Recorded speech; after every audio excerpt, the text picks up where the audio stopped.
but he ain't.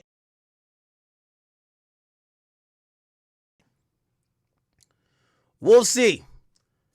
OTF Jam, if you guys don't know, is one of the shooters in the Lil Pop case. So yes, this case is going to take a drastic upturn today. Why? Because the person who did the murder is going to be on the stand saying, yes, I shot him, but that nigga told me to do it. It's going to be a lot of treacherous shit. Okay? We've seen videos, or actually the people in court have seen videos and graphic images of Lil Pop's body, Savia Robinson, after he was shot. They used an automatic weapon. Allegedly, there's a still shot where you could see, if you don't know how, firing a weapon, or at least a handgun, usually it recoils and then there's spent shells that come out. When it's semi-automatic, which is legal, about one every second or so. When it's fully automatic, it's almost like 5 or 6 a second. It's nonstop, continuous.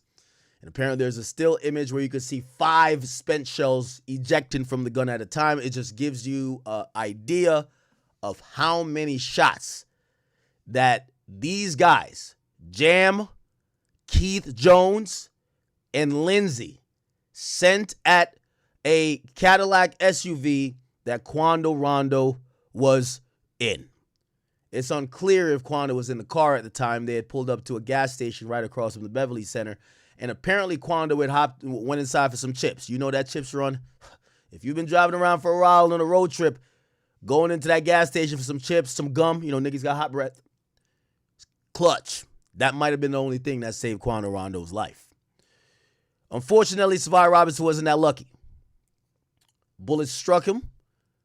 One went straight through his biceps. Another one was lodged in his arm, and another one fatally was lodged in his heart. All of this took less than 20 seconds. There was an Infiniti that pulled up in a gangway or alleyway, whatever, and there was a driver in the car. 3 guys hopped out, did the shooting, hopped back in a car. And if you've ever been to Los Angeles, downtown Los Angeles, along with certain places in Florida, definitely New York City, has some of the worst traffic on earth. But nevertheless, even though they were downtown, 30 minutes later, these guys were at In-N-Out ordering all type of burgers and fries, drinking shakes, and looking on their phone to see if they got their guy. That's what's being alleged by the prosecutor. There are videos that back this up. While they were eating their burgers, they get a flight. It's time to go back to Chirac. They were about to head back to the airport. Durk was nowhere near. Vonnie was 2 blocks away. Durk didn't go in any of the cars. Vonnie was driving the lead car that was the rental.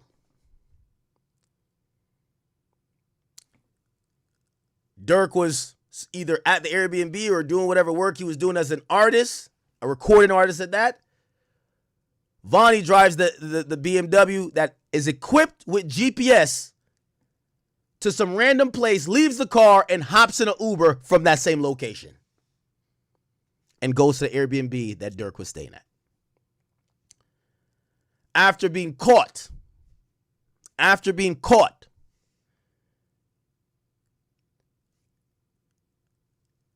Vonnie is convinced, supposedly through a 2-hour conversation with the feds. They caught him with the bitch in a suite, the Waldorf. They caught him there.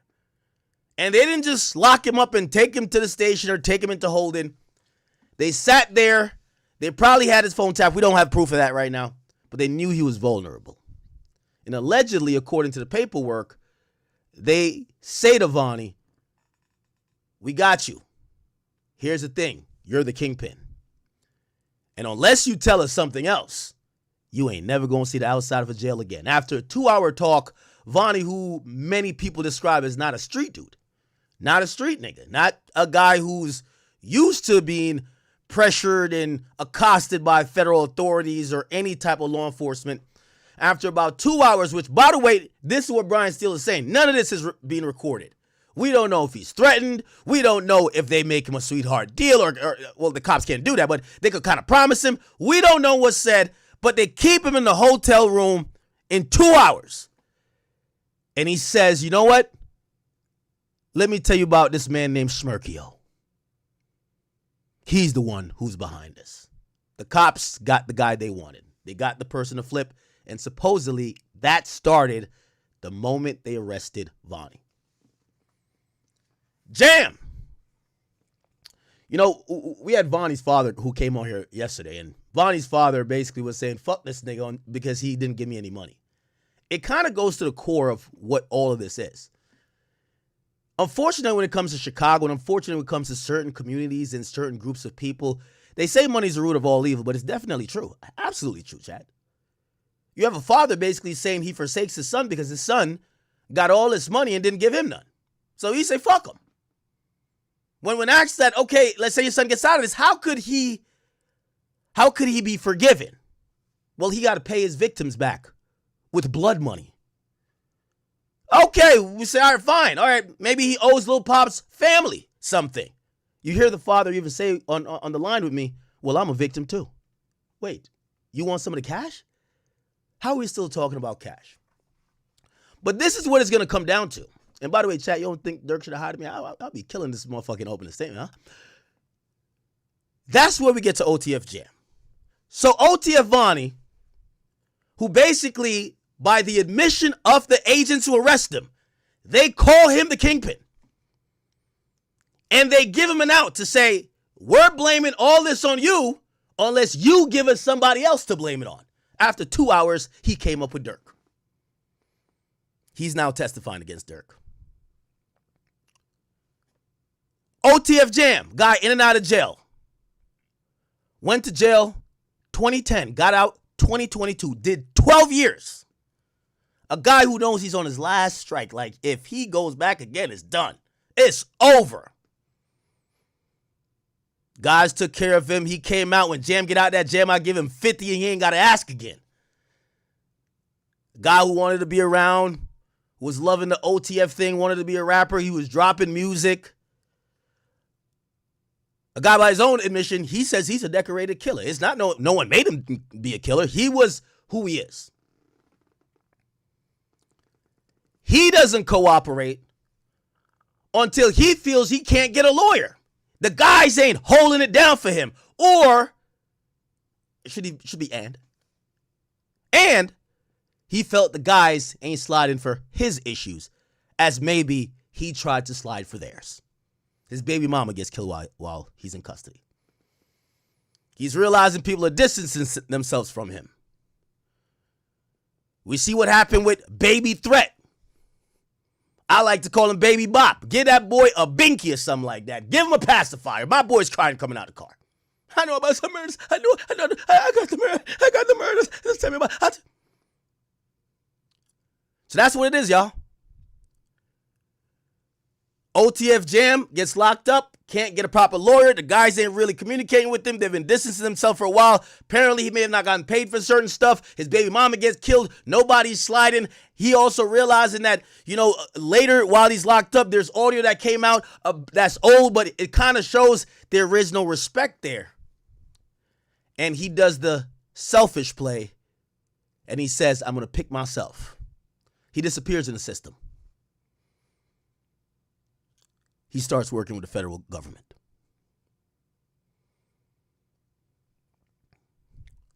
Y'all gonna hear him be referred to today as he supposedly takes a stand. They're gonna call him Casey Hester. Some people are gonna call him OTF Jam. We got a better name for him. That's our man, Jammy the Bull. He's gonna tell people about all the hot cars, all the switches. Oh, he love a switch. He love a switch. He gonna talk about the bodies, all the sliding. And according to him, he was only doing it for the squad. Now, let me preview what Durk's team is gonna say. Well, if everybody supposedly love Vaughn, isn't that guy Kevon Grant, OTF Vonnie? Isn't his name Vonnie because of the relationship that his dad had with Von's dad, and that's how they're related? And essentially, they were really close. OTF Vonnie, King Von. Why would someone have to pressure you or pay you to go exact revenge if you love Von too? Why would someone gotta pressure anyone if Von is their guy? Von is one of them. That case is going to have to be made by Brian Steele and Drew Finland today. We haven't heard Drew Finland do any cross-examinations, but today the big dog's got to come out. Jamie the Bull. Jamie the Bull. He's locked and loaded, y'all. I don't know how long they'll take for this, but if you guys haven't been following the trial, I'll get you up to speed quickly. The crux of the government case is around what these guys are going to say. These guys are already convicted murderers.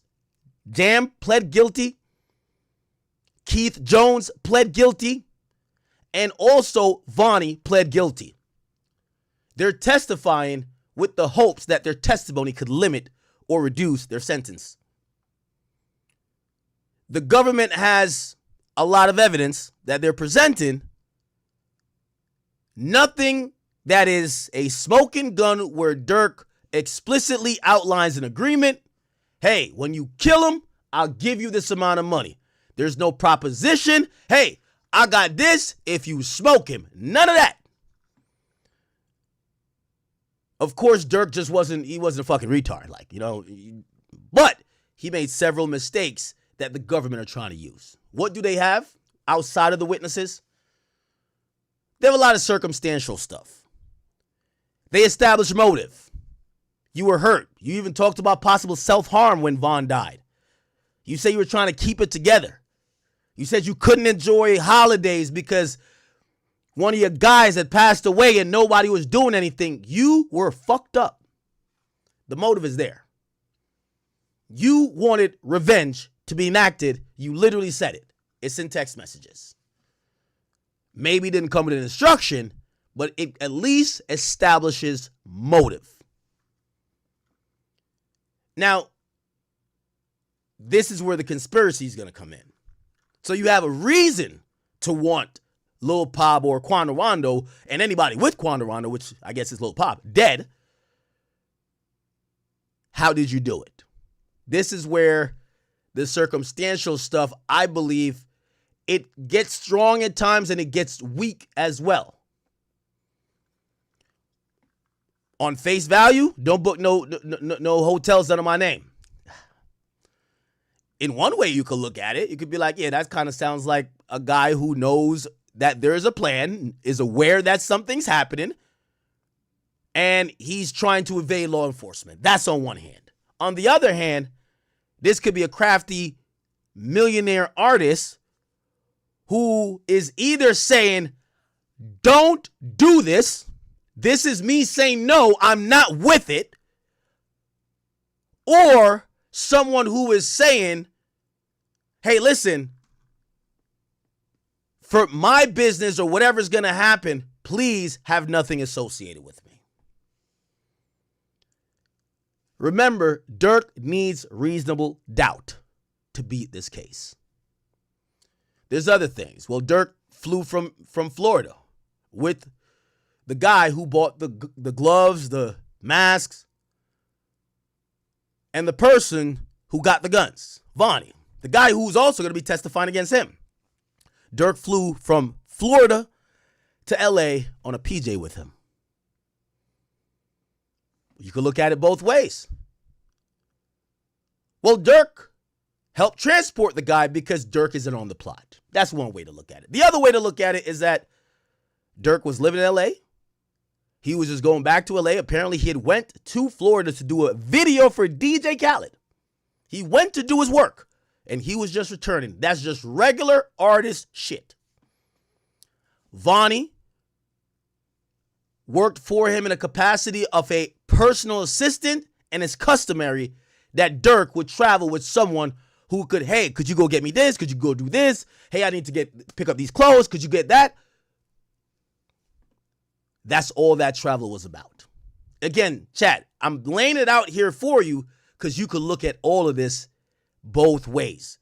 Why am I saying this? These cooperators, these snitches, the government wants them to drop a good 81-point game. They need to really put the pieces together.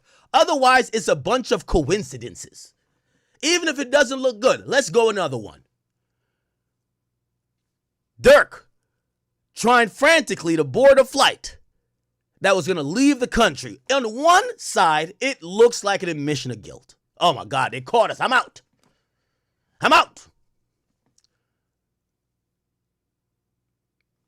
On the other side, it actually looks like someone who might be just trying to separate himself from some shit he has nothing to do with.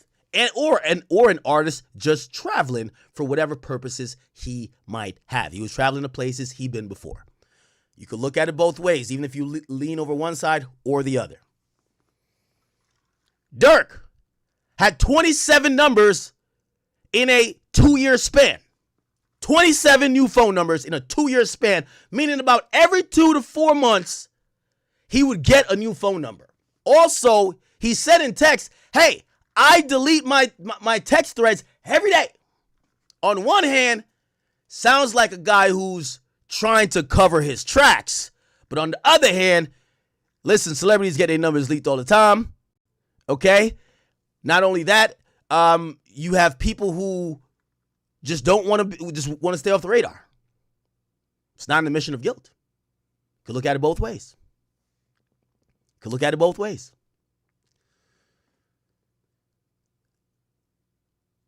The detectives have conceded that there's been numerous meetings with Jammy the Bull. At least 30 instances. Most of those was with the AUSA office. That's the U.S. Attorney's office. And the AUSAs are the assistant U.S. attorneys that are prosecuting this case. He met with them 30 times. Now, on one hand, it says, okay, even though this guy's a criminal, he's cooperating. On the other hand, well, this guy's desperate. He's going to spend the rest of his life if he doesn't do what he's told. But meeting with the government 30 times kind of start to sound like, maybe after the third or fourth, sounds like you're getting your story straight. Sounds like you're rehearsing. Sounds like you're trying to practice what Jammy the Bull is going to get up there and say, what questions they're going to ask him, and how he's supposed to deliver it, that they could get a conviction, that Jam could get out of that jam. Here's the kicker about that. Only 2 or 3 times they ever recorded it. What was so fucking secret? Why so secretive? Why so secretive?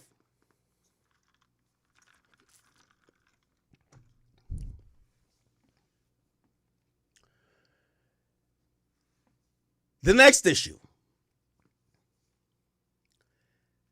They're calling this a case about murder for hire.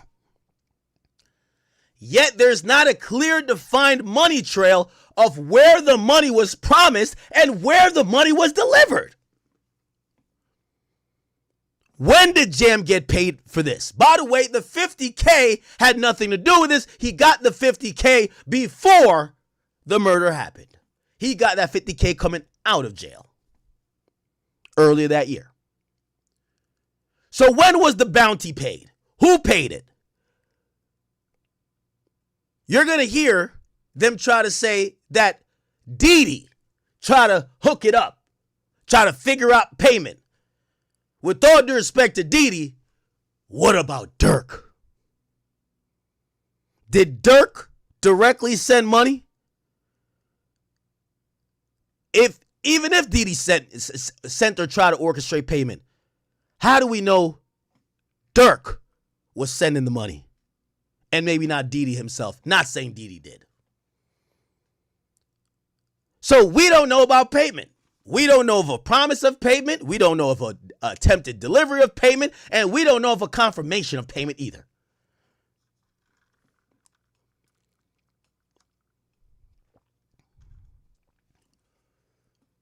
Now, the government's going to spin this around because what murder for hire does is not necessarily murder for hire. Of course, you want to prove with the money that this was an actual thing, but all it takes is a contract. And it could be a verbal one. It could be a handshake. Hey, you clap that nigga, I'll give you $5,000. That's murder for hire. You don't even have to give the $5,000. Here's the thing. The only people who could try to communicate this so-called agreement are the two shooters who are now testifying to save their life. And Vonnie, who is the one that literally was helping book flights, transport people, he looks like the kingpin. Of course, they're going to be like, oh yeah, nah, trust me, bro. Trust me, bro. Durk was going to pay us. Durk told us he was going to pay us. Trust me, bro. Trust me, bro. That's the source. Trust me, bro. The jury's going to have to make up their mind. Are you going to send Durk to jail for the rest of his life? Based on, trust me, bro. No, trust me, bro. Trust me. He said he was going to pay me. You don't got him in text saying, yo, let me send you that bread for what you did. You ain't got nothing in text, no recorded calls. You have nothing where he says, yo, when y'all get that done, I'm going to hit y'all with the bag. Oh, wait, hold on. The feds are trying to use lyrics. Well, he rapped that, blast his ass. They ain't even got to ask me for cash. Just blast his ass. There was a air of offering or understanding that with murders came payment. Really, nigga? But then the government's going to stretch it a little bit more because they need to prove that there is the hiring portion. There was some compensation intended, even if it wasn't delivered. Well, if they can't prove that there was some cash about to be given out, you know what they're saying? Oh, we got one. They killed people for Durk that they could go up the OTF rank and become musicians. Durk could believe in them. Give them industry opportunities. Now, I suppose that could be an argument. But at that point, basically any artist working in the music industry who does anything in their whole life that may, reflect positively on them when it comes to music, is that something where they are being contracted to do, or do people just do shit because they want to do it? Again, there ain't nothing what Durk says. Y'all want to be on the album? We'll drop a body. Exactly. We're here today, chat. We're going to see how it goes. Hope you guys enjoyed that little monologue right there, but we're about to hop off the porch and we're going to be jumping into the skillet. Chat, they are on my man Trap Lord Ross's head, man. They're on his bumper, man. Okay? You got Rico Reckless out there. You got Trap Lord Ross out there. And he out there having to tell everybody, yo, I did not, what are you saying? He's like, no, I did not call Durk a snitch. Show what he says. You know that? I never said he was snitching, by the way. That 6ix9ine jumps on that. He putting me in it, making it out like I said that. I said he put it on Bunny. They're saying that's what he's supposed to do. Both not snitching. I never said he was all snitching. rats must die, he ain't snitching. Trap Lord cool. Look, we support y'all little rap. I appreciate that, man. Come on, man. There you go, y'all heard it free. But I got nothing but respect for the Free Durk people. I'm not anti-Durk. I'm not pro-Durk. I'm really just like a fan of the music. I've been following this for years. And, I want to see But you have a King Von tattoo on your leg. I do have a King Von tattoo on my leg. That is true. So He's one of my favorite rappers. About Durk with When they play back again in the courtroom, you know that's going to be a crazy day. I can't wait for that. So anyway, What made you get it? What inspired you to get it? One of my favorite rappers. Okay. Changed my life. Definitely kind of was somebody that had a huge impact on me. His music was incredible, but unfortunately it does seem like, you know, there were two sides to King Von. You know that? I never said... Okay. That's insane. I believe everybody's in court. We are going to get some updates shortly. We're going to get some updates shortly. Okay? We got Seti Nash out there. We got Trap Lord Ross out there. We got Donat out there. This is a video of Seti Nash talking with Drew Finland. By the way, again, we haven't heard Drew Finland in any of the stories about him doing what we expect $1 billion lawyer to do. I think right now, you know, when it comes to a dude like him, I think he's going to be a player coach. By the way, go back to the interview with me and him. You know what he said that was interesting? He says he doesn't take, when I asked him about the Diddy case, he actually said something that kind of goes against what Brian Steele's doing. He says he doesn't like to jump on cases where he can't control everything. Basically, he wants to be the player and coach. It has to be his strategy, and he could use pieces. But if he's not controlling the show, and you were speaking towards the Diddy case at the time, because Mark Agnifilo is controlling that show, or was, he said he'd rather not, you know, he doesn't want to be plugged in play. He's not a role player. Now, clearly, when it comes to Brian Steele, who was the player and coach, we would imagine, right? Definitely for Young Thug. He has joined this team and look like he just has the Russell Westbrook green light where whenever the ball go in his hand, he's throwing that bitch up. Fuck that. Fuck that. 3 people guarding them, 4 people chucking that shit, nigga. Fuck that. You get what I'm saying? He got the ultimate green light. However,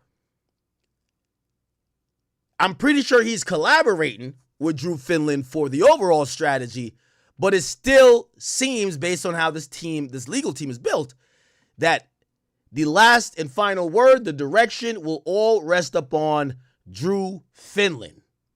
He's going to be the guy dictating how this shit's going. Okay? You got Seti Nash out there talking to him. Okay, Seti Nash. All right, Seti.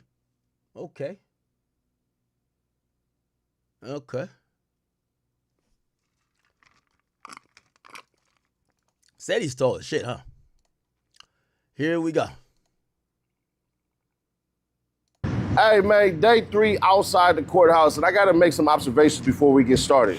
So what's to be expected is, 1, the cross-examination of this special agent who's been sitting at the table, and it's going to make sense in a moment while I'm bringing all this up, because there's something that's ridiculously weird to me that everybody either ain't said, ain't explaining, or don't care, but I find this shit to be odd as hell.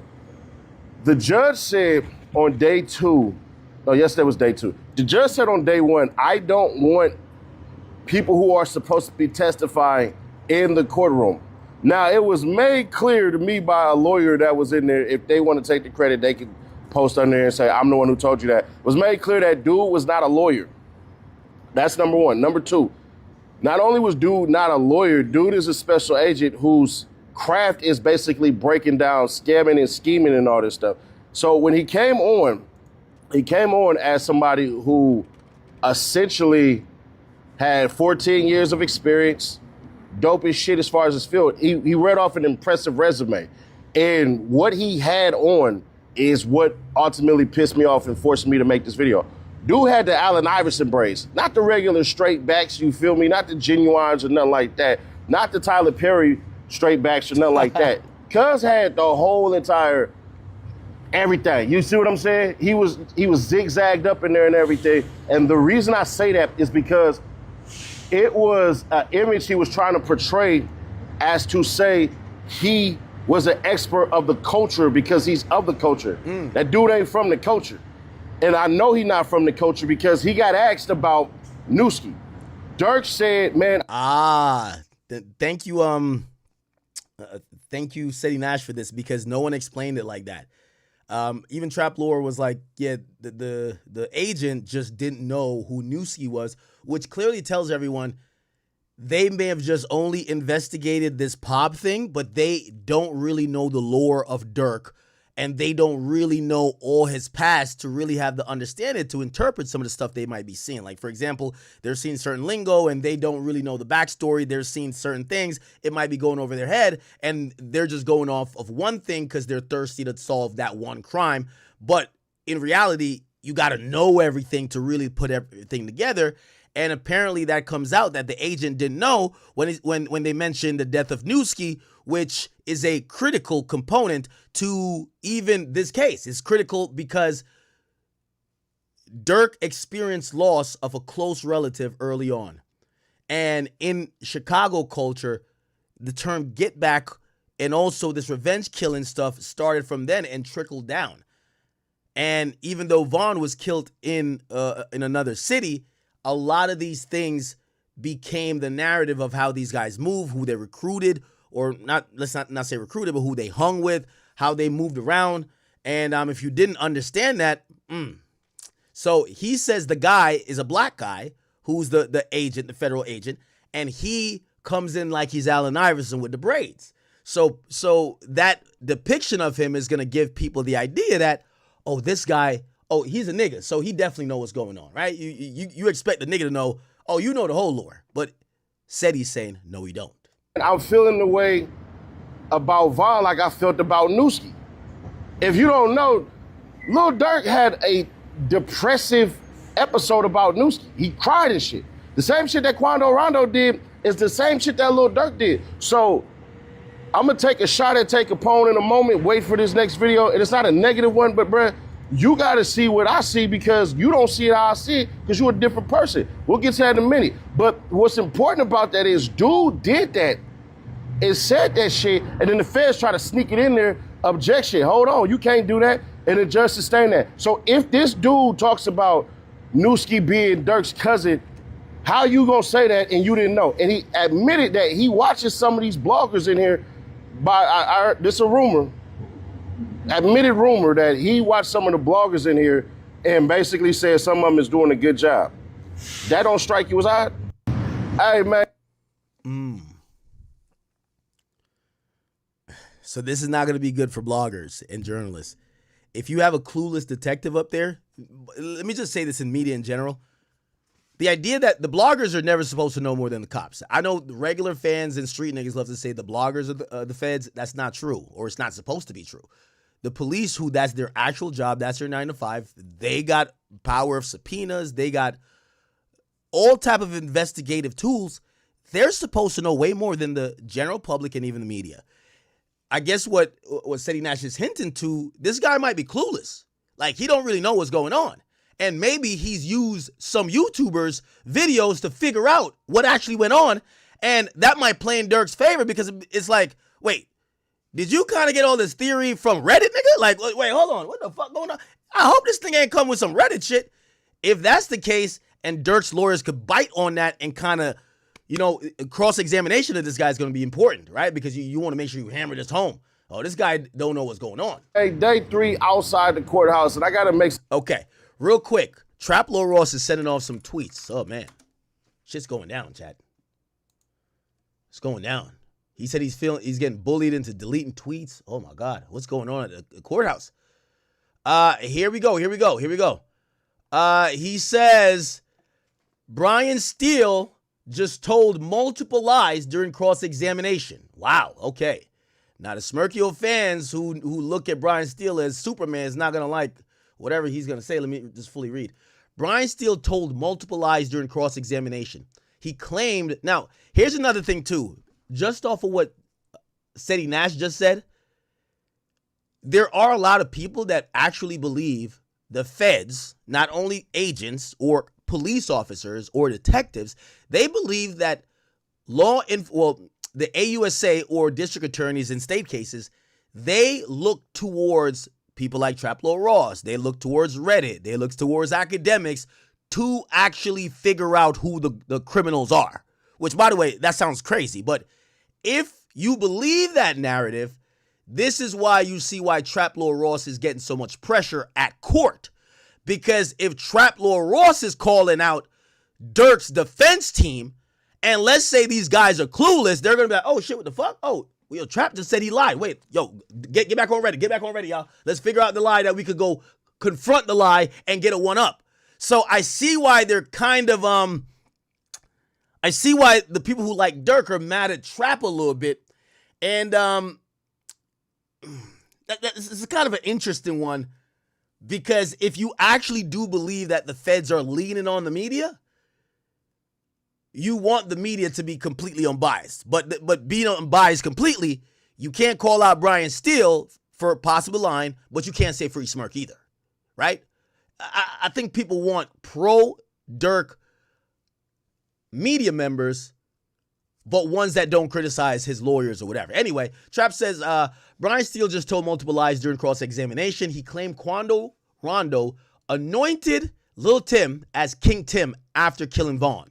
Now, this is where Trap might get, he might have to chill out a bit and wait until, I know he's going to do a documentary on this. He has having firsthand experience. He hopefully got some footage that nobody's seen or whatever. Obviously not inside the courtroom. But what he should do is chill out on saying this. I'm going to tell you why. Trap Lord Ross knows the case better than the prosecutors and probably better than the defense. Only Lil Durk and his defendants probably know more about all of these things than a Trap Lord Ross. Even me, right? You know the lore. We've been covering this every day.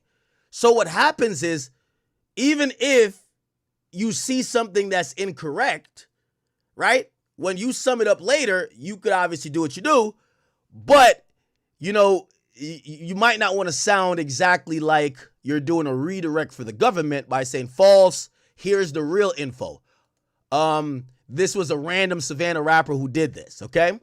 It says, FBI agent on the stand insanely agreed this lie was true, okay?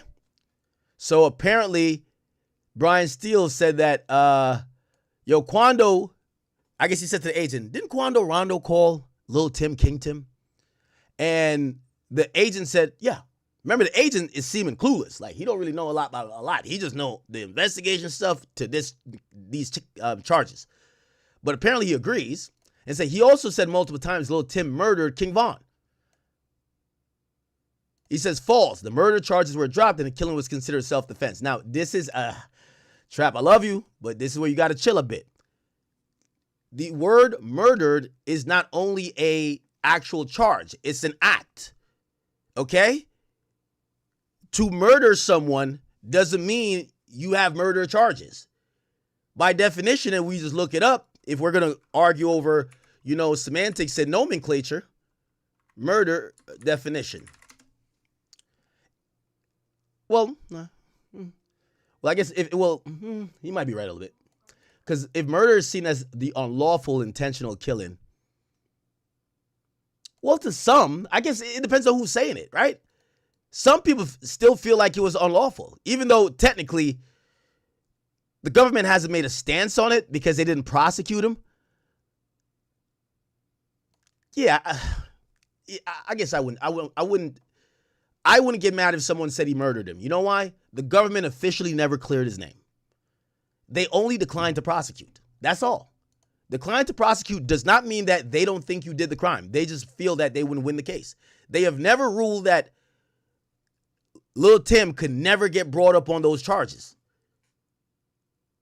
So, murder charges being dropped doesn't mean murder didn't happen, right? And that's the thing where, if you're trying to, fact check here, we got to start walking that thin line. Because in one sense, he's right, as in, well, murder is the unlawful and intentional killing of somebody, right? And Lil Tim did not get convicted for that. But did he get acquitted of that? No, he did not. No, he did not. He did not get acquitted for that. Through an acquittal where a jury of his peers deemed his actions as self-defense and acquitted him of murder, you could categorically at that point say that murder didn't happen. However, not because the government didn't choose to pursue this and it got dropped, means that it can't be considered murder. It's the same thing when Durk and them shot the dude. You can't be like, oh, a shooting. And then, okay, there's a shooting that's associated with charges, but then the charges got dropped. It got picked up back later anyway in the Vicar, right? So you got to, I think Trap, Trap is also trying to give his special spunk to it. But in fact checking here, we also have to remember there's a whole legal side, and also we're using these words that because there's no cameras in court, people are hanging on to your words they're hanging on to it by a thread. So if I was in that courtroom and I heard Brian Steele say that Little Tim murdered King Von, I wouldn't take that to say I'm going to go tell people that Brian Steele lied. It could be considered murder. Now, here's the thing. The fact that the AUSA, the fact that the prosecutor, and by the way, with Trap Lore kind of calling it a lie, I hope there are objections, because that's how it works. There should be objections. If someone is, hey, objections, Your Honor, he was never convicted. If it's not checked there, that's where maybe some of the pro Durk people might be looking at Trap Lore to be like, yo, bro, nigga, you trying to be an extra prosecutor? Like, what you trying to do, gangy? So, I want Trap Lore to like do what he does, but it is a bold statement if you call out their lead attorney claiming he is lying. That's very bold. Okay, that's very bold. And if you're gonna say that, you got to come with it, right? Okay. After he tweeted that, he says, Brian Steele did a great job pressing the FBI. Incredible lawyer, but interesting he has to lie to make his points land. Right. Now, here's the thing about these cases, and I've accepted that. This is why I say we have to look into 5 different people. I like 5 sources when we're covering these trials, because everyone slighted a little bit. Everyone slanted a little bit. Clearly, this is a tweet with maybe some facts in terms of, oh, Brian Steele said this, but it's all wrapped up in the opinion of Trap Lore Ross, which I know you might be upset about, but he's in the courtroom. He's watching the demeanor. He's hearing how it sounds, and he knows the case. Now, I'm not saying he's right, because his opinion's coming out a bit, but this is kind of what we get when we're dealing with people who are going to court. It is what it is. So, day after Vaughn died, Durk texted Duty Low, Quando's number, and the number of someone in Savannah who might be able to get his location. To everyone who's salty about yesterday's tweet, if the feds didn't purposely infer that Didi wrote the message, why did Didi's lawyer go back in and argue for an hour that the message was lifted from a repost? Okay? And I told you exactly what happened. I might be the only person here not twisting the facts and trying to make Durk look good. Okay? Okay. He says Jam will allegedly testify that Didi was the leader of Tay-Town. He wasn't a shooter, though. A cooperator's plan to say Durk was mad at O-Block for not sliding on Quando when he paid for Airbnbs for them to be in Atlanta. So them niggas was in the Airbnbs, they got their stinky feet up, got the athlete's foot just on the goddamn on the table, ordering DoorDash, Uber Eats. They ordering everything, but other than some motherfucking roller skates to slide, nigga, the fuck slide. So Durk was supposedly mad. Yeah. I bring y'all hooligans down there. Y'all got y'all nice little B&B this and third. All right, nigga. All right, man. When is the sliding gonna happen? All right? Be like, yo, it's the third day. Y'all niggas out here. Like, yo, when the sliding gonna start? Okay. Court shows a picture from Vaughn's IG with the caption, if Smirk want a nigga dead, man, that nigga dead, man. Okay. And he says he's getting bullied into deleting post. Now, there was the PR that's working, shout to Holly for Durk. She did correct one of the tweets, by Trap Lore Ross. Okay? Let me see if I can find her correction. Her name is Holly. She actually responded to him directly, I believe. By the way, if y'all niggas get in trouble, and all your music is about murder, murder, kill, kill, and you look horrible, you got a tattoo on your face talking about GDK, and you know you're gonna look guilty, hire her. She'll at least make sure people know you donated to the children's hospital, my nigga. You know what I mean? Anyway, so Holly did call out Trap Lore yesterday, and his tweet was deleted. Actually, she tweeted out a copy of a page of the of the transcript.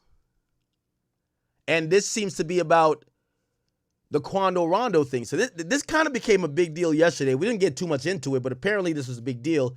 And apparently Dee Dee's team did a recross to try to make sure this was not misconstrued. So apparently after Lil Pop died, there's a message sent, right? There's a message sent from Dee Dee's phone. The way it was listed in the indictment made it seem that Dee Dee was talking shit to Quando Rondo, saying, yo, y'all niggas forgot y'all pole? Yo, what's up with y'all niggas? Yo, y'all niggas getting killed out here? Y'all niggas forgot y'all gun now? That's how it was listed in the indictment. That's how the government has been presenting it. But the defense was trying to correct the record, saying, no, he never talked to Quando. He never sent a message taunting nobody. He actually posted something that was already posted online via Instagram, okay? And this is where it says, to be clear, it doesn't appear that he's tagging Quando, right? And they say correct. So the original post appears to tag Quando. He's not tagging Quando, because how the government put it out is that because he DM'd someone a post, they went to the comments of the post and they said, look, OTF was trolling. Well, they were talking about fans that was commenting on a public post. Yes, Dee Dee sent the post privately, but Dee Dee was not talking shit. So, and here it says, the original post says, so look like the government made it seem like Dee Dee said this. Dee Dee didn't say this. Dee Dee sent the post that captioned this. Quando, where was y'all pipe at, gang? So they had to correct that to make sure people know Dee Dee was never taunting or trolling Quando about that. And said, do you see that correct? Are you familiar with the term pipe? I said, yes. What does that typically refer to? Pipe is usually another term for a gun, a firearm, or a pistol.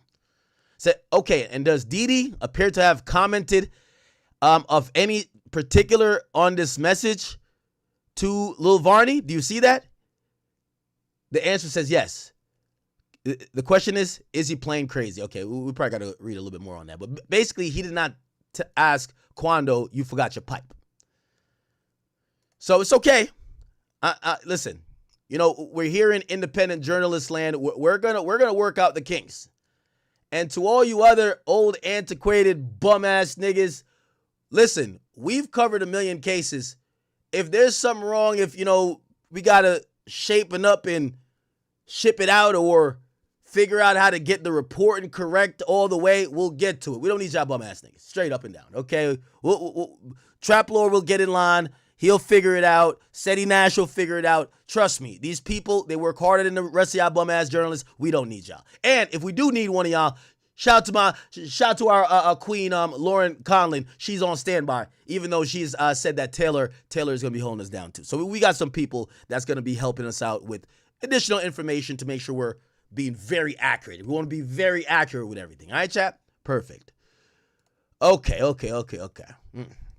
So, damn, I'm guessing they're mad at Trap Lord today. Yo, Trap, man, do not jump my boy Trap, man. Don't jump Trap.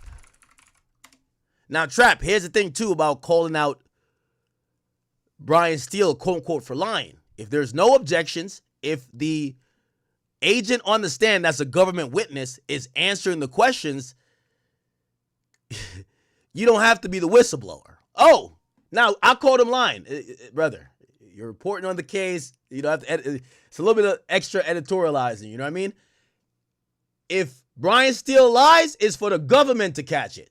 And if the government lies, it's for Brian Steele to catch it. That's how it is. This is one-on-one here. They on the court right now. This ain't for the nigga. Yo, it's like the nigga like that's in the nosebleeds shouting out, yo, ref, he traveled. Nigga, shut the fuck up. Shut the fuck up. That's kind of what it is. You know what I mean? So now, of course, in your opinion, you could give it, but you know, like right now, we're reading these tweets to hear exactly what's happening. Okay? Exactly what's happening. All right. Shout to Trap, though. Shout to Trap. Shout to Trap. Let's see. Who else is active right now, chat? Who else is active right now?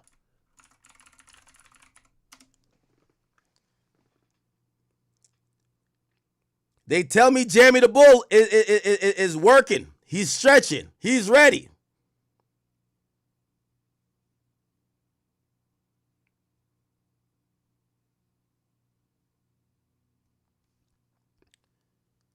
Jeremy the Bull is behind the scenes. He's doing the LeBron James. He got the powder, threw it up in the air. He's doing his exercises. He's ready to take the stand, y'all.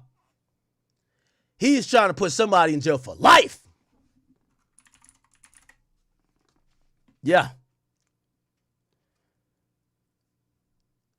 What's this Blackshire page? Is Blackshire or Blackshire? I'm trying to find it. I can't find it. Blackshire? Who's that?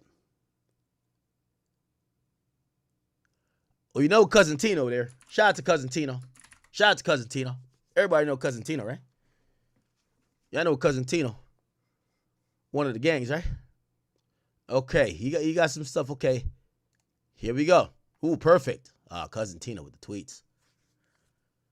So, Brian Steele has put the federal agent under pressure during this cross-examination.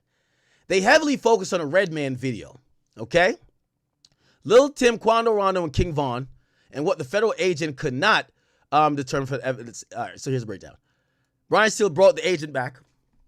It was filmed on January 21, 2021. He had the agent go through the video and acknowledge that the events depicted were staged for a music video. They were not real-life events. Now, keep in mind, remember, according to the federal indictment, they claim that, oh, this further proves how bad Durk wanted revenge, because in the video for Redman, in the video, it actually depicts. Actually, let me see. Where's the video? Where's the official video? Much of it?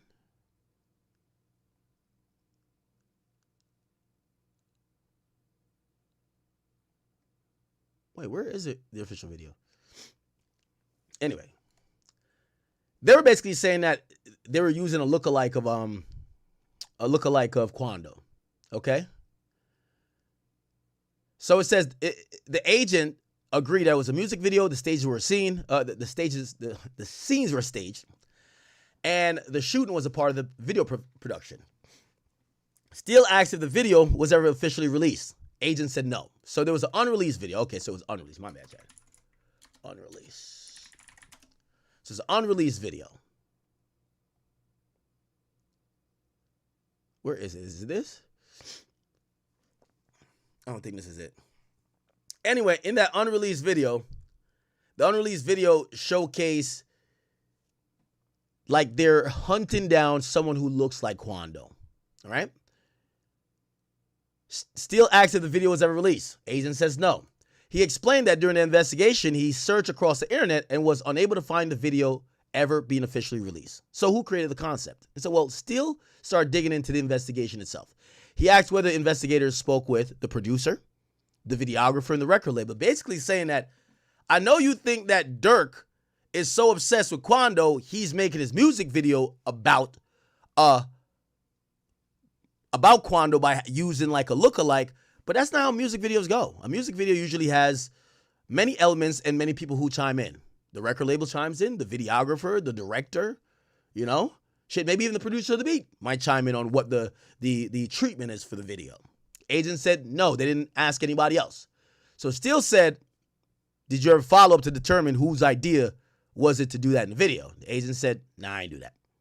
Steele says, so the investigators analyzed the video and didn't speak with nobody who came up with the video to figure out what was the intent and who intended it? That's a good point. Shout out to Tino. I like what you did right here. Or that's pretty concise in how you broke it down. Steele then went through footage surrounding the confrontation between King Von and Rondo, including the moment Lil Tim exited the vehicle and started shooting. Steele strongly challenged the idea that Lil Tim's action would be viewed through the lens of self-defense. Okay, and that's where I think what Traplo was saying, it counters him, because if Steele is saying it's not self-defense, you could, in your opinion, and yes, you could ask a question that's kind of, slightly based in opinion, at least from a defense attorney. He called it murder, so there's probably was no objection to that. Anyway. And I don't believe the government would care to object to that anyway. Saying, oh, no objection, it was not murder. Anyway. His argument was that Tim got out of the vehicle, blah, blah, started shooting rather than being trapped in a situation where he had no chance to defend himself. Steele brought up the Georgia case involving Lil Tim, which was ultimately dismissed after the shooting was viewed as self-defense. Okay? Steele made it clear he disagrees with that characterization. He says, you don't know the mindset. Steele focused on the federal agent, what he could know about another person's state of mindset. Okay? Okay. They discussed Quando dragging King Von after the death. Steele talks about Quando's mindset during the moment. The agent acknowledged that he did not know what Quando was thinking. Steele immediately sees that answer. And his point was essentially, if you can't know what another person's thinking, how could you interpret what the other person was thinking and what their actions meant? This was one of the moments where Steele was trying to clearly establish the limits of an agent's interpretation. They returned to the video. They said Durk is an artist who's talented at painting pictures with his words. They asked the agent. The agent, he agreed, even though he hesitated. He then asked whether the video itself could be considered an expression of someone's art. The agent said he wouldn't agree. Steele said questioning him about his artistic content would involve taking certain things and putting them together to fit a certain narrative. The agent disagreed. Wow. Interesting. Right, give me a second. I gotta make sure we're reading the most up-to-date stuff. Okay. Steele then moves into Lil Tim's release and house arrest arrangement. This appeared to be another attempt to challenge the government's interpretation of the evidence. Remember, they're saying that Durk was trying to get the address. Steele focused on the fact that Durk was allegedly sent an address associated with Tim. Steele asked whether investigators had any evidence of a shooting that occurred at that house. The agent ultimately acknowledged that there was no information indicating a shooting. Steele's cross-examination focused on one central theme. What does the evidence actually prove versus what investigators are interpreting from it? They challenged the agent on the video. The lack of investigation into who created it, the interpretation of the mindsets, and into Georgia's self-defense issue. Durk's alleged grief in the text message investigators choose to use, the lack of evidence connecting Lil Tim's house to a shooting. Okay, so look like that was a good some good shit by Brian Steele. Okay, Brian Steele. Let me find out Brian Steele dropping a nice 30 on that. Okay.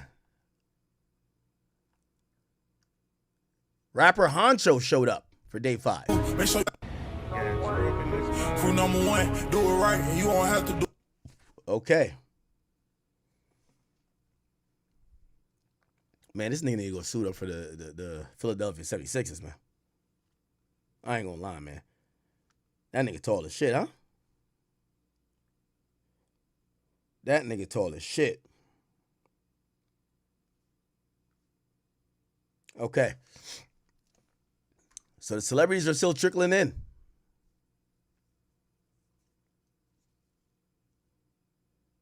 Celebrities are still trickling in. This was the father today.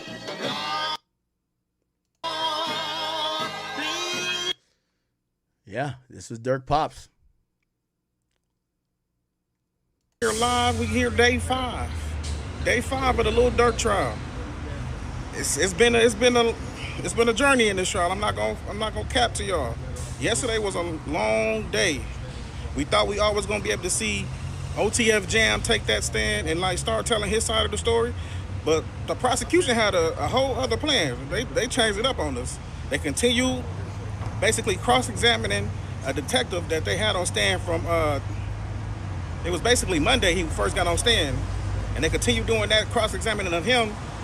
And then also after that, they brought in about another 3 alleged expert detectives and witnesses to break down certain situations. One man was somewhat of like a gunsmith expert, allegedly, and he was breaking down the guns that was used in the shooting that ultimately took the life of Lil Pa. After that, they went and brought in an FBI agent who was a black man that I didn't know he was even going to be a witness. I thought he was one of the lawyers because he's been up there in the trial for a while. I ain't know that. I thought if you was a person that's getting called to the stand, you have to like sit outside the courtroom. But this man has been in the courtroom, and they brought him on the stand basically yesterday, and it kind of caused a little conflict because after the court was released, the judge basically kind of got on the prosecution for bringing this man on the stand and using him as an undesignated expert. Like, So if someone's supposed to be an expert or a witness that's listed, they're not supposed to be in the courtroom before. Okay. It wasn't like told to them that he was going to be up there giving like alleged expert information. I'm letting y'all know, man, it's been a crazy little journey up in this mud. So we gonna see what happens today. Hopefully OTF Jam take the stand today and we can finally hear his side of the story. But right now it just seems like the prosecution main thing they're doing is just continue to tell the same story over and over. And they continue trying to like identify, you know, the alleged men that took part in actually taking the life of Lil Pa. So far, they haven't really proved nothing really to me that like Lil Durk had involvement. They're bringing up one text message over and over, but it can be interpreted in many different ways.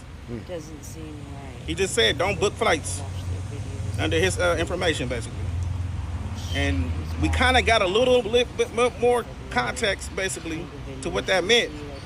But they haven't been able to like fully flush it out because it was objective. Shout out to Cousin Tino, one of our chat niggas here, down with the movement. Donat got a couple videos. This is his video this morning. Judge Fitzgerald just denied the defense motion to limit questions. OTF Jam will be testifying and pointing to Lil Durk as the leader of a conspiracy to go after Quando Rondo. Damn. OTF Jam also gave the feds additional information that's not even in the indictment, saying that Lil Durk paid for Airbnbs on multiple occasions in Atlanta, Georgia for beating members in OTF to come and slide on Rondo. Judge Fitzgerald just denied the defense motion to limit questions. OTF Jam. What's up? It's your boy Donat here for day 5 at the Lil Durk trial. Just a quick reminder, Lil Durk defense is that he did not conspire to hire any assassins to take out Quando Rondo. What his defense is, his text messages on August 18, 2022 were specifically regarding a planned wedding that he was supposed to attend. Okay, so that is Durk's team flipping it. They have flipped this idea of, Durk talking about travel and this and third. They claim Durk was about to go to a wedding. Now, there's a facetious way where people feel like that might be a coded thing because there was even a message about the wedding afterwards. Say congratulations after the murder happened. Say tell so-and-so congratulations on the wedding. Here's the thing though, at least currently, the government has provided no witnesses that is decoding those type of conversations to say, hey, they're talking in code here. Wedding means sliding or get back. So right now, Durk's team is saying, no, Durk was going to a wedding. What are you talking about? So the text about don't book nothing on my name, he was talking about travel. He had a wedding to go to. Did you see him text about a wedding? Yeah. He had a wedding that he was definitely caring about at that time. A wedding. A wedding. Yeah. Schmirky wedding. Yeah. Now, the government, I guarantee they're going to have all their little experts try to decode those messages. Like, for example, shout out to One World Boss, Vibes Cartel. When he went through his murder trial, they realized that in the text messages, whenever they said shoes, they were talking about guns. That was, they had to do that translation because they never ever said guns. They would be like, yo, so-and-so took my shoes, he can't bring it back? And that meant guns. So I don't know if wedding means something. It might just actually be a wedding. But right now, Durk's defense team is saying, no, it's an actual wedding. And at least currently, which if you're bringing up your experts right now, you want to bring up your experts that could decode urban culture or gang culture to be like, nigga, everybody know what wedding means. Nigga, wedding means you just up the score, nigga. Like, nigga, yo, you just killed the nigga. Like, you ever watch Narcos? Whenever they would say, oh, we just scored a goal. Scoring a goal meant, or was that paid in full or state property? No, I think it was Narcos. Score a goal means you kill somebody. So I'm surprised if maybe the feds don't think it was code. So if they don't think it's code, or they didn't have like an expert go up there to try to figure out a code, W to Durk. Durk was going to a wedding. That's all he was thinking about. So when he said, don't book no flights under my name, that apparently is in conjunction with another piece of information that Lil Durk sent around the same time on August 18, 2022. And that was about someone named Jay in a wedding. OTF DD's defense is, hey, the incident occurred. I flew out to LA thinking that I was going to make music to advance my career. It just happened sporadically. And Lindsay's defense is that it also happened sporadically. I didn't know. This was unplanned. Lil Durk did not conspire to have me to unalive anyone. Now, the prosecutors are saying that OTF... You got to get that background noise out of here, brother. Can't hear you now. Jam and Didi recruited Keith Jones and Lindsay as a part of this whole entire conspiracy. Like the video, subscribe to the channel, and let me know what you guys think in the comment section. Okay. All right. We have a few more sources. I finally found the Blackshire person. His name is Blackshire Flick. He works at LA Times. He's an African American guy. Seems like he's kind of putting direct statements, so that's good. Okay. First and foremost, he does have a video up there, and we are going to watch that video. His video showcases Rico Reckless at the end of yesterday, who was wearing a Free Durk t-shirt. Red, nigga, free smirk, know what the fuck going on there, laughing and rack the kite, nigga, free Durk, nigga, on phone and red, nigga. Free Durk on Faux and them grave. I couldn't say it more eloquently myself. Free Durk on phone and grave. On there, laughing and rack the kite, nigga, free Durk, nigga, on phone and red, nigga, free smirk, know what the fuck going on. Free Durk on phone and grave, you know what the fuck going on. A master with the English language. A master with the ability to be subtle, empathetic, and to galvanize a potential jury pool to see it that Durk is a civilized human being that would never be caught up in any type of gang fuckery. Okay. All right. Okay. So this happened yesterday, too. We didn't really get to it. It says, whether it's black disciples, Boy Scouts, or the NAACP, the judge said after the defense objected to the prosecution, this was Brian Steele who objected, they say, yo, bro, you can't show that King Von was wearing an O-Block chain. That's kind of like trying to say he was a gang member. He was the victim of a crime. He got killed. You can't do that. And basically the judge said, listen, man, whether he was in the Black Disciples, Boy Scouts, or NAACP,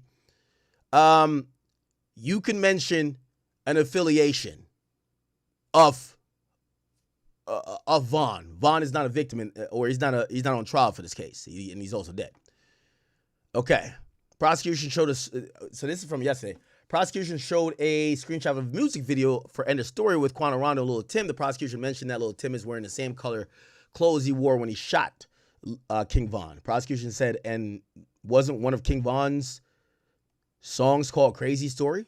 FBI agent said yes. Okay. Yesterday, Durk was wearing a dark green suit. A dark green suit, man. I hear he's suited and booted up in there, okay?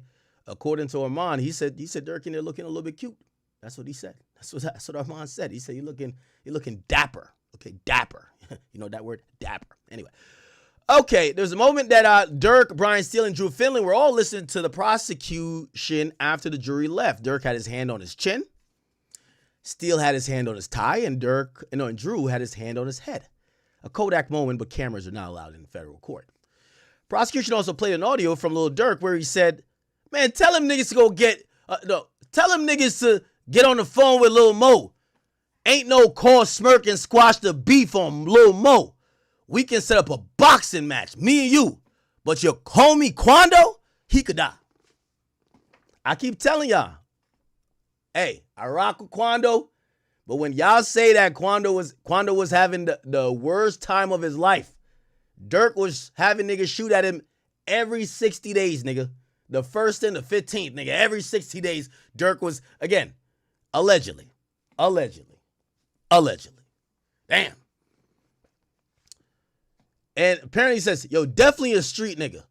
And I'm not hopping on phone to squash shit. Call me about peace? Nigga, take a piece of this fucking switch, nigga. And they said Durk sent another text message that was read in court. Okay, that was the message. So the text was discussed in a recent hearing as well.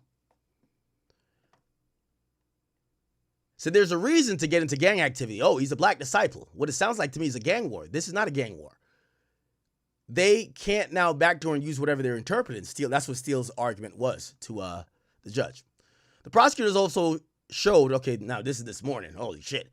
A screenshot from Lil Durk's phone of a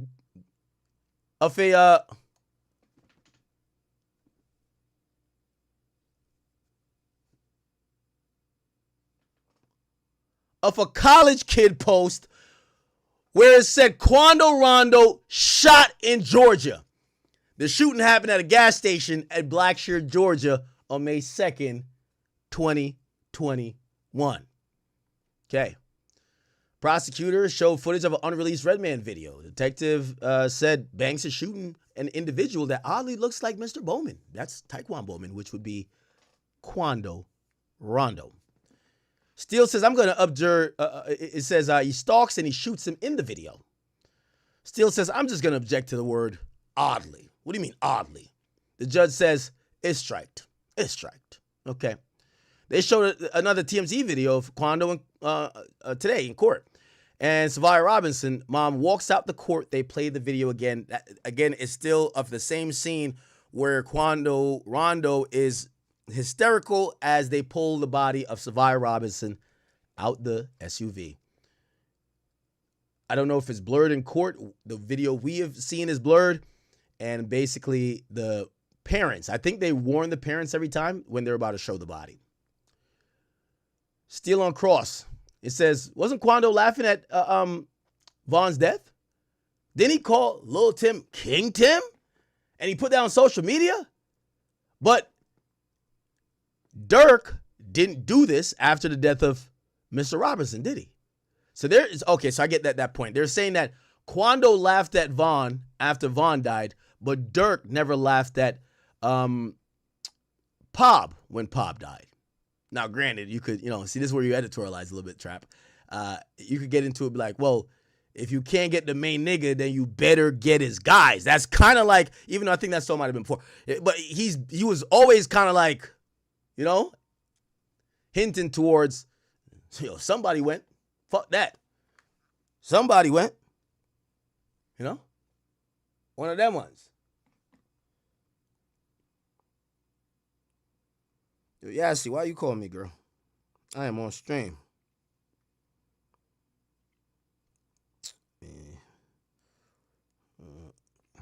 On stream. You good? I know Yassi used to work for No Jumper. She's my intern back in the day. Okay. So when was there ever self-defense of Mr. Leaks or defensive? Okay, whatever. Okay, cool. Cool. All right, let's get to some other stuff. So now they're talking about Durk being grief-stricken. Steele is still going. It's a Trap Lil Ross had a back and forth with someone right as we were going back to court after our first break. This was over a tweet about OTF Didi from yesterday. Oh, man. Oh, man. I'm going to be honest with you. If I'm, Trap Lord Ross, number one, you should hire more security. Hire someone just to film you there, bro. What you're going through, and I give you credit because you move, I don't, like, yeah, one thing I like about you don't have that ego, but everybody constantly confront you this enter, you not tucking your tail, you still going in that fucking courtroom, you still going outside, like, you're not in there just hiding, like, nigga, you popping out, you know what I mean? Like, I respect it. I respect it. I don't care if the internet want to be like, oh, we got checked. Okay, got checked and went right back in the courtroom and tweeted again, nigga, the fuck is you talking about? All right. As long as they don't put hands on my boy Trap Lord, you know, okay? Yo, don't make us got to get on some Durk shit and slide for Trap. Don't make us got to slide for Trap now. Are we sliding for Trap, y'all?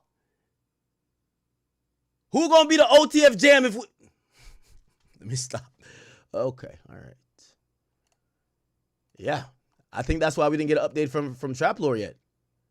Oh, they're pressing him.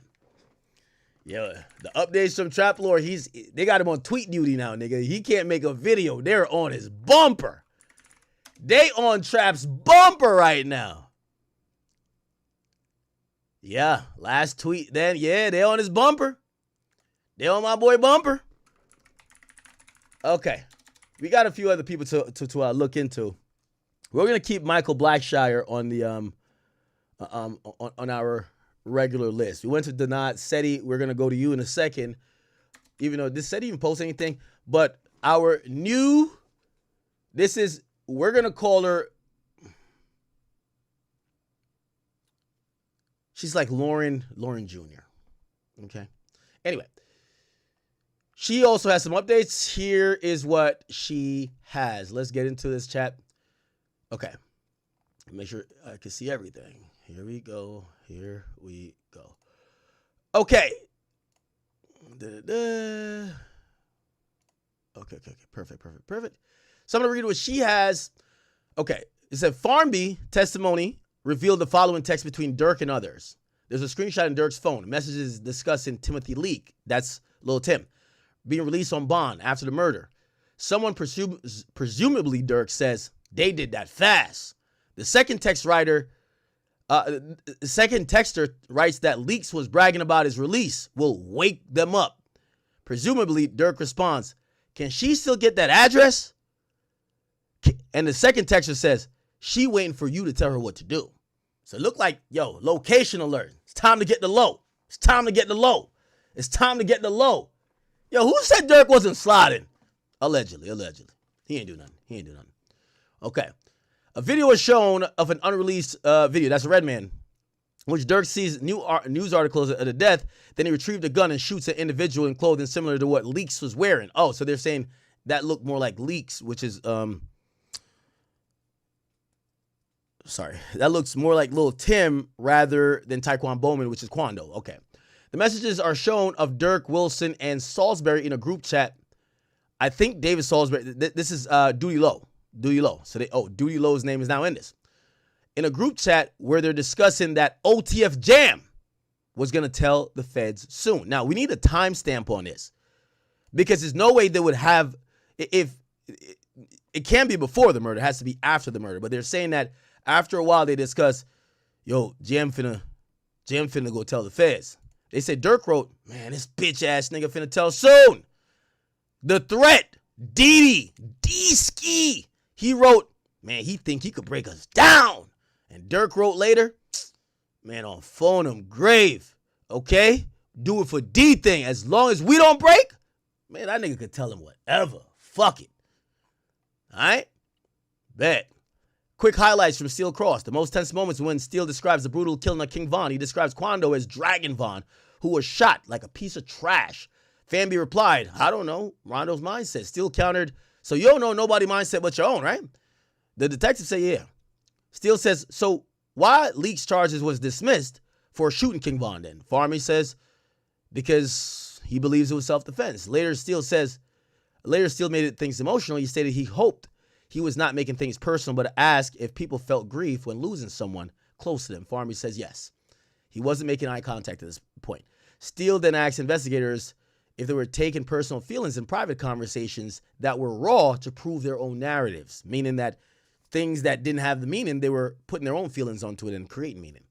Steele asked if people who were mad and were grieving sometimes say and do things that they will later not do when given time to process. Farmby says that's possible. Okay. All right. And then here's a little bit more. So a little bit more, y'all. Steele also made a point to note that the music video that was allegedly unreleased, Redman discussed earlier depicting Durk shooting an individual, was produced by a professional company, which Farmby agreed. It was. He asked Farmby, did you speak with the producers or of the video, of the record, or the label involved when doing an investigation? The detective said, no, I didn't speak to anyone. And he was unaware of any other investigators speaking with those people. Okay, there's a quick update. It's a lot to unpack this morning. FBI Special Agent Farmby continued his testimony for the prosecution. Defense Brian Steele had a tense cross, which will resume shortly. Here are the quick highlights before court resumes. Okay, and I think that's just her thread. Yeah, that's her thread. Okay, bet. All right. All righty then. Yo, Trap Lord Ross having to catch them fades is crazy.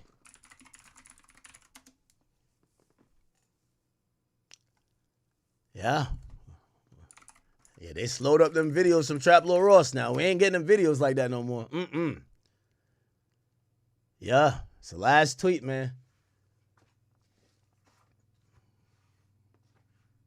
It's the last tweet, man.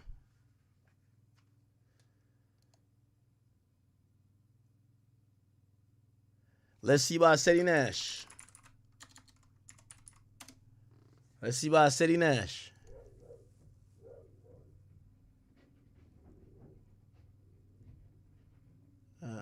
Okay. It's kind of slow now. We're heading into lunchtime, so it looked like Brian Steele is gonna finish the cross. Okay. Brian Steele is gonna finish his cross. Then we're gonna get the lawyers for Didi, also the lawyer for Didi and lawyer for Lindsay, and then after that, I think it's just gonna be lunchtime. And after lunchtime, I'm thinking it's time for the main event. Jammy the Bull. I hope right now they order him some nice McDonald's, okay? Right now, OTF Jam. Jammy the Bull. This is how he looking, because apparently he's going to be taking the stand, or that's what we think, after lunch. After lunch. Oh, wait, did he have a video today? All right, we'll get to that. But he going to look like this. This is how OTF Jam look right now. Give me some Give me some McDonald's. When you come back, I might remember something. Yeah. Can you do that? Oh, yeah. Big Mac, fries, Coke. Yeah. Done. Oh, yeah. Jammy the Bull is coming up, chat. Jammy the Bull is coming up. Okay, let me see this video. Oh, this is day one. All right. Where has he put any day 5 stuff? I don't think he's put the day 5 stuff yet. This is just his editor putting stuff out. Yeah, I ain't gonna lie, man. They might have hit Trap Lord Ross with a DDT, man. They might have hit Trap Lord Ross with a Little Reese 300 combination, man.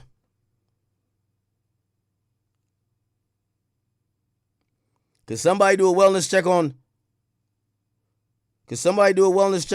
Trap Lord Ross?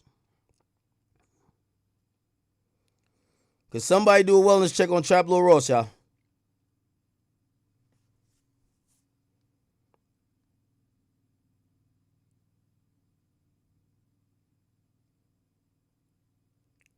Could somebody do a wellness check on Trap Lord Ross?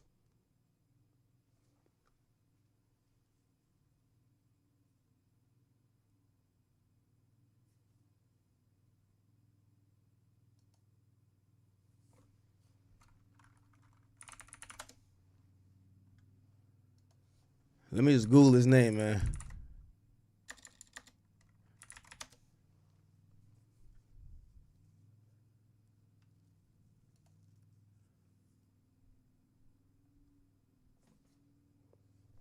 Yo, Remo, man. Why you not out there sliding for trap, man? Wait, is it like a mosquito in here? This shit biting the fuck out of me.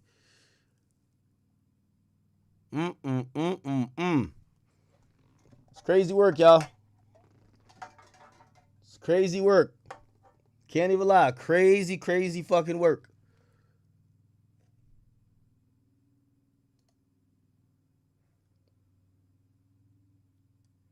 Call him. Well, I would think he's back in court. I just think he just didn't do his update outside and uploaded it. Either that or he's on his way to the hospital. Is there anybody else doing updates? Is there anybody else doing updates?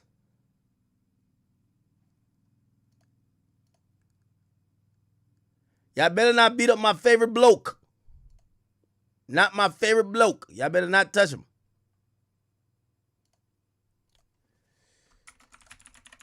Lawyer for workers. Is he tapped in? Let's see what's going on, chat. Let's see what's going on.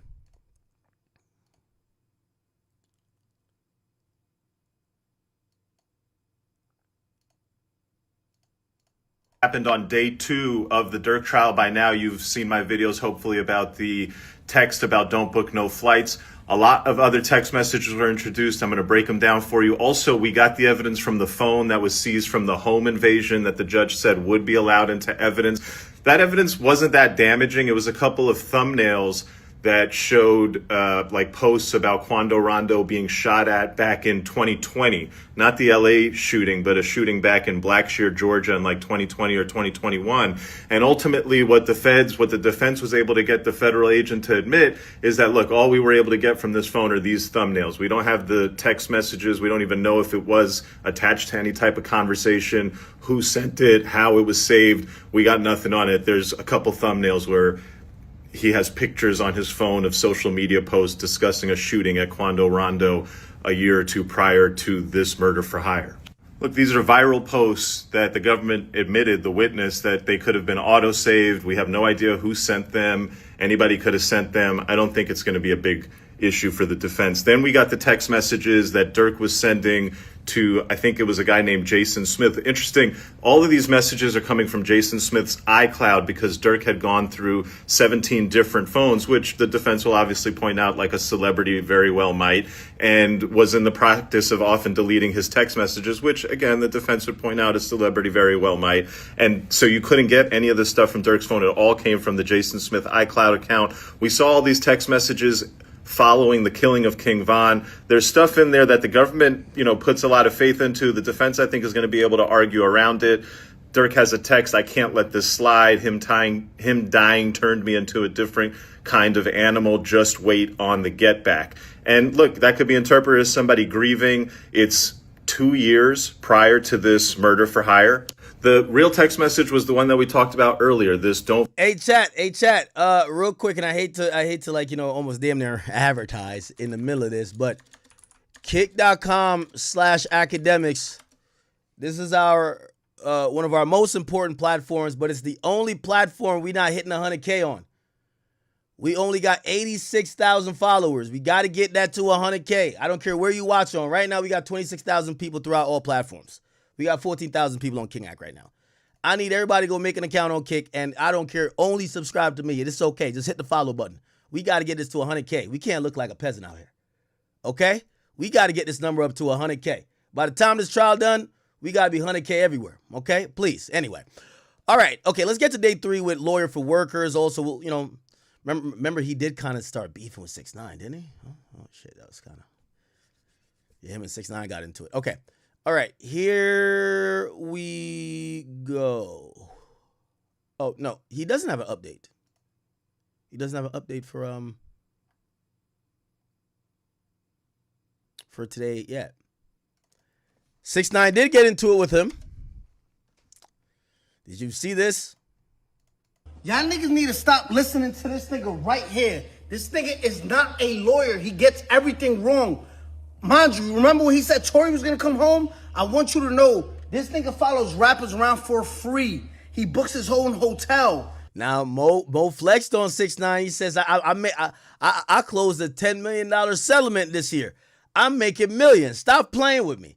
That's what Mo said. We got to be honest. Transportation, flight. Nobody pays it. According to 6ix9ine, he says that a lot of people are reporting the case with a slant to favor Durk because they want Durk's fans to fuck with them or to help build their platform. But he says they're not being accurate. He says, loud and wrong. Keep believing these Instagram lawyers. Save this video, come back when the trial is over. He says, Vaughn, dead. Durk, life imprisonment. OTF, all snitching. 6ix9ine, alive and free. Lil Tim, alive and free. Quando, alive and free. Which, by the way, I think Quando just got on halfway out, so he's not all the way free yet. NBA Youngboy, alive and free. That's the win. Him to do this coverage. He does this for free, for fame, for clout. The only reason y'all don't like Trap Lord Ross is because he says it how it is. Y'all like this nigga because y'all feel like this nigga is gonna bring. Now, here's the thing. Yo, 6ix9ine is putting Trap Lord Ross in a tough position. First of all, there's very few people who like 6ix9ine. And because he's so loudly co-signing Trap, and that's how Trap got in trouble with that first thing, because he did the right reporting. Yeah, Durk's team is kind of saying it's Vonnie's fault. It was 6ix9ine who took that info and said, did not tell you, Durk's a rat.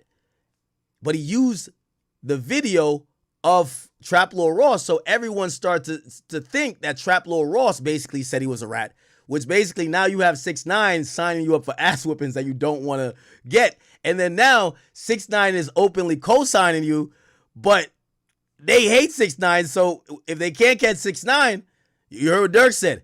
If you can't catch the main nigga, then you better get his guys. So, pray for Trap Lord. Durk home is not happening, nigga. I don't need a news report to tell me that there's no video of Pooh Shiesty holding a gun. Facts. The idea that there's a video of Pooh Shiesty holding a gun and pointing it at Gucci Mane and saying, sign this contract, has been proven to be demonstrably false. That is not on video. If it was, he would have been cooked a long. Let them know you dropping me. I'll drop you. No, say it. Pooh Shiesty drop from 1017. I ain't gonna lie, that was a crazy plot twist. I didn't know the video existed. I thought, the government at first, they said, oh yeah, we couldn't retrieve the video. And they were like capping because they just wanted to drop it like as a surprise. Surprise, surprise. The internet has no idea what they're talking about when it comes to the Pooh Shiesty case. Why is the internet wrong? Well, people who are saying that there's this guy on video pulling a gun on Gucci. Pooh Shiesty update. I'm going to play the clip. The clip puts to bed any idea that Pooh is cooked. What you do? You drop. You said you want to be dropped, you drop. So I could sit here and make content talking about, oh, Pooh robbed Gucci Mane. But that's not facts. It's just not facts. It's gossip. Let them know you dropping me. I'll drop you. No, say it. Pooh Shiesty drop from 1017. Everybody on the internet, I know you want to be so right. Chill out, bro. There's so many ways to defend a case like this. One of the things that I'd be looking out for is what everybody has to say, because if there's no video footage of what happened in the room and there's 6 people in a room. Let me tell you the difference between a lawyer and a non-lawyer. Yes, nigga, and it's you. Remind you, this nigga's a lawyer for workers who work overtime, and he's out here following rappers around for clout. For free! That shit is gonna get proven. They out for 3 months while they have him on camera with a gun. People on the internet saying that he's on video, this case is over. Let them know you dropping me. I'll drop you. No, say it. Pooh Shiesty drop from 1017. Let's talk about Pooh Shiesty first. So I've been reading, what's going on in the case, and my opinion is, I did the bond hearing, I looked at the evidence. My opinion on the case has not changed. I think it's a very weak case for the feds. I think it's extremely beatable. Pooh Shiesty update, his celebrity lawyer Bradford Cohen announcing that he's withdrawing from representing Pooh Shiesty.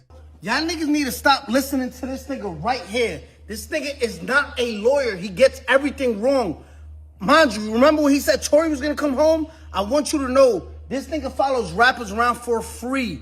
He books his own hotel, transportation, flight. Nobody pays him to do this coverage. He does this for free, for fame, for clout. The only reason y'all don't like Trap Lord Ross is because he says it how it is. Y'all like this nigga because y'all feel like this nigga is gonna bring Durk home. It's not happening, nigga. I don't need a news report to tell me that there's no video of Pooh Shiesty holding a gun. Facts. Lawyer for Workers responded. He said this. Response to 6ix9ine out of the way so that we can cover the developments in the Durk trial today. First off, 6ix9ine should not talk about the Tory Lanez case. Anybody who understands the Tory Lanez case and should be talking about it understands that if the defense attorney took a 1-week continuance and let Quan take the stand, Tory has a very, very good chance of coming home. And if you don't get that, you can't speak intelligibly about the case. So what are you doing? And then, you know, the whole point about Pooh Shiesty is like, oh, look, he said there's no video. He said there's no video. Look at the timeline. Look at my posts. There was no video when news broke. There was Seti Nash talking about, yo, I seen the video, but this page is not into the gossip and the rumors. We covered developing court events as they develop. As you'll remember, 6ix9ine, we covered your case. And we covered how you had a lot of defenses and you were defending and there was very little evidence against you. And then we heard how you snitched and cooperated as the ringleader who took a 4K and turned a life sentence into time served while all your homies. Let's get the response to 6ix9ine out of the way. All right, you got a little bit more. One more point before we get to the Durk update. It's crazy that somebody could say that I don't know what I'm talking about or that I'm wrong, when the fact of the matter is when the entire world, including just everybody, said Diddy is cooked. I sat there from day one over and over again saying they will never get him on sex trafficking. One more point before we get to the Durk update. It's crazy. Chat, we're about to get, listen, every day we got, you know, we got special guests coming. You know who our next guest is going to be? But we got to play this first. 600 Breezy. By the way, oh, look at this. Is Jam in the background?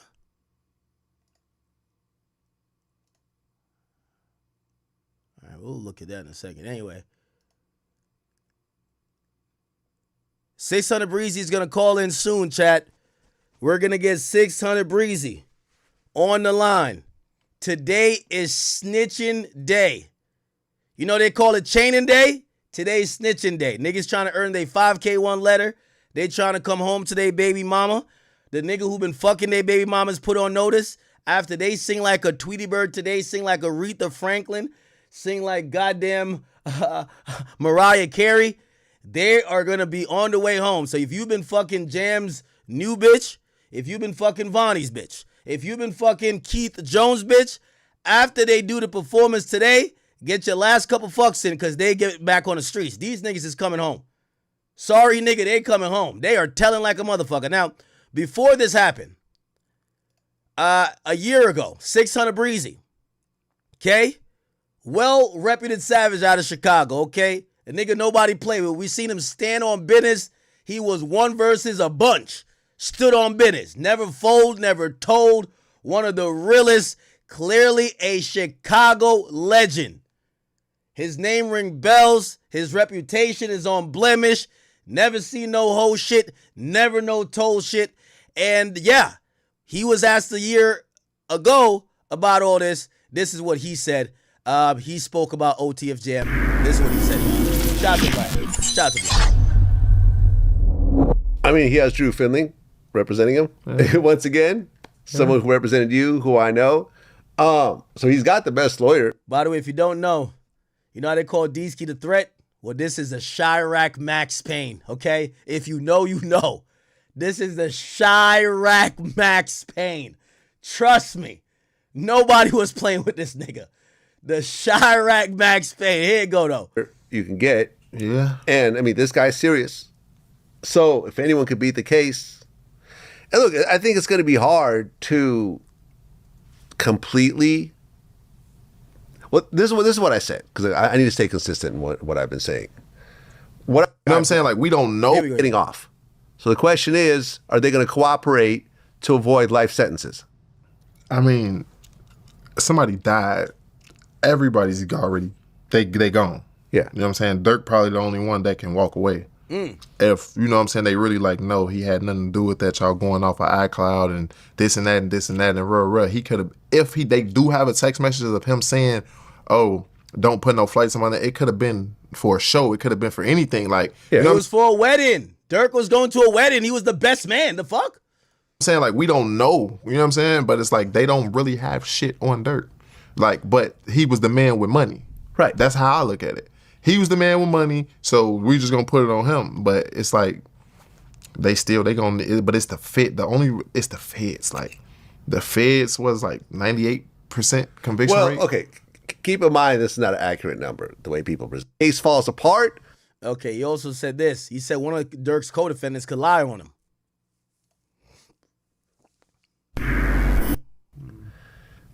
The problem is association type shit. And then OTF Vonnie went and rented rooms for all the killers using Durk's credit card. You see? Now, I hate people keep saying that they never used Durk's credit card. We got to keep, like, I'm going to explain a business card to you again. You could assign usually most business card. If you got a business, you could get a credit card. You could have it put in 10 different people's names.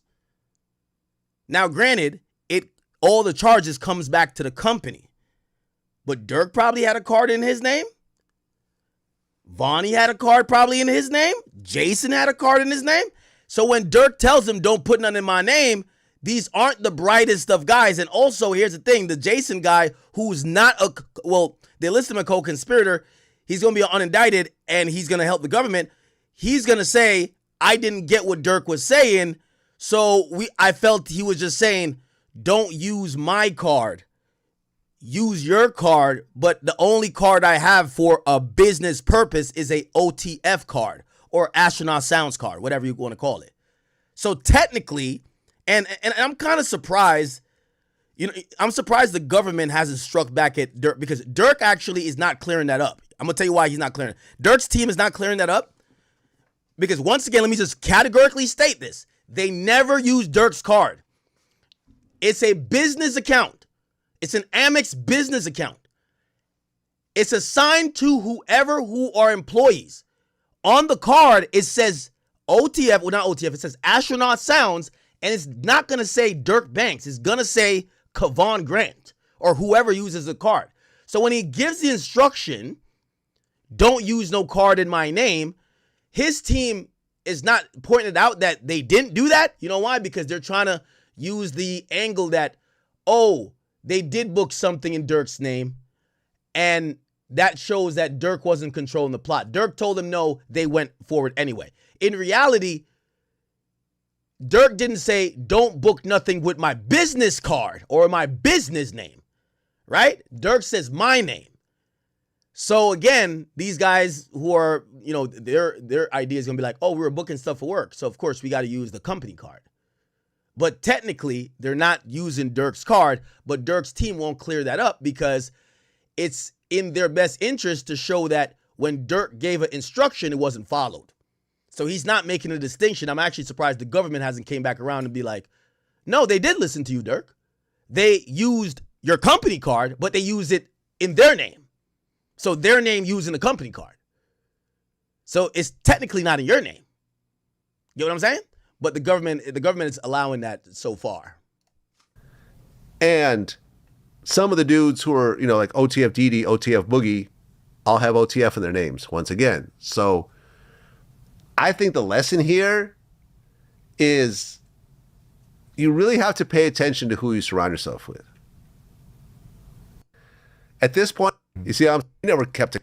One thing I like about Breezy and them, when you see the Chicago niggas with Vlad talks 80% of the clip. Nigga, they ain't trying to say nothing, nigga. Yo, look, this whole clip is just Vlad talking. In contact, we had a couple phone calls here and there. Breezy ain't got to say. Because I don't really know. If Vonnie allegedly bought the flights, bought the mask, handed the guns out, did all of this, did everything just because Durk was on a plane with him, how does that make Durk? How does that have anything to do with Durk? You're right. And Durk is going to say, just because they took a flight with him, I don't know. Delete my iCloud and the feds on me, though.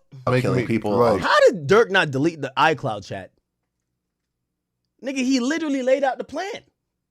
Delete the iCloud. First line in the song. Delete the iCloud, y'all. Aside, You know what I'm saying? I never had that conversation with him.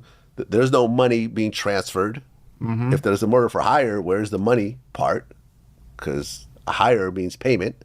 Mm-hmm. So, yeah, he's got a chance of reasonable doubt. But this the fucked up part about that too. One of them niggas can completely flat out lie. And just because they never had that real pressure in their face and be like, motherfucker, you gonna do life. But that's the argument of the defense, actually. They're saying that's Vonnie. Vonnie never been in trouble. If you tell us this and Little Durk and da-da-da-da, we'll send you. I've been in this situation before. With my drug case, they was like, we'll send you to Chicago tomorrow. Oh, shit. Tell us you came to work for this person, which was my cousin, and then let us how to work the drugs you had and split it up. Me as a man, I couldn't do either. Like, I wasn't going to snitch, and I couldn't let them split the drugs up that I had, so it was just like, nah, I'm going to just take that hit on the chin. But now you dealing with these niggas that looking at it like, shit, man, fuck that nigga. That nigga probably lived his life, man. He this, that. He probably done fuck niggas, bitches, all time. Anything that one of them niggas could really sit on the stand and not care. Well, see, that kind of goes into the 6ix9ine thing, right? Remember I did ask 6ix9ine, I said, okay, let's say your homie's disloyal or whatever, he fucks your girl. Is that enough for you to tell the government about his crimes that he go to jail for life? And he kind of was like, yo, what type of man fucks your girl? And I'm like, I'm not saying that that's a loyal thing, but I'm like, if you're in the streets or you're in criminality or a gang with someone and they fuck your girl, does that mean you could go to the police and tell about all their crimes? That's going to be interesting. Let me 600 Breezy, OTF Jam. Yeah, right here. They essentially It's a reward that's gonna go on for. Still, this is a hereditary reward that's gonna go on forever. People that love Von, even fans, I ain't even talking about his real loved ones, just fans. People gonna have a problem with them niggas forever. It's always gonna be we supposed to beef. The BDs and them niggas from Savannah always supposed to beef in everybody's eyes because of the situation. It's never gonna be it's okay. If it's never gonna be if something's gonna happen one day. Like, you don't think this is enough? No. Somebody dying? No. Sam's still alive. Vaughn dead. He pulled the trigger. Pop is dead. That we don't know. Who the fuck is that? Like, and that's too bad. That's casualties of war. Yeah, that's too bad that this is how people are thinking. Streets. There's nothing they can do to change people's mind. This is what they're going to try to say Durk is behind. They're saying Durk was not going to let it go. He was going to slide for Von. When they have no proof of none of that. Well, and this is, I understand if Durk was in Vonnie's shoes, if Durk handed them guns out, if Durk went and bought them masks, if Durk bought them flights, if Durk whatever, just because a person that has access to my cards and shit like that or whatever did this, how the fuck y'all going to just say, oh, well, you let him do it or you told him to do it?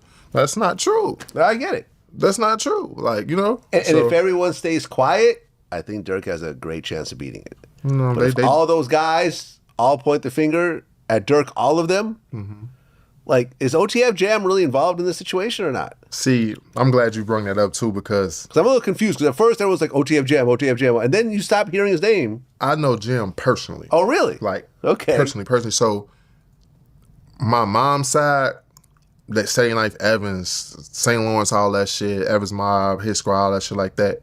Where Jam is from, he would be considered my op, but he not because of my other people type shit. Because he's from 79th and Vernon. Jam, I don't think Jam. If Jam was gonna snitch, he'd have been snitched on a lot of shit a long time ago. Jam's done a lot of time in jail. Jam, real nigga. Like I tilt my hat to him. I ain't never seen Jam do no bitch ass shit. So when they started saying his name, I was the first nigga probably like, I don't believe that. I got to see proof. Out of everybody out that thing, y'all saying Jam the one that's just going, no, I don't see that. I don't see that. Cause shit, he a real street nigga. Like, and he had plenty of chances to snitch on niggas for a lot of other shit if that was the case. He wasn't, no. I don't think Jam got nothing to do with that shit. I think it's the internet, they threw his name and that shit like that because why? his name ain't came out in no paperwork or no shit like that. No one that nothing. Yeah, and that ain't his. Well, but there are hidden names throughout the indictment, which people say might be Jam. But you're right. In the beginning, there was like we were supposed to do an interview with him. A couple of different people hit us up, but we weren't quite sure if it was the right person or not. So ultimately, I didn't see any interviews with him. Yeah. Is he locked up right now or no? I don't know that neither. You know? Yeah, like, see, I'm a little confused about the whole situation. I've been super confused because it's like, because when they first said it, I'm like, all right, what the fuck this nigga Jim? He's gonna say something. Then it's like a fake page, his real page and shit. It's like, me personally, I don't feel like Jim snitched. They would have to. I keep telling niggas, y'all gotta show me. I gotta.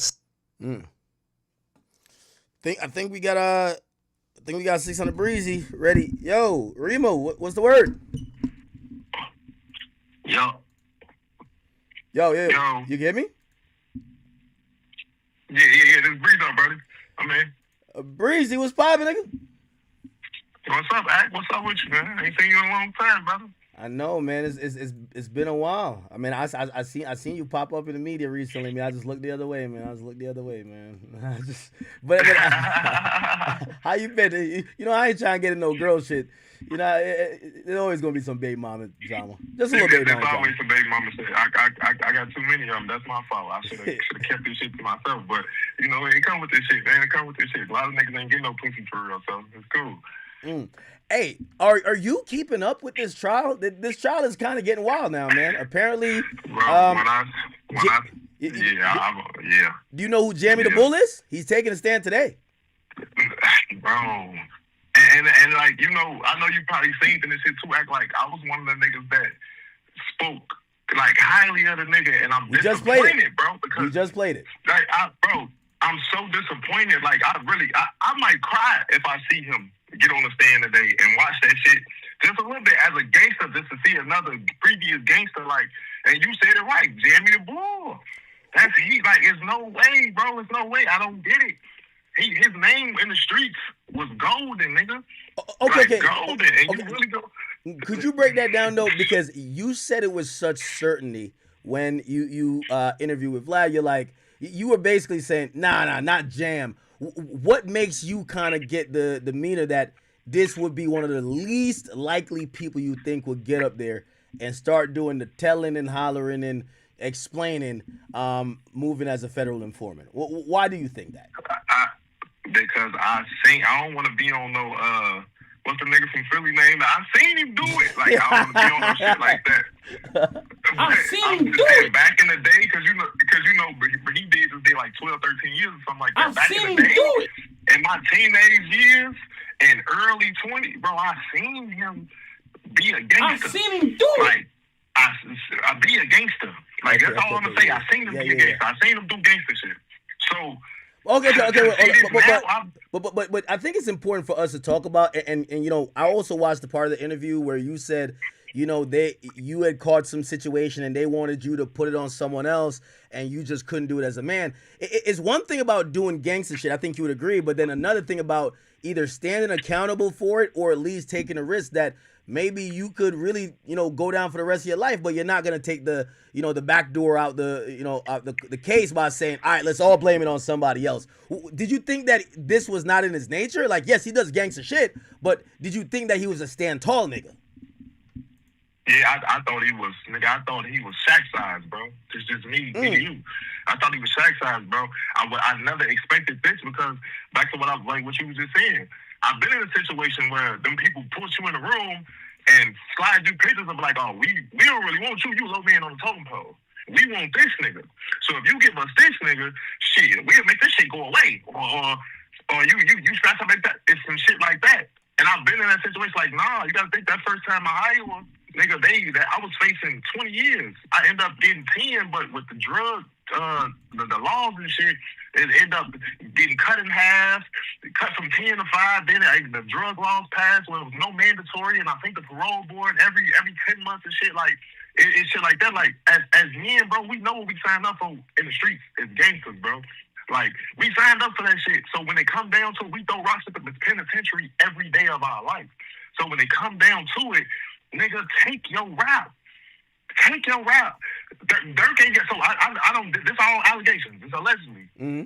They allegedly saying that Jam was the shooter, whatever, woo. So what you throwing Durk in there for? If you allegedly did what you did or was in a situation or whatever, nigga, you knew that this could be a possibility. Okay, this could be this take your route. Well, I'm gonna hit you with don't take down the nigga. Don't take down the nigga that's taking care of a whole bunch of. First of all, taking care of you. The nigga ain't never seen 50,000. Probably never seen 5,000. He gave him 50,000 on the walkout and probably gave him way more and did way more shit for Jim. Well, that comes into the mix. And by the way, we had 6ix9ine on yesterday, and he was kind of explaining why he did what he did. And I guess for everybody who cooperate, they always have a reason, right? Some people feel like with the Jam situation, at a point, Durk might have cut him off. So maybe he was going to stand tall, but if you feel you kind of cut off from the gang, now, is that a valid reason? I asked 6ix9ine yesterday because, when he goes down his list of reasons, he said, well, they kidnapped me. They stole from me. And he said, they fucked my bitch. And I said, all right, the fucking of your bitches, you can't just send somebody for life in prison because they fucked your bitch. But I get it. If you feel that, that's tender. Yeah, I feel like if you feel like you're now enemies with your gang and they did X, Y, and Z, maybe that. Let me ask you, if you took a charge, right? You took, I don't know, like some serious shit. It carries 20. You take it for your man, he's up mad money, but he stopped taking care of you. The prosecutor is still coming. You now doing 20 years. Your man forgot about you. He hanging with new niggas. He don't check on your moms. He don't send nothing to you. The prosecutor keep coming back to you every year. Hey, your mans, we still want him. You doing that 20. We know he's not taking care of you. If you give us the info, we'll get your shit cut down. We get you out of here in a couple weeks. Is that a valid reason to tell? If the person you're holding it down for cuts you off. As street niggas and gangsters, that's not a valid reason, bro. That's not. That's what happened to my homie Just Blow 600. He was out here, he was doing good, he was moving with Durk and them, and the prosecutors kept going to that bitch from the low end and was like, oh, and she was like, fuck it, this nigga ain't sending me no money. He out there with OTF chains on, he moving with Durk. I got some information with somebody that was with me when such and such, and Blow ended up getting all that time just because, you know what I'm saying? But it's no, bro. It's cold. Like, first of all, you're not even gonna be able to walk the yards and no jail you go to. You're still going to jail. You're not getting out. No, I've never seen nobody snitch and not do no type of time. You're still going to jail. So, nigga, stand on your 10, be a real nigga. I stood on my 10 in every case I ever been in, and majority of them didn't have nothing to do with me. I got caught up in indictments that had nothing to do with me. And I'll take the less hit I can to get away from. I know how you sit, you fight, you take the less shit you go up the road, nigga. You can take classes, get your time knocked down, all type of shit. But as a man, you knew this. Nigga should have worked jobs. Nigga should have went to school. Nigga should have been architects and doctors. This is what come with this. They built prisons and make money off jails for niggas like us in the streets. We didn't start this like this. This is the life that was handed to us. A lot of us was born in poverty and born in fucked up situations and had to sell drugs and gangbang and kill and rob and steal just to survive. But if you know that that's the type of shit you're gonna be on, then you got to stand tall.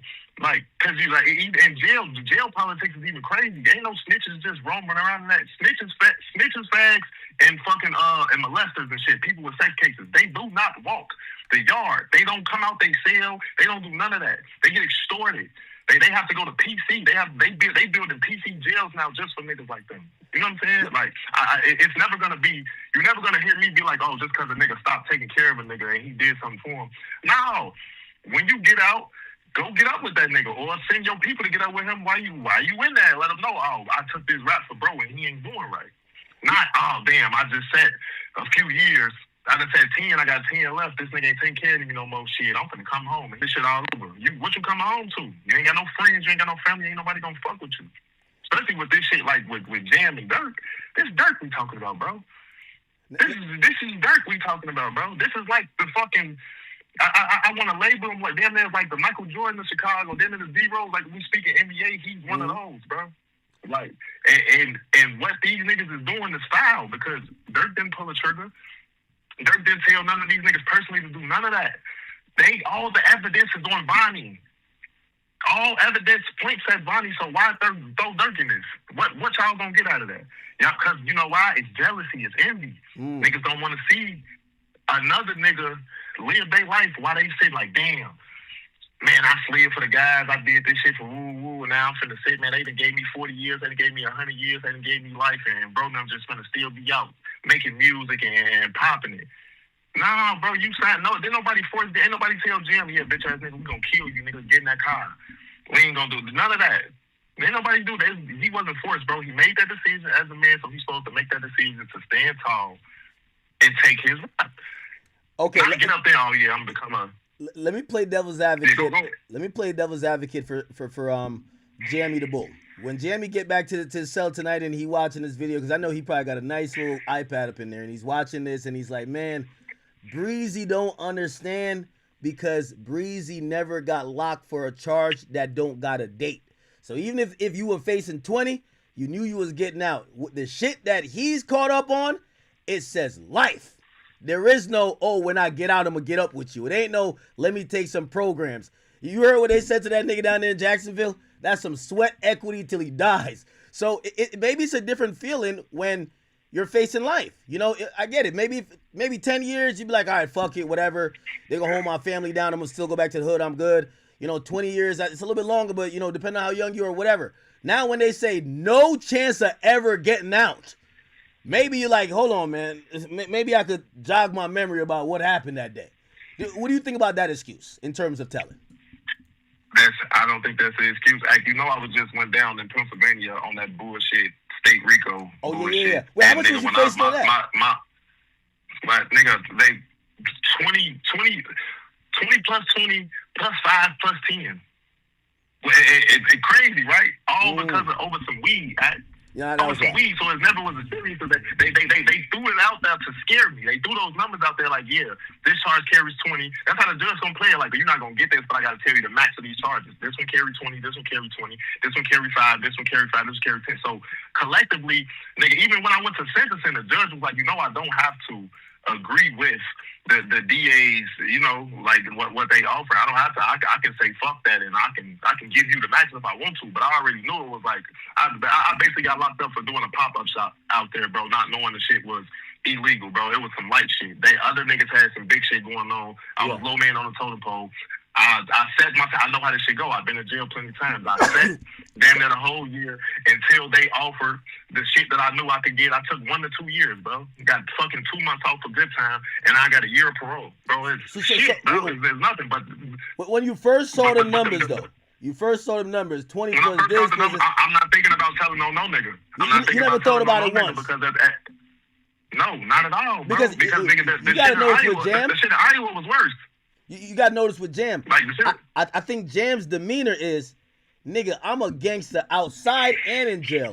Who gonna fuck with me in here, even if I rat it? You see, he's not gonna be a gangster in jail. You don't think he's so? Not going. They going. First of all, he's not gonna be. He going to the Fed, bro. The Fed. See, I've only been to all state prisons and shit, bro. The Feds is a different ball game. He ain't walking no yard, and you the nigga that took down at half of these niggas' face. They don't play like that. The Feds is his own everything. It's over. Yeah, you had a good run, but it's over now. You chose to be a bitch ass nigga. That's just what it is. We talking street politics, bro. Everybody know how this shit go. It is what it is. There's not no civilian shit. A civilian could have did that and it'd have been different. They could have walked the streets and all that shit like that and been good in certain jails. But this is a gangster we talking about. He's breaking gangster niggas' heart. Like, this shit hurts street niggas when we see shit like this. Like, you know what I'm saying? You know, me and Durk don't even see eye to eye on a lot of things. We've had a lot of little issues, but that's still one of the guys. Nigga, it's free Durk. It's free Durk. I never want to see no shit like this for none of them niggas. Even DD, none of them niggas. Free the niggas that's staying solid. Free the niggas that's ratting. Hey, I have one more situation. So supposedly, this is according to the internet. We don't know if it's true. Well, we do know that apparently his baby mom did get killed. Imagine if the guy's not sliding for you, like somebody did something to your family, you locked up, the guy's not sliding. Is that a good reason to turn on the guys? No, it's no, bro. It's first of all, because you keep going into that question. No, because I'm trying to. Because here's the thing. I hear this constantly. People say you never know until you're in that. Like even 6ix9ine says, you never know till you're in that situation.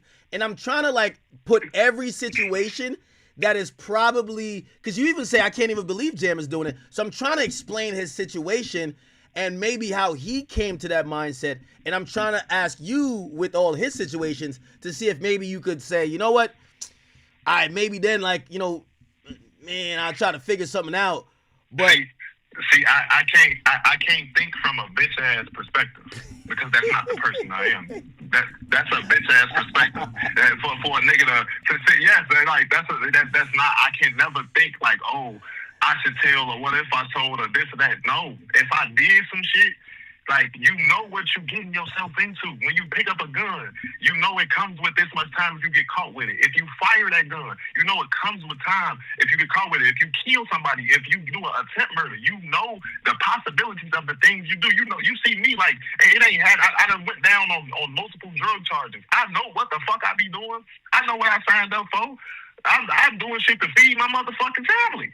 I've been doing that shit since I was a teenager. So it's like, nigga, I know when I go to jail, I take my rap and I come right back and I be the same nigga. You know, because I didn't tell. Now, Breezy, I'm gonna be honest with you. One of them pages, Chirac Humor, hit me and they said that they got the body cam video of when they take you out of the car and you crying like Lil Ted, say you might know about a body.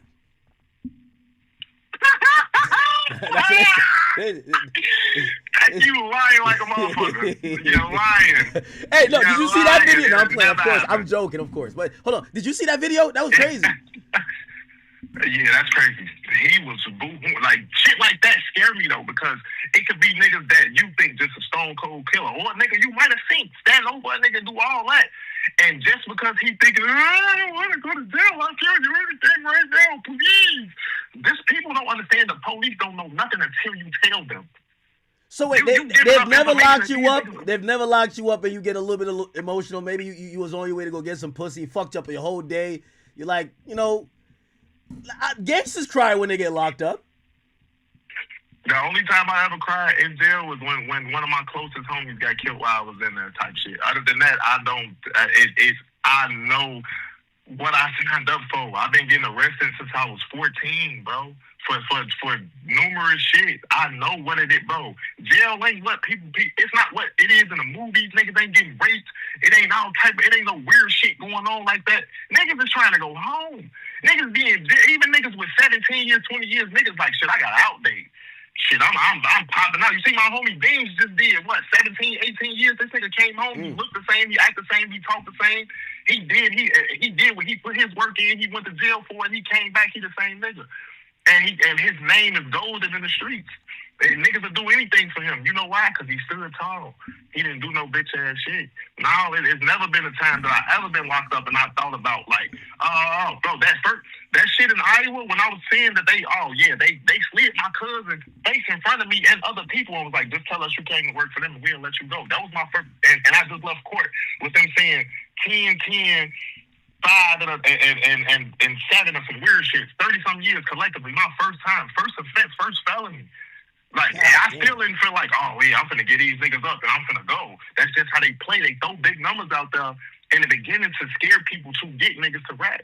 But you gotta be a real stand-up street nigga to know, like, you laugh at the police. If niggas ever think like ball or blocking and shit like that, you see how they in the interrogation room, them people talking and saying they got this and they laughing at them and playing with them. You gotta piss the police off. Fuck them. It ain't about them. It ain't about them detectives or none of that. You go in front of that judge and that's who you facing. Hey, you know what's fucking me up about this case too? Of the three main people who flipped, right? One is Vonnie, one is Jam, but the other one is Keith Jones.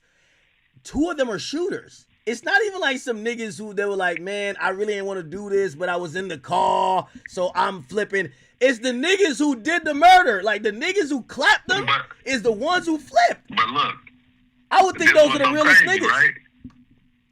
This was so crazy about them. I don't know them niggas, and them niggas is not BDs from nobody's neighborhood, right? Them niggas supposed to be from Little Folk, they like out west Chicago. So it's like, these is technically random niggas. These is random niggas. That you know what I'm saying? This is why you don't do that. You don't just get people and get paid killer. And this shit still all allegedly. I'm not saying them niggas did nothing. I don't know shit. Yeah. But that's not what you do. It's not it's still like Jam disappointed me because Jam, you are immediate. You immediate. So your name ain't never supposed to come up in this shit. In no type of way. Like, it's the shit just fuck. It's just a lot of mistakes was made in this shit. And off the mistakes certain niggas made, niggas trying to take Durk with them. Niggas looking at it like shit. They offer, first of all, because you got to think about it. This a murder for hire with a body. Like, I looked at the shit like if like they attempted to do it and nobody got hurt, it come with 10 years. If it was somebody got shot, it come with like 25 years. If somebody died, it's life. Or you see, at first they was talking about the death penalty and shit like that. Nigga, you did some research. You're right. You did some research. You're right. I do my homework, bro. I done been in jail too much. I'm like, I be in that law library and shit, so I know certain shit. But I'm paying attention to what's going on. Them niggas got in front of them niggas and told them, oh yeah, shit. You don't get the chair. We go, fuck the chair. We go lethal injection. You know what I'm saying? Them niggas like, fuck, I'm never gonna come home. They like, so if niggas don't really got real love for Durk, and they mamas and they baby mamas and they kids, they family, like, shit, do what's right for us. Don't do, fuck that. Tell them anything. So you can come, they said they'll give you 10 years. You can come back from that. In 40 years, we'll be dead. Hey, by the way, like, we saw that in the YSL trial. One of the defendants, I think it was Slime Life Shorty, his girlfriend was caught on the recorded line saying, yo, you better stop staying in there for them boys. Yo, get them what they want and come home. Like, basically his baby mama was pressuring him like, you know you don't got too much to do with it. Tell them whatever they want to hear. You got a family out here. We not doing good. And by the way, he did he cooperate? I think he did cooperate to some extent, or he pled out some way, somehow. So, I mean, yeah, how do you handle when your family's calling you and they're like, yo, Breezo, like, yo, how you get caught up in some shit in another state? Like, yo, you know, you got kids out here. You know your baby mama's on your bumper. Your baby mama's might have called the cops on you. I ain't gonna cap. Of course. No, I've been in that situation before. One of my baby mamas definitely done got my crib raided before, all type of shit. After she done said and seen what I was doing and what was going on, and the police came in my shit a few days later. And the nickname that they gave when they came in, she's the only person that called me that, so I knew what's up. So I've been in them situations, but still in all, if you on the phone and your people was trying to convince you to snitch, I'm hanging up. Because if you in my life, you know what come with me. You know what come with me. You know the shit I'm into. All right, they put your kids on the phone. They put your kids on the phone. Daddy, when are you coming home, Daddy? Daddy, when are you coming home? You know you're not telling your kid like the world we live in now, you putting your kids in danger. Niggas will kill your kids for shit like that. You know what I'm saying? Like, you go and snitch on somebody and you ain't got enough money. They'll put you in protective custody. But what about the multiple baby mamas and the multiple kids? What if you got 6, 5, 4 baby mamas and all the kids split up and one or two of your kids live in the hood? And so let's take for example. Let's just for a example of some shit. I'm not saying this is what's going on, but this is what could happen. Kids still live in the hood. Niggas snitch on Durk. Boom. He got niggas he take care of every day. It's oh man, whoa. Hey, this nigga just told on bro, we finna go kill his baby mama, or we finna kidnap his kid on some paid and fool shit, on some Uncle Ice shit. We finna go kick. Like, that's what I'm saying, bro. It gets deeper than what people talk about on the internet. It's real street shit, like real life. If you tell on somebody, them people gonna put you up. But what about your family? You tell them a nigga you get protective custody and you just left your family out there to hang. So you claiming you did this for them, but you left them in the trenches. Now it's funerals you can't even go to because you come to the funeral, niggas gonna jump out on with switches and smoke your ass at the funeral because you told. So now dead bodies plus your dead body. Now, I do think people think that right now. So in this current climate, I think they don't see the ramifications. Like, for example, 6ix9ine, popular streamer running around here doing what he wants. Lil Woody, he's popular personality, running around here, do what he want. Gunna having it his way. That nigga in fucking Monaco having foursomes and shit like that. It looked like all the people who cooperated, ain't nobody getting their, like, you know what I mean, their mama's house shot up. They look like they're living their best life. Because we live in the times of a civilian. We live in civilian times where people feel like snitching is okay because people are gonna say it how you say it and shit. Tell them niggas to live your life. Fuck that. Don't nobody care what. Street niggas gonna call you a snitch. The bitches ain't gonna call you a snitch. The business people ain't gonna call you a snitch. They don't give a fuck. People on Wall Street ain't gonna care if you told. Like certain bitches that don't got Instagrams or care about that shit or care about street niggas. Bitches that think street niggas are losers and dirty and ugly just because of the type of things they do. They gonna say niggas can tell and still go live their life and live their best life, and that's what's going on in today's time right now. We're not in a gangster time right now. Like all that drill, like you gotta think I came out the drill wave. I seen all this shit happen. We beyond all of that now. No, nobody care about being a street nigga and being a gangster and all that shit. That shit not cool to people. That shit not cool to people. It never was cool in the first place. We was forced to do a lot of this shit, but it seemed like being a snitch is okay. Like look at the Charleston Whites and all of these people, niggas that either told or blatantly tell you I'm gonna tell on you. People fuck with that shit. They think it's funny. You know why? Because they not street people. They work regular jobs. They take their kids to school every day. They go to the gym or go and walk in fucking grocery stores and live their regular life and drive their regular cars, and they don't give a fuck about that. You know why? Because they're not gang members. They're not drug dealers. They're not into none of that type of shit. They own legal guns to protect their house. They ain't sliding on niggas. They ain't never seen the motherfucker get their shit blew off. So we living in a time where people basically like, oh man, if you a street nigga, that shit, the streets, that's what it is. They super, the streets washed up. The streets washed up, but niggas only been hollering that because so many niggas told and got out. Like, they think that shit okay. Hey, but it is to civilians. Okay. To civilians is all right. When you a street nigga, it's not. So we had on King Yella like yesterday, the day before, and he said the way he look at things now, he just want to be a man. He want to go take care of his family. He want to stay out of street stuff. Has some of this stuff, like, you know, you're in disbelief that Jamie the Bull is telling. You're seeing all this stuff happen. You're right. People are celebrating some people who may have took what some would call a dishonorable route. Are you at the point where now you're like, you know what? Let me go try to be on my Kodak Black. I'm a civilian now. Like I want to be the civilian now. I don't want to be nowhere near you niggas on the street. Especially in light of all of this. Like, is that your demeanor now, or you're just like, listen, man, I'm gonna do what I'm gonna do, but I'm gonna just be careful and stay away from a lot of these niggas? I'm never gonna be a civilian. You know why? Because the minute that I drop my flag or say I'm done, and I feel like I'm a grown man, and I feel like everybody else grew. A nigga, I could be in Chicago at a store or at anything with my kids, and a nigga will kill me just because my name is attached to 600, because I come from where I come from, just because of shit. I'm never gonna be a civilian. That ain't the life I signed up for. I can't be a civilian. That's just not me, and I'm okay with that. I'm okay with that. But you just gotta know how to move and how to live. Like niggas like King Yella speaking on that. King Yella ain't been in Chicago in how long? Probably over 10 years. He moved to Vegas. He changed his life around. He just sit on the internet and still be in Chicago's business. You see, before I just got locked up, what just happened with me and Melly from 051 and shit. You know why? Bro, I was outside in a public park where my pops got a softball. What happened though? Because the camera cut. I was like, oh shit.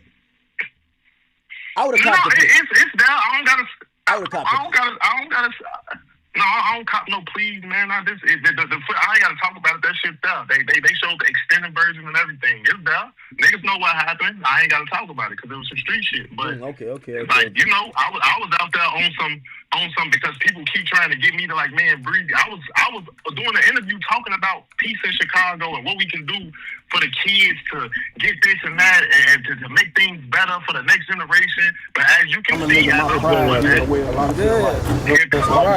this extra shit. It come, oh yeah, like it's never gonna work. So I've tried to not even be a civilian, but just try to do civilian activity. It didn't work. So I know I'm a gangster. I'm gonna be a gangster for the rest of my life. But I'm not just out there crashing out. I've never been a crash out. I'm a strategic nigga. I'm smart. I've never just been a nigga can't never send me to do none of that shit. Everything it is what it is with me. But yeah, I can't never say I'm gonna be a civilian. I'm not gonna think like a civilian. None of that, because I'm never snitching on the nigga. I'm never bitching up. None of that. I'm not copping no plea. You say you copping the plea. I ain't copping the plea. I got copping the plea and I got it on me. It's that. I'm a gangster. We can fight. We can shoot. We can do whatever. But I didn't come on the bullshit. I understand if I came on the bullshit, bitching the niggas, oh, fuck these niggas, none of that. Nah, it's just, people, once you sign up for some shit, nigga, stay there. Stay on that side. I'm not telling you to be a fucking clown and be a goofy and be a gang member and be claims and doing shit like that. I just know my life and the shit. My past. You can't escape your past, bro. You can never escape your past, bro. Like, if you was a gangster, if you was from the Chicago drill wave and you was one of the main faces, and you just chose to just put your guard down and say, fuck it, I'm a man, I'm gonna raise my kids, I'm gonna roam freely with no gun and because I ain't worried about nothing because I ain't doing nothing to nobody. What if you shot somebody, cousin, uncle, daddy, nephew, 10, 20 years ago, and they ain't forget about it and they see you? They're gonna smoke you. They're gonna smoke you. Like that's just how it should go. So you always have to live with your antennas up when you did shit in the streets. When she was the street nigga, you always have to move with that street mentality. I ain't saying be a street nigga forever. I ain't saying be dumb. It's okay to go get a 9 to 5. It's okay. That's just not I'm not into that type of shit. That's just me. I'm not trying to pay niggas taxes for some shit they ain't helped me do or none of that shit like that and all this bullshit. That's just, you know.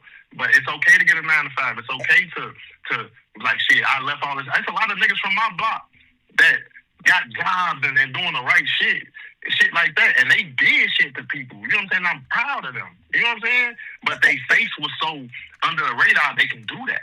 Hey, by the way, I'm looking at the video. You can't do that. I'm looking at this video. The one. It's your boy, Big. Wait, hold on. The one in question. With Woo or whatever. Yeah, man, look like you're standing. Yo, have you ever ran? Like you ever ran from an op? I ain't never ran from no nigga, bro. You see how big, bro? I'm 6'5", 230. I've been, bro, I fight. Like, before the shooting, I fight. Like, I'm not no bitch. Ain't no nigga making me run. Ain't no nigga. If you outnumbered 10 to 1, you hitting the skedaddle, right? I was outnumbered when Billy and Yellow walked up on me with all them Crip niggas in Vegas. And did I run? No. I'm not running from there was twice you looked over your shoulder for the nearest exit, though. Like, I could peep that. I was like, all right. He's looking for escape plans. No, sir. That definitely wasn't no escape plan. That was, if I punch this nigga, who close next? You ain't see, my bag is in my left hand. I'm right handed. That right hand free. I'm only thinking about Yellow because Yellow, I ain't know him at the time. So I'm just like, damn, this nigga big. I'm going to have to rock his ass. That's it. I'm not thinking about no fucking Latif. I wasn't thinking about it. You see that? I was smirking, smiling, all types of money hanging out my pocket. I got tennis chains on, all type of shit, bro. Like I'm not worried about no niggas, bro. Like that shit. No, I'm never.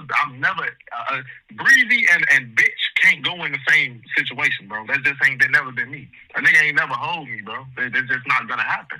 Not gonna happen. Once you seen them cameras, though, because you know this shit gonna be on Chirac College, Rap Catch Up College Kid. They gonna be trying to. Yeah. There's no fear in your heart. You gotta at least be like, you know what? God damn, they caught me. I'm lacking out here, man. Fuck. No, bro. I walked in a mall situation. I walked up on them. Them niggas was calling me from afar. Breeze out. I thought it was some fans.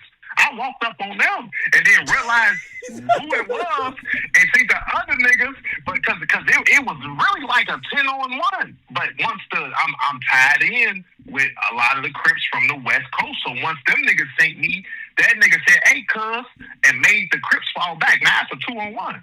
Now what we talking about? What we talking about? What we talking about? You know what I'm saying? You see, I was just the shit with Woo. I'm on 52nd and Cottage. That's they shit. That's they shit. A nigga ain't walk up, slap me, punch me, disrespect me, nothing. See, the nigga was asking, did I disrespect you? From the Facebook shit I was talking about. He asked, did I disrespect you? I said, I felt like you did. I felt like you was playing with me. You know what I'm saying? Niggas address me a different way because I'm not a bitch. That's just a difference. Niggas will see me and instantly steal on me, jump me, shoot, anything. It's a respect level for me. You know why? Because I'm a stand-up nigga when it comes to this street shit, bro. That's it. By the way, I'm stand up, bro. I love your perspective, especially on everything, because I think people have.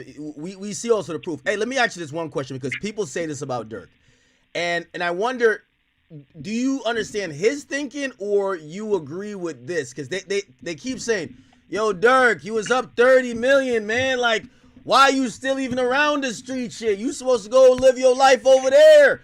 You got out." That's what a lot of people say. So they kind of blame Durk for, even if he's innocent, even being around this stuff, he fucked up because he got so successful. He should be like Chief Keef in the Hollywood Hills, far away from any type of niggatry.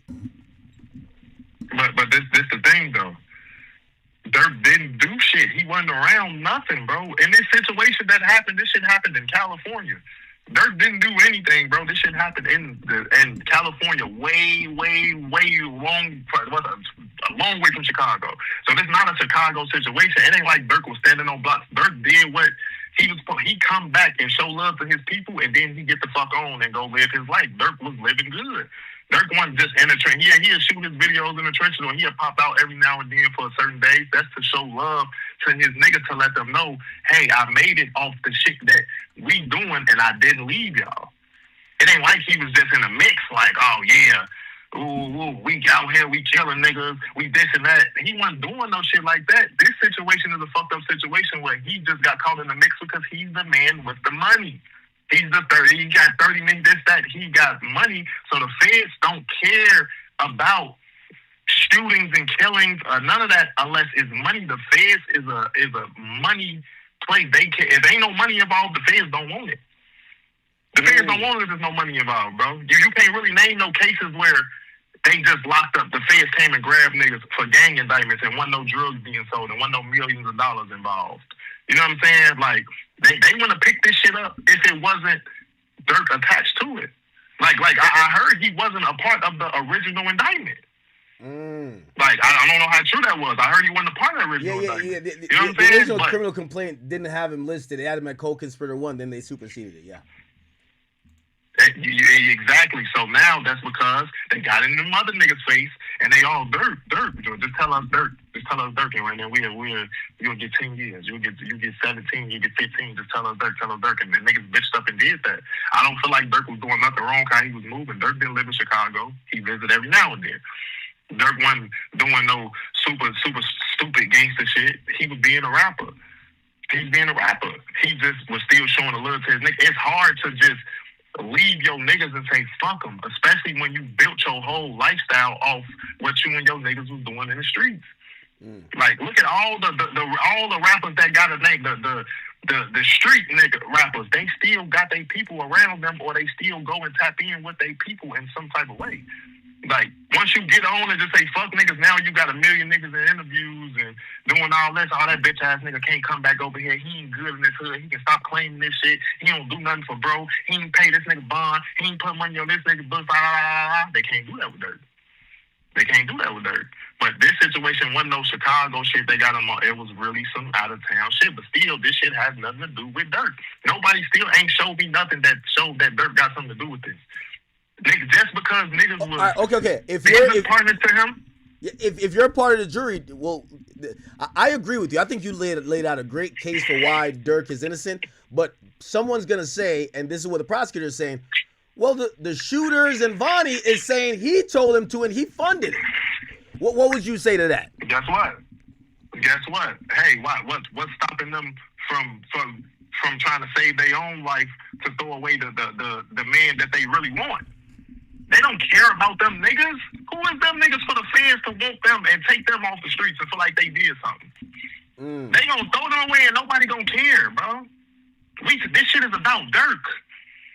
This shit is all about Durk. They want him. They want to make an example out of a gangster rapper coming from Chicago that made something out himself. They want to make it seem like, oh, he got the money and he was still doing for this or paying for killing, so we made an example out of his ass and we threw him away. Next. Who's the next example? They don't care about a Flocka, a Jam, none of them. They don't care about the niggas, bro. They don't care about the niggas. They want Durk. That's just what it is. He the man with the money. That's what. Did they say some shit about him? He could have got a bond if he'd have gave up all his assets. Everything. They wanted it all. Yeah, money. Yeah, they did. Money. Give us all your money. Be broke. Be broke so you can have to go back to Chicago and struggle while you fighting this case. Or be in a fucked up position, or you're gonna have to scram. First of all, we're gonna put you on a bracelet. You ain't gonna be able to move, so you're gonna have to shoot videos in your house. Like, you're gonna have to remake the money. And even when you do that, they was gonna find a way to come take the money because in their mind, he using his money to get people killed. We don't feel like he should have this. So he just made $2 million this month, and we feel like we should control his money. This shit is a money play. It's about Durk, bro. It's not about none of. They don't give a fuck about no Lil Pab.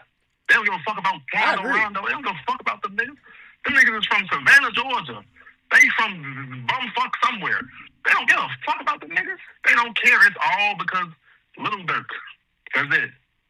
That's it. And niggas gotta really, but niggas ain't going. It's some niggas that's listening to us and be like, nah, and think I'm just talking or sound stupid. No, this is what it really is. This is what it is, bro. They don't give a fuck about niggas getting killed, bro. You know how many niggas get killed and they don't pick them up to do nothing? Man, this shit. It's a strategy. Being a gangster rapper is the most dangerous, probably the most dangerous fucking thing that you could ever be in the world, especially out the Chicago drill way. Like Keith was smart, but it wasn't like, but niggas did shit to Keith to make Keith go over that. Niggas backdoored him. Niggas did bullshit to him when he was deaf with niggas. So he said fuck niggas and went about his way. But he still took some of his niggas with him though.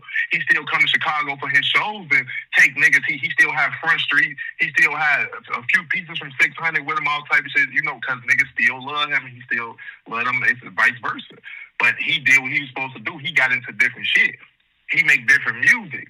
His genre is different. He into cars. He into video games. He did something different, bro. You know what I'm saying? Like, so that police ain't gonna fuck with Chief Keef. The police ain't gonna fuck with Chief Keef. You know why? Because ain't no gang violence surrounded around that. They can't pinpoint him to some shit that he been away from for 10 years. But now you got Durk. He bringing Pooh Shiesty to Chicago to shoot videos, and all these niggas got motherfucking masks on, and these gangsters. You putting one nigga from a gangster city linking with another nigga from a gangster city, just creating some whole other shit. The fear's looking at that like, how can we stop these niggas? How can we stop them? So you don't believe what the government? You don't believe what the government is saying in what they're saying, that they claim that Durk, even, you know, he did a song with Drake, I believe 2021 or 2020, and they're claiming that he was ordering murders. He's putting money on people's heads. You don't believe none of that, do you? I don't believe that at all. I don't believe that at all. I don't believe none of that at all. They're acting like he was fighting like a gang war. Like he was desperate to get back, this and third. He had to slide. And here's the thing though. This is where his music comes in, because they're saying, yo, he's rapping about, oh, I'm gonna get my get back. And oh, in some songs he's like, shit, you know, the day after my brother died, them niggas was down too. And they're trying to match it to stuff. But here's the catch-22. The people love the music that is kind of like real and raw. But then the government kind of use that to build a narrative that you're like some kingpin that's ordering murders. Exactly, because they looking at it like, oh, this nigga got.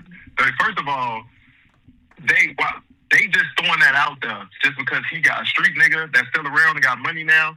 So who was paying for all the murders when we was coming up, when we was broke? Nobody.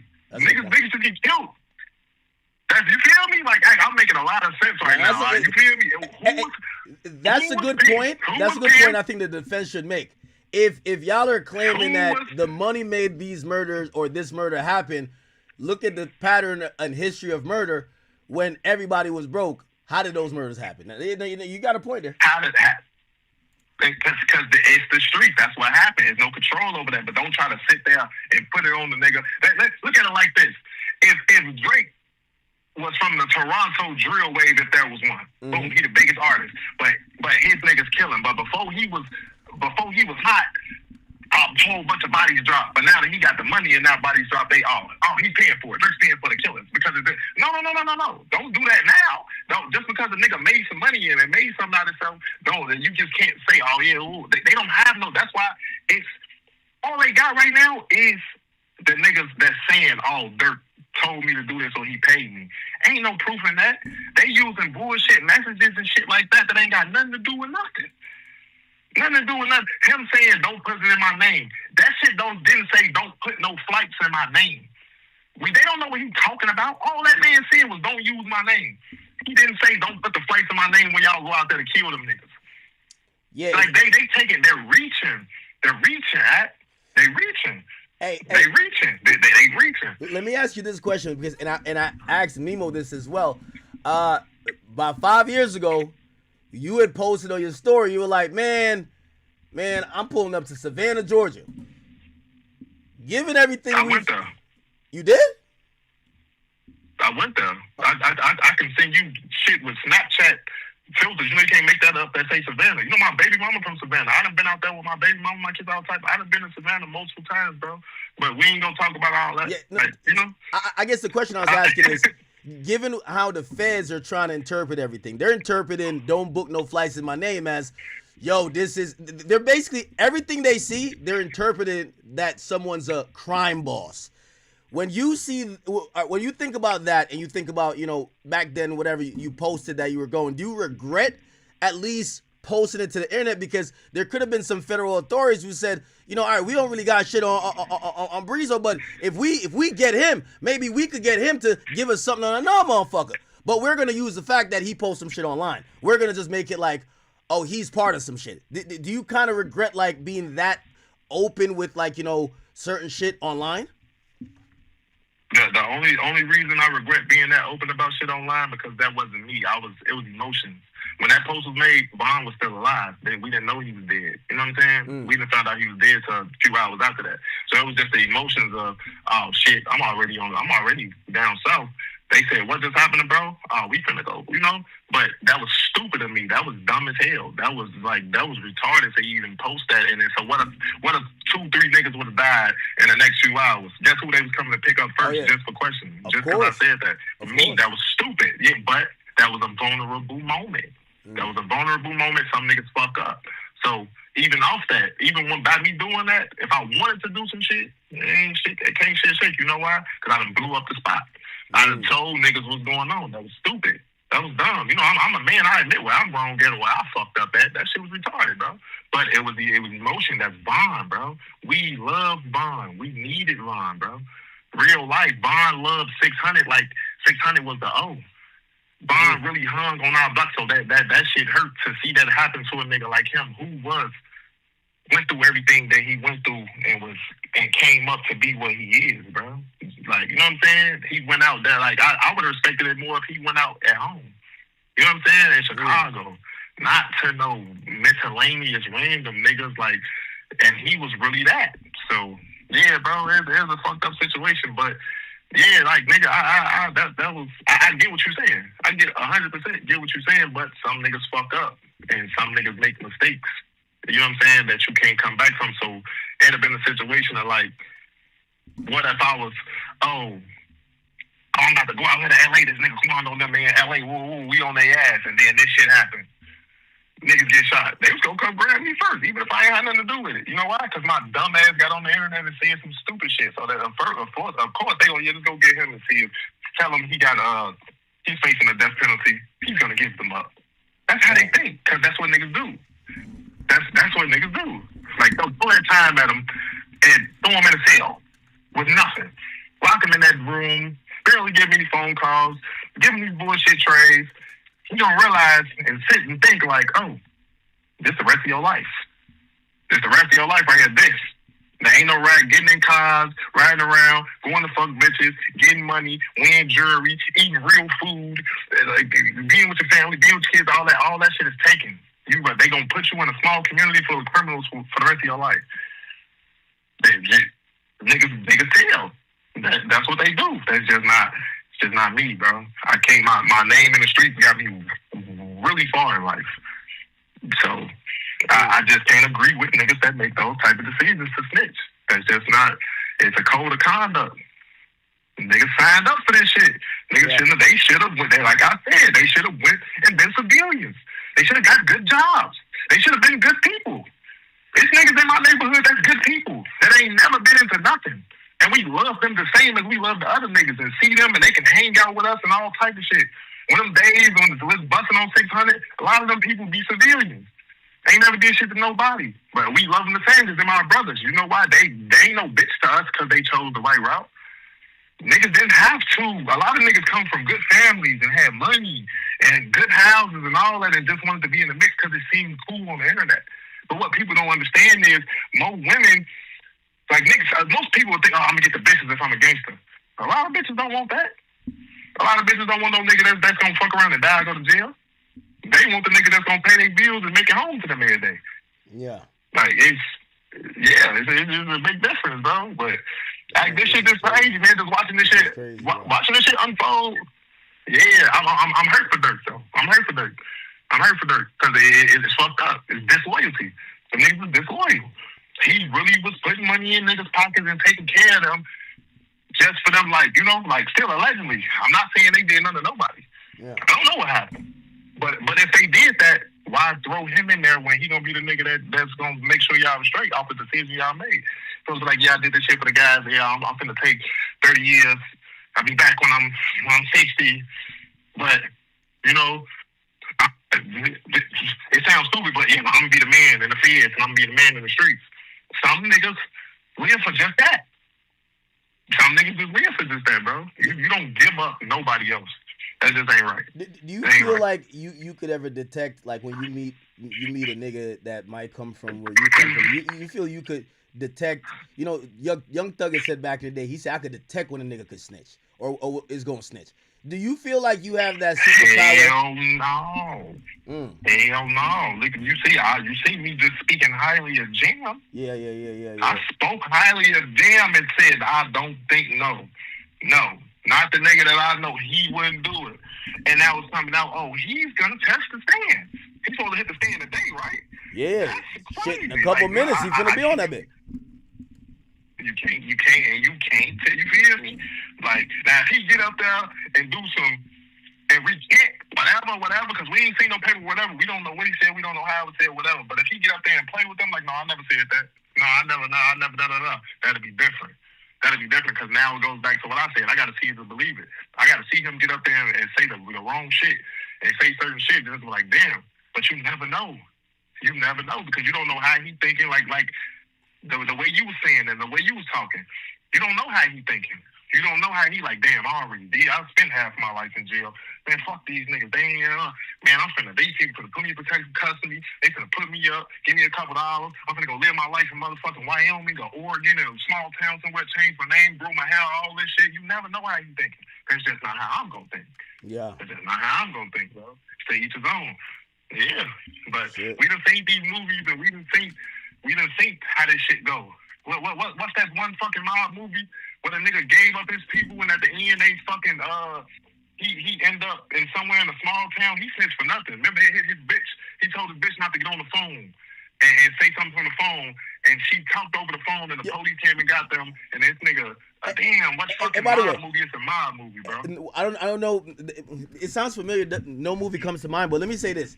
Do you realize that the best gangster movies always is a story about a snitch? It's always about a nigga who did a lot of gangster shit, and at the end, the reason why they're making that story, the reason why they're making the story is that he saved his ass by somehow ratting everybody out, and now he lives somewhere out in the winds, and he could tell his story. Bonnie is Nino Brown. Bonnie is Nino Brown. That nigga said, no, that educated brother from OTF. Oh, people say it was Goodfellas. It says Goodfellas. It says Goodfellas. Goodfellas, exactly. See, they know what I'm talking about. They know what I'm talking about. That nigga ended up, he snitched for no reason, for real, and got all them niggas locked, and they put him up somewhere across the motherfucking world, and changed his name and changed his whole all type of shit. Niggas be looking like, shit, fuck it, I'm finna do this. I ain't, instead of sitting in the cell.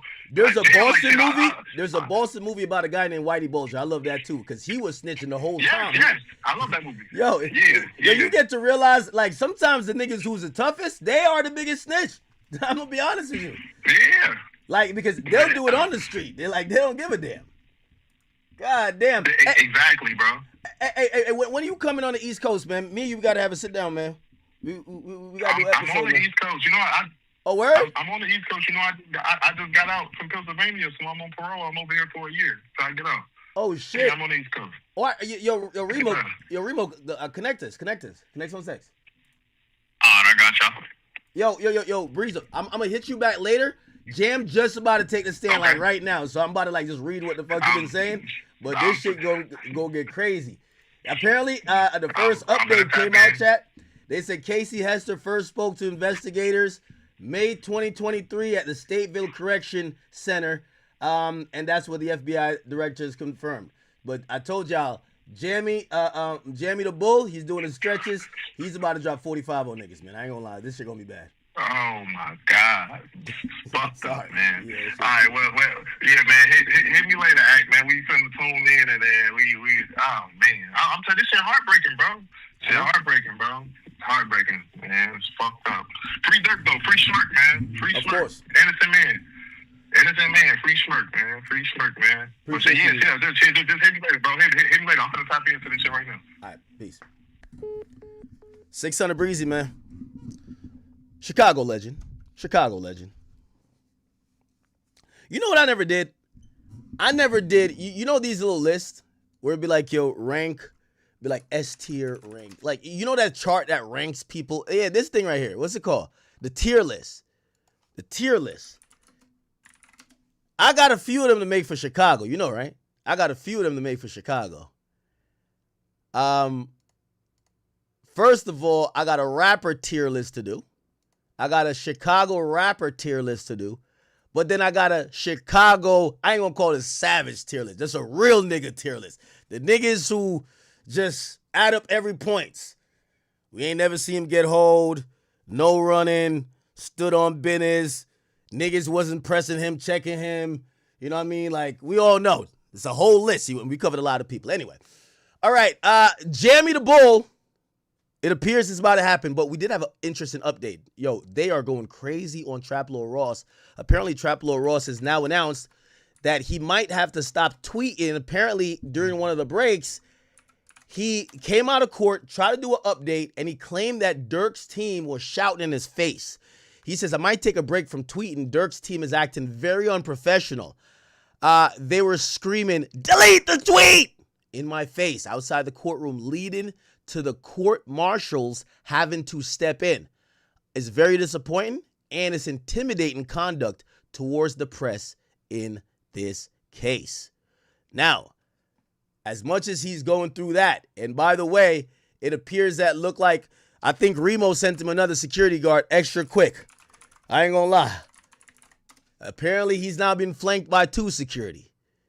So Trap Lore, he is under fire. This is how he's doing his updates now. They got 1 security here and 1 security there. You guys to update as soon as I possibly can. Yes, sometimes the prosecution is going to say things that aren't true. Sometimes the defense is going to say things that aren't true. Brian Steele said several things that are absolutely false when he was doing cross-examination just now. He referred to King Von as K. Von Bennett numerous times. That's not his name. Is anyone going to call out Brian Steele for getting that wrong? No, of course not. No, man. Now, the next thing we're going to cover is a bunch of people on Twitter are calling out Trap. Trap is thinking that the courtroom is about who tells the truth. That's not what the courtroom is about. If you could tell a lie and the other side don't catch it, it's fair fucking game. It's on. This is why, by the way, let me tell you how court works. If I go in court and I lie to help my client and I say, Yo, my client never even did X, Y, and Z. My client don't eat fish. There's a whole plate of my client eating a seafood boil on his Instagram. The prosecution did not catch that. Number one, if, obviously that's some evidentiary stuff, but number one, when things that are said that are blatantly incorrect, you could object to it. You could object to it. When you object, you create a record that if later, say Durk, or, well, obviously, this is Durk's attorney, so it wouldn't be Durk having an unfavorable outcome. But if the other side, let's say if you were a defense attorney, you know why you object? Because if the government lies, you object to it, that on appeal, if you lose the case, they could review that statement being presented to the jury, and you have a good possibility of getting a mistrial or getting a new trial, actually. You say, hey, they presented a lie. We objected. The judge allowed it in. They lied.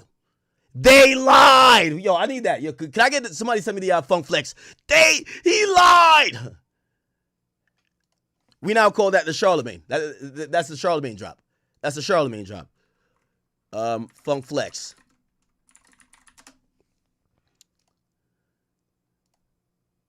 This is it. About this situation. Laid them both down. People always say, I hate, and people always want to. He lied. Y'all niggas worship him. He lied. So what happens is if the government, by the way, this was the same thing that happened with the grand jury. This is what I'm trying to say to Trap. I know Trap Trap is conflicted with the fact that he knows the case better than the attorneys, whether the defense or the prosecutor. He's been doing documentaries on this for years. It's exactly how he came up. But here's the thing. This is court. This is how strategy is being played. Here's the thing. Okay, cool. Even if Brian Steele lied, number one, you know who is incumbent on? It's incumbent on the prosecutors to take the fact that he lied and then bring up evidence. Be like, hey, judge, we want to enter this into evidence. It's the exhibit to show Lil Tim never was the one who called. Quando Rondo was never the person who gave Lil Tim the name King Tim. You basically start showing the jury they're lying. But lying is part of kind of what happens in court. Here's the thing. You have opportunities to correct the record and point out the lie. So I think this is where some people who are covering the trial are saying, Trap, you're not the prosecution. So no matter what Brian Steele said, even if it doesn't align with the truth, right? It's on the prosecutors to call it out. Now, obviously, for your own, rhetoric and how you're interpreting the case, if Brian Steele is saying things that's not true, he's leaving a opening that Durk could get attacked later. But this is strategy. This is strategy. Also, here's the thing about strategy. And I'm not berating my man Trap. That's my nigga. But here's the part about strategy too. Trap, don't you remember what happened with the goddamn attorney? Well, not attorney. The FBI agent? The FBI agent who's still on the stand. You know why Brian Steele is probably going to do a little extra more too? The dude don't know the case like that. They brought up Newski. He doesn't know who Newski is. So you know what Brian Steele's going to do? Let me bend the truth. Listen, they wouldn't play that game with a nigga like you. If you understand, he knows you know this shit back and front. He's not going to play that with you. Brian Steele is an expert attorney. He realizes, Trap, you got to see the vision here. He realizes the FBI agent doesn't know about the history of Durk like that. So he can't fact check shit. You notice he agreed with the lie. So if you have somebody who's a government witness that will agree with a lie, nigga, spin that nigga up there. That's why Brian Steele gets the big bucks. That's why Brian Steele is that guy. There's no fact. This is not a debate. There's no fact checker in court. Like, no, you didn't say. You told a lie.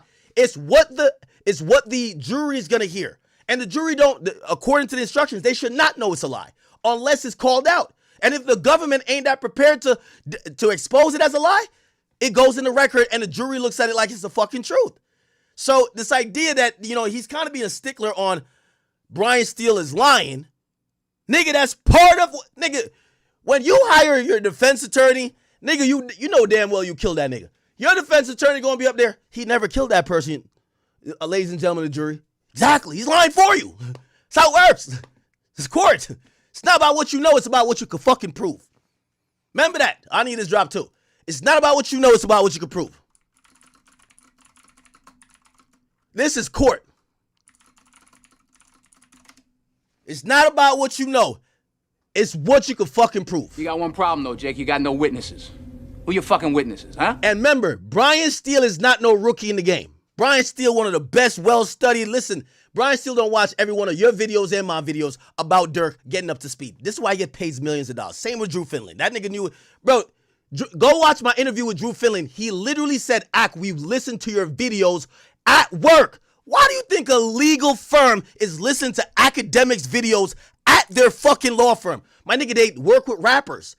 They know I'm going to give a breakdown. They're going to take that, do their research. They're going to be on Reddit. Nigga, that's their job to do everything.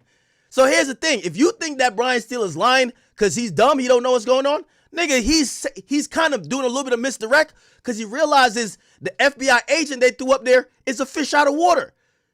Brian Steele is treating him. He don't know what's going on. Brian Steele got this dummy to admit, bro, don't you like... Brian Steele realized he's deputized, right? He's deputized. So deputized mean he doesn't work for HSI or FBI. He's deputized from a local task force. So he's a local law enforcement agent that is now working in a federal case. So he has federal authorities because he got deputized. Here's the thing. Brian Steele knows he probably doesn't know about the feds like that. They probably did their research on him. Oh, okay, this is the first time he's been deputized. He don't know how AUSAs get down. He don't know the procedures of how FBI agents carry out investigation. So you know what we're going to do? I'm going to go with the angle of, yo, he met with the people 30 times. Why y'all only recorded it 3 times? The AUSAs don't record nothing in their office. That's not what happened in state. So Brian Steele is playing a game, my nigga. He's using the fact that he knows way more than even this goddamn cop to make the cop say what he wants to say. Remember, this is not his witness. This is the government's witness. If he could go in there and score any points, he probably won. Remember, it's reasonable doubt. He's in there having the government's witness agree with him on things that ain't true. How is Brian Steele not whipping this nigga's ass? Brian Steele got the government's witness agreeing with him with shit he's making up. Just think about it, okay? Anyway. Right?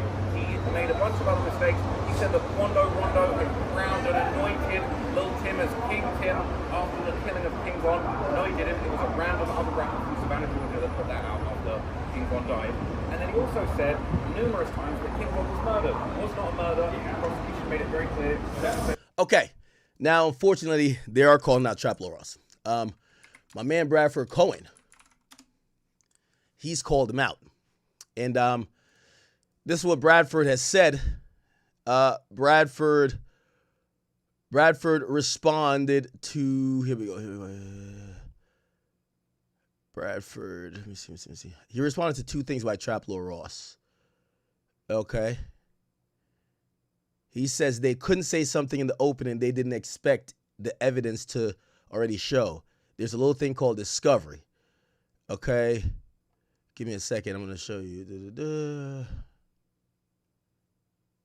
Okay. Yeah. You got to realize Bradford has done a really amazing job at, for that's his career. Anyway. Trap Lord tweeted out, he said, to everyone who was salty about yesterday's tweet, if the feds didn't purposely infer that Didi wrote the message, then why did Didi's lawyer go back in and argue for an hour that the message was lifted from a repost? And I told you exactly what happened. I might be the only person here not twisting the facts. So Trap Lord saying, I'm giving y'all exactly what's happening.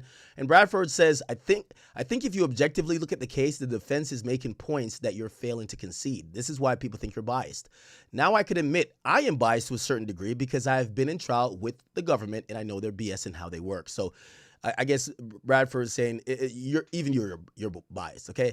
Now, he retweeted our post of Trap Lore initially saying Brian Steele lied, where Trap Lore says Brian Steele just told multiple lies in the cross-examination. He claimed Wando anointed Lil Tim as King Tim after King Von's killing. That was false. It was a random Savannah rapper who did this. And the FBI agent on his stand actually insanely agreed that this lie was true. He also said multiple times Lil Tim murdered King Von. That's false. The murder charge is actually dropped and the killing was considered self-defense. Bet. Everyone so concerned about factual reporting won't report that today. So this is where Bradford Cohen says, so now this guy's accusing Brian Steele of lying during a cross, yet an agent agreed with him. LOL. What? This is what happens when you aren't an attorney and you don't understand how these things work. It's a cross. If I ask you something and they agree, I am the one misleading something? Idiotic. Again, basically, I guess he's pointing to strategy here. If you put your expert witness up there that's supposed to know everything about the weather, and I say, man, today the sky is purple. And you're like, yeah, today the sky is purple. The sky is not purple. It could be used to discredit you because you even agreed with shit that's just not real. So how much of an expert are you? How much do you know the case? You know, remember Brian Steele started out with this idea of, it feels like you guys are just putting your personal opinions. And remember he went with the, you know what, everybody's lost someone and, you know, people feel, you know, they go through grief. And they said the detective looked down. Like maybe he was thinking about somebody he lost. And then Brian Steele, this is masterful. Like, y'all got to stop thinking Brian Steele's getting paid $3,000 a fucking hour just to, like, you know what I mean, just walk around with nice suits. This guy's masterful. So after he gets the guy to concede that, he says, so when it comes to this case, how much of what you guys and your personal opinions and your personal narrative and your interpretation is what's made this case, then rather than the evidence standing on its own? Why? Look at this text. It's interpreted here as this. Don't book no things under my name. That's because of about a wedding. You claim it's about a murder. You guys are in this looking for him to be guilty because you want him and you have already gotten these cooperants to turn on him. So your personal feelings is tinting everything you see, but you don't have hard evidence. That's what's happening. All right, I do want to see if Trap has put anything up, if he's going to explain what's going on. Apparently, they're running down on my boy Trap, huh? Here we go. Ooh. Okay, we got some updates. Damn, these updates coming quick. Here we go. Wow, I cannot believe what just happened inside the court. And by the way, Trap, I'm also, I want you to keep doing you. This trial is gonna make you a star. You see all them bum-ass journalists that sit on Twitter and complain all day and tag me and I just ignore them now? This is gonna turn you to a star. This is gonna make when Complex doing that media list, nigga, if you ain't on it, nigga, come on. It's a dub. Some of them old ass niggas gotta go. This is gonna make you a star. I know. They're screaming in your face, they heckling you. Listen, I can't tell you how to think, but if you think whatever you think, if you stick to your guns and go through this, you're gonna be a star, gang. I'm telling you, you're already a star. You know you're a star. But when it comes to this journalist aspect, them other niggas can't even fuck with you. Straight up and down. They can't fuck with you after this. This is how you are doing your thing. Remember, I told you that. Let me tell you this. Every time I went through some shit where everybody was getting at me, nigga, I came out 10 times bigger, nigga, and I came out that nigga. So keep doing your thing, you know what I mean? And be honest to yourself, even if, shit, I might even disagree, but be honest to yourself. Courthouse. This isn't even about Durk. This one's actually about me. There's been a very controversial post that has been going around. Everybody's very upset that I basically did a tweet about that post that Didi had reshared. All right. The prosecution had worded it in a way that it sounded like Didi had posted it. And I posted that on Twitter. I came back and Didi's lawyer spent a whole hour breaking down in meticulous detail how this was a repost. It wasn't an original post. Didi hadn't typed the post. He had reposted it into a group chat. It was that post that said, @Quando Rondo, we're your pipe at gang. He had reposted it into a chat along with his own comment, basically saying he looking crazy. Like he basically, it was he playing crazy, right? So as soon as I got out of court after hearing Didi's lawyer argue that point very, very well, maybe a little bit too well, maybe the point had already come home before, he talked about it for a much longer time than he needed to talk about it. And I felt like he might have brought more attention to the fact that that was a bit of an unsavory thing to repost. I posted that. As soon as I got out, I said Didi's lawyer just clapped back. But also, here's the thing, too, Trap. Heavy's ahead. Remember, pause. Heavy's the head that wears that crown. You see why all these other bum ass niggas get at me? You know what it is. Like they'll hate on me, but they would die to be in my spot, right? Right now, with all due respect to all them other journalists there, all those independent media dudes, right? I don't even want to single no one out. You that number one nigga there. Remember I told you, you're number one over there. So when you say something, the other 5 people could say the opposite. It matters what you say. So that's why I said Heavy's the head that wears that crown. So you're whatever, trust me, Durk's team is looking at what you say. They ain't even looking at what nobody else say. They're looking at what you say, nigga. So essentially your word, and this is power, your word is what is going to craft the entire internet narrative for the day about that particular trial. Trust. So, just take that into perspective and, damn. some reason, it seems like the people at the courthouse, the people that have been following this case, and Durk's team specifically, they're not reading everything. They're over here reading the transcripts, but they're not reading all of my tweets. So Everybody was upset about the tweet that I posted when I got out the courtroom the first time. Nobody had talked about the second tweet where I said that Dee Dee's lawyer just clapped back. And I got confronted by Lil Durk's PR woman. She screamed in my face outside the courtroom, delete the tweet. I said, what do you mean? Like, what about Dee Dee's lawyer talking for an hour about, you know, basically making the point? I said, I came out the courtroom. I was given the impression that Dee Dee had posted it. Dee Dee's lawyer went back into the courtroom. He made it very clear. He made a very long, extended, maybe an overextended argument about why that wasn't the case. He got his point home. He got his point further than home, all right? He got the point so far home that he might have, you know, left it on screen a little bit too long. Now, Trap, I'm going to help explain it a little bit to you. And by the way, Trap, if you watch this, I hope you don't watch this in clips. You watch this in full. I'm trying to give some positive advice here. So, Trap, because you come from the YouTube community where we all do, we editorialize a lot. Here's the thing. When you editorialize that one tweet, nobody sees the follow-up tweet. That tweet is grabbed by Academics TV. It's grabbed by the entire internet. That shit is gone. Remember, you're number one. You're number one. When you put that tweet, it's salacious, it's out there, bang! That shit is out of there. When you come back with your tweet saying, oh, Dee Dee's lawyer just shot back and shit, he made it clear. That's not going viral, bro. So here's the thing. The reason why they're getting to you or they're trying to talk to you is like, yo, if you tint it because you're putting your spin or you're giving like your you know, how you feel about it, right?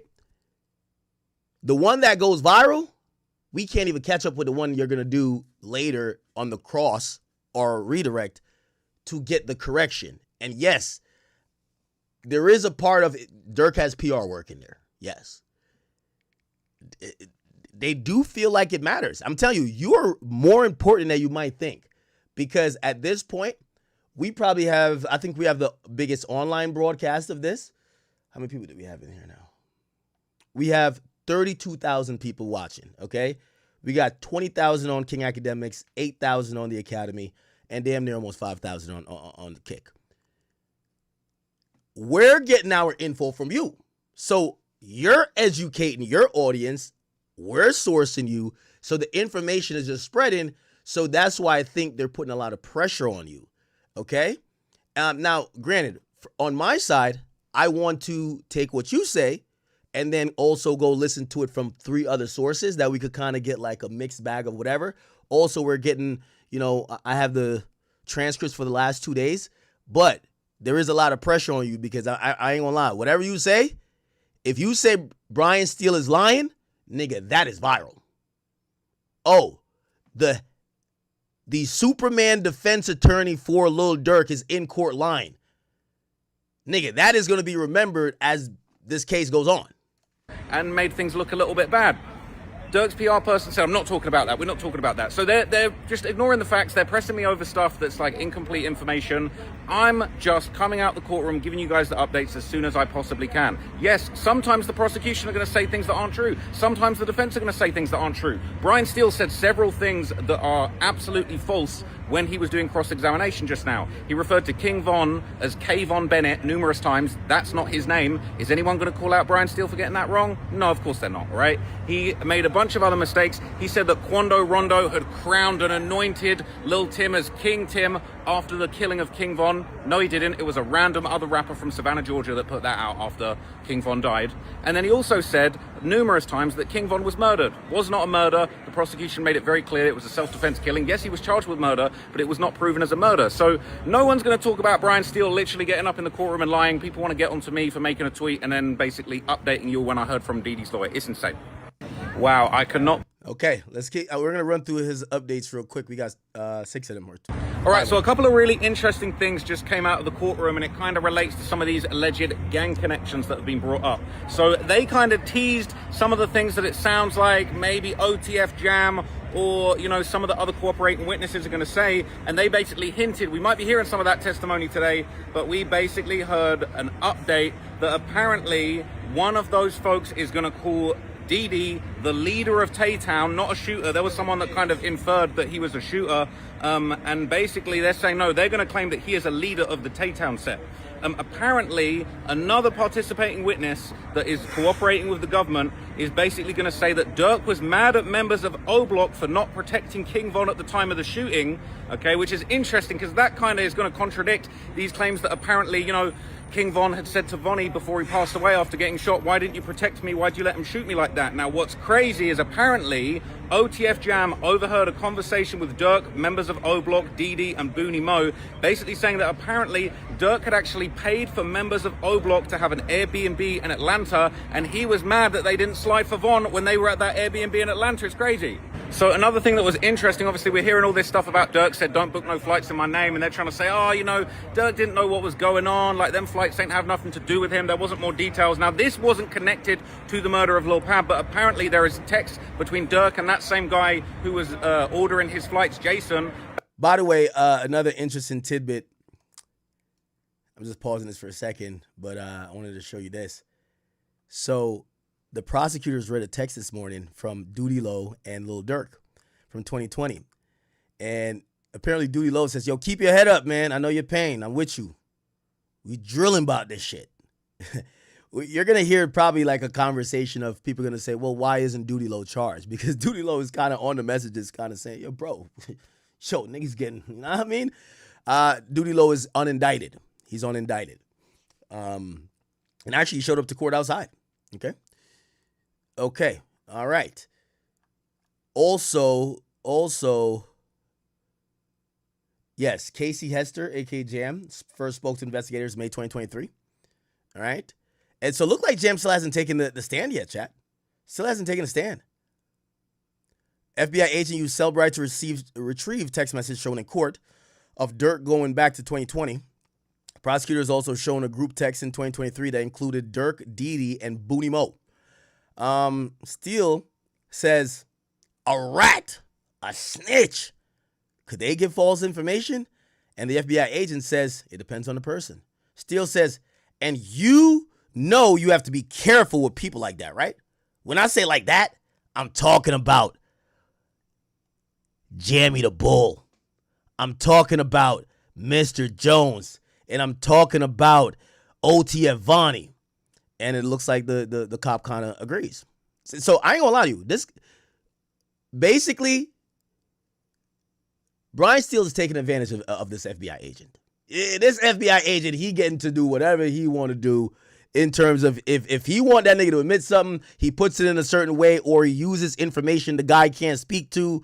So, and he tries to get an answer out of him, like, so what do you think, given that? And the person usually agrees with him. So it looks like Steele is bulldozing this FBI agent, which kudos to Steele. You know what I mean? Group text from 2023 discussing Jam.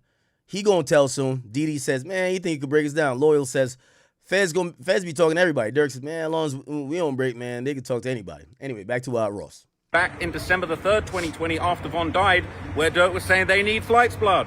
He's saying who? He's saying Didi. He's saying Booney Mo. He's saying Christopher Wright.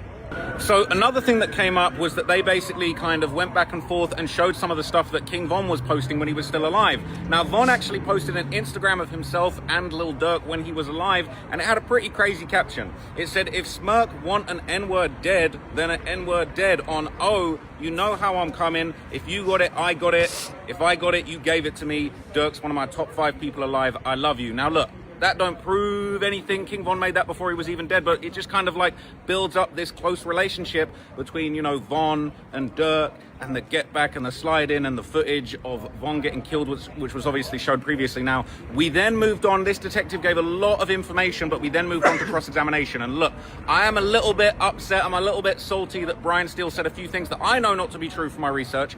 But that said, I'll keep it real. Brian Steele did an amazing job, and he really, really grilled this detective. It kind of gives a bit of a stale taste in your mouth when it's like, damn, he really grilling them, but then he's saying a few things that aren't right. He's messing a few names up. He got King Von's name wrong numerous times. He called him K. Von Bennett numerous times, and it's just kind of like, bro, like, come on, man. But I don't think the judge knew. I don't think the judge worked it out. I don't think he cared. We're going to do a full update on everything that was going on with Brian Steele right after this video. I'll let you know what was going on. He did actually do a very good...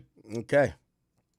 There was a crazy moment in court today when they finally played Lil Durk's unreleased Redman music video. They didn't play the whole video and they didn't even play the song, but they played... By the way, the video was never released. Here is... Durk did play a portion of the video at a show. I'm going to play that video that you could see what video it was. It's unreleased. It's Redman. So just look at the video in the background right here.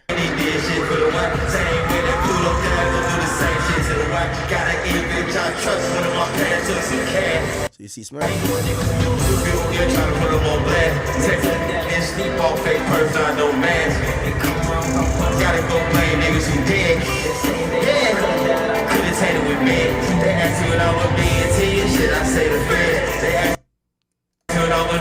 Now, is this?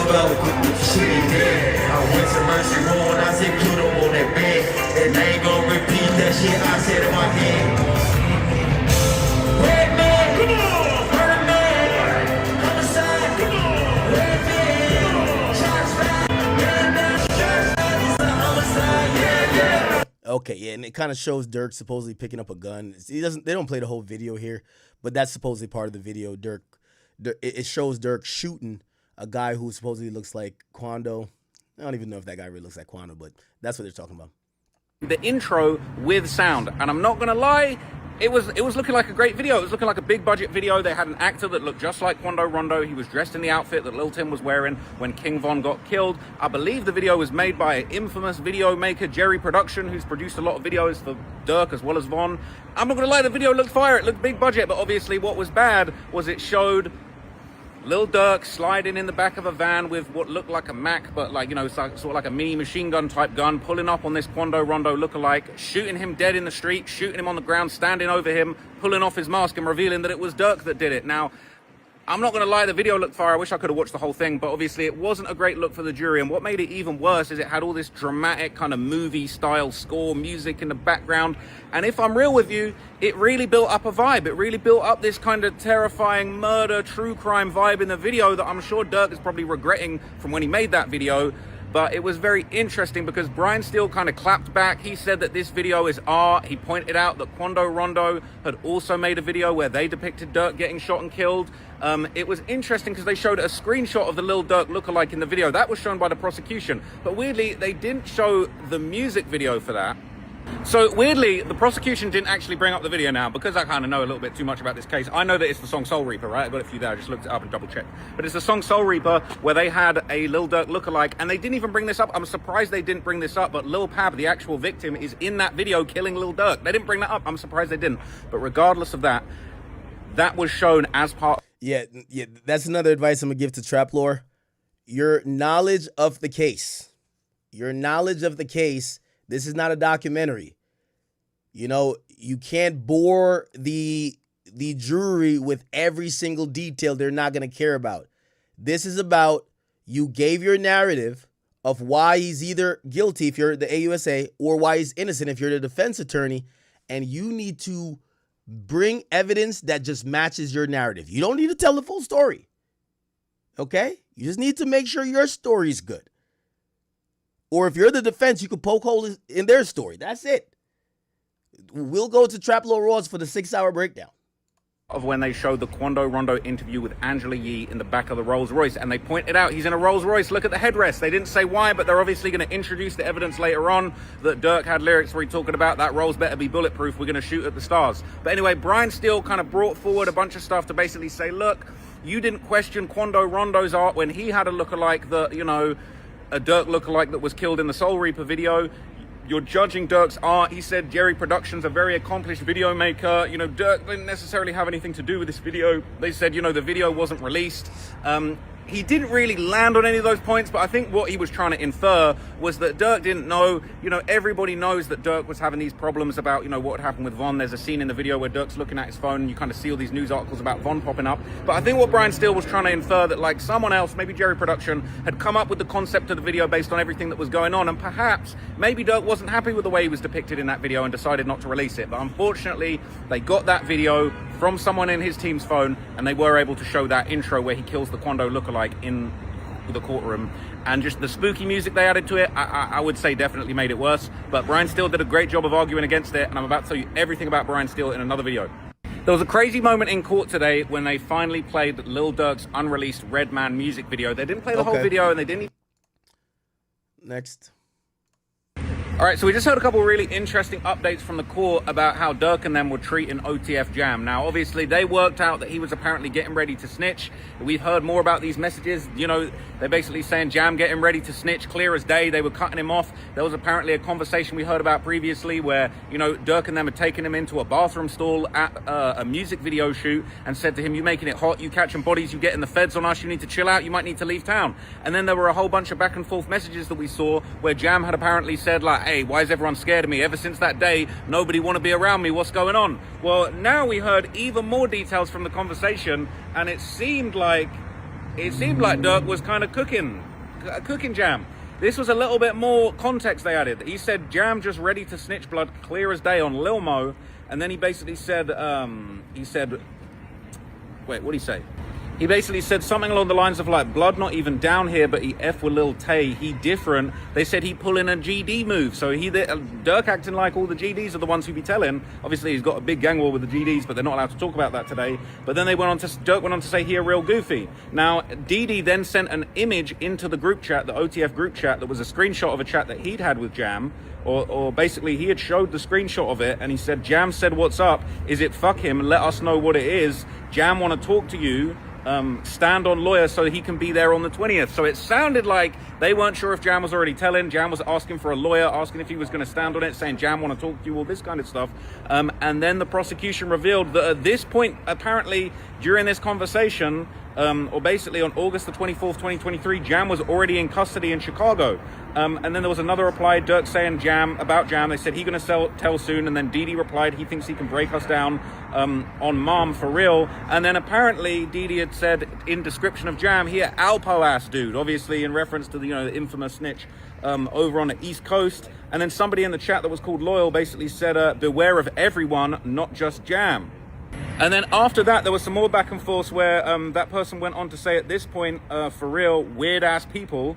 And then after that, apparently Booney said that the feds had been going to the jails, talking to everybody that came in. They'd basically been hearing rumors that inside the jails, inside the prisons in Chicago, anyone that had anything to do with Durk, the cops were sitting them down and trying to talk to them. They're saying they're trying to sit everyone down and ask for the ABC. And that's when Durk said that line. He said, as long as we don't break, they can tell them whatever. So, yeah, I'm not going to lie. That was a pretty crazy exchange. All right, so we just heard a couple of really interesting... Okay, so there was some crazy evidence that was shared today. I'm going to be very careful about what I say. I don't want Durk's team to scream at me outside the courtroom telling me to delete everything like they did today. But look, I'm just going to be careful about what I say. They brought up some of these Duty Low messages. There were messages back and forth with Duty Low. Now, I want to just be very careful what I say. It seemed like they were inferring that Durk was kind of going back and forth in these messages. But I don't know if that can be 100% proven. They were saying that there were a lot of messages that were deleted. Durk's efforts to apparently delete his messages very regularly seemed like he was actually having some success with deleting these messages, okay? It seemed to suggest that Duty Low had gone back and forth with somebody that was saved as Slime Life Shorty. Now, I know Slime Life Shorty is someone in Atlanta who was brought up in, the YSL. Young Thug situation, and there was even kind of a whole thing where, Young Thug had dropped that song, talk about Slime Life Shorty, I hope you put down your 40, but it seemed like that was what Duty had Durk saved as, but I can't be 100% sure. But the context of the conversations seemed to have Duty kind of going back and forth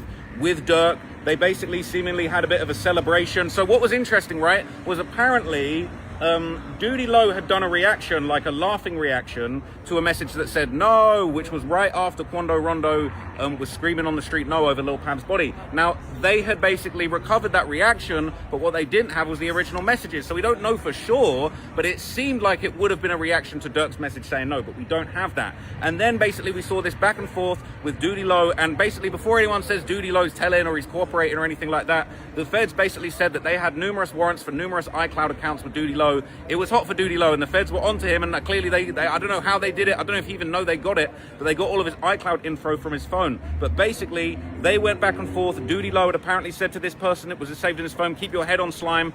In the pain, I'm with you for life.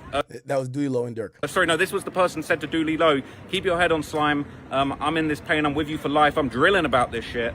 Duty Low said, I love you, Slime. They said, I love you back, Slat. It's up. No, supposedly that was Dulo and Durk, though. That's what the other reporter said. It's up about this shit.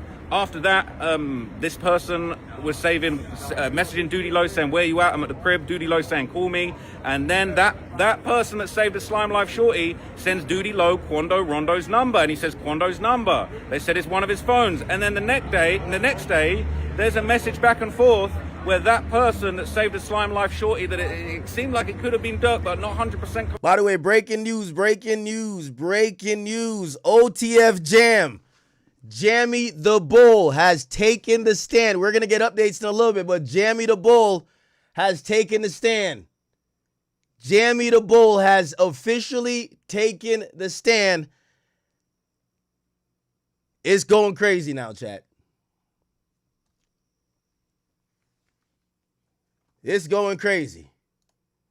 Confirmed at this stage, they basically said, I've got an N-word from Savannah who got drops. Obviously, Savannah, Georgia is where Quando Rondo is from, drops his locations, and Durk says, this is him, you want his number? Duty Low says, yeah, and he sends the number. Now, obviously, it was made very clear nothing was necessarily slid about. They never tried to do a drive-by on Lil Tim or anything like that in Savannah, but obviously these messages were going back and forth, and it's not a great look. But look, I'll let you know more when I have more context.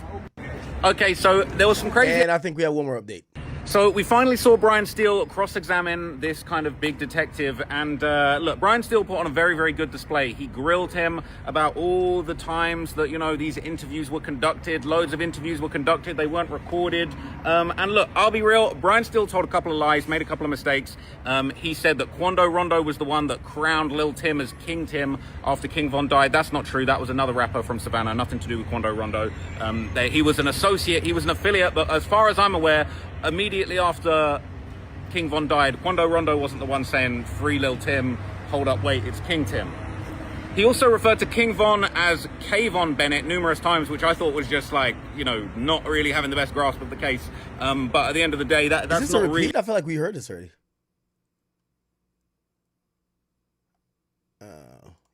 So we finally saw Brian Steele cross-examine this kind of big detective, and look, Brian Steele put on a very, very good display. He grilled him about all the times that, you know, these interviews were conducted. Loads of interviews were conducted. They weren't recorded.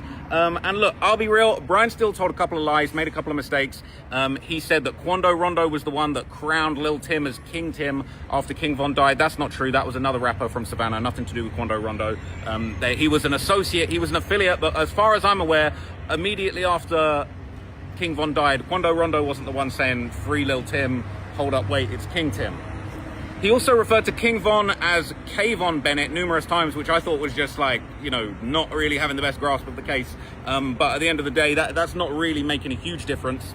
And he also incorrectly pointed out that, you know, he said, oh, there was a argument about a celebrity boxing match. You know, Durk was saying that he could box Quando Rondo for $20 million. That's not what was said. He said, I could box you for $20 million. This is my opinion. I think he was talking about Youngboy. I think he was sending a voice note to Youngboy, and he said, your homie Quando can die though. So how would he be talking about he can have a $20 million boxing match with Quando, but then also saying your homie Quando can die though? Yeah, he might be right on that. I was thinking it was to another intermediary that was in that 4K tray, like, you know, Quando, like, homies stuff. Like maybe like a big homie or something, but it would make sense. It would be him to Youngboy. In my opinion, I think he was talking about Youngboy, and I think he misrepresented that evidence too, since we're all talking about people getting things wrong. Brian Steele made the point that you can actually download an app that kind of like automatically deletes all your messages, you know, within 30 days. They're saying, look, Durk having his message deletion app on his phone, like if he was using other means to delete his messages, that doesn't necessarily prove guilt. He talked about OTF Jam having the Rats to Riches print on his pants. Weirdly, the detective said, oh, he thought it said Rags to Riches, which was different from what we heard from the other detective. But then Brian Steele basically said, well, look, rats are sometimes falsely identified, right?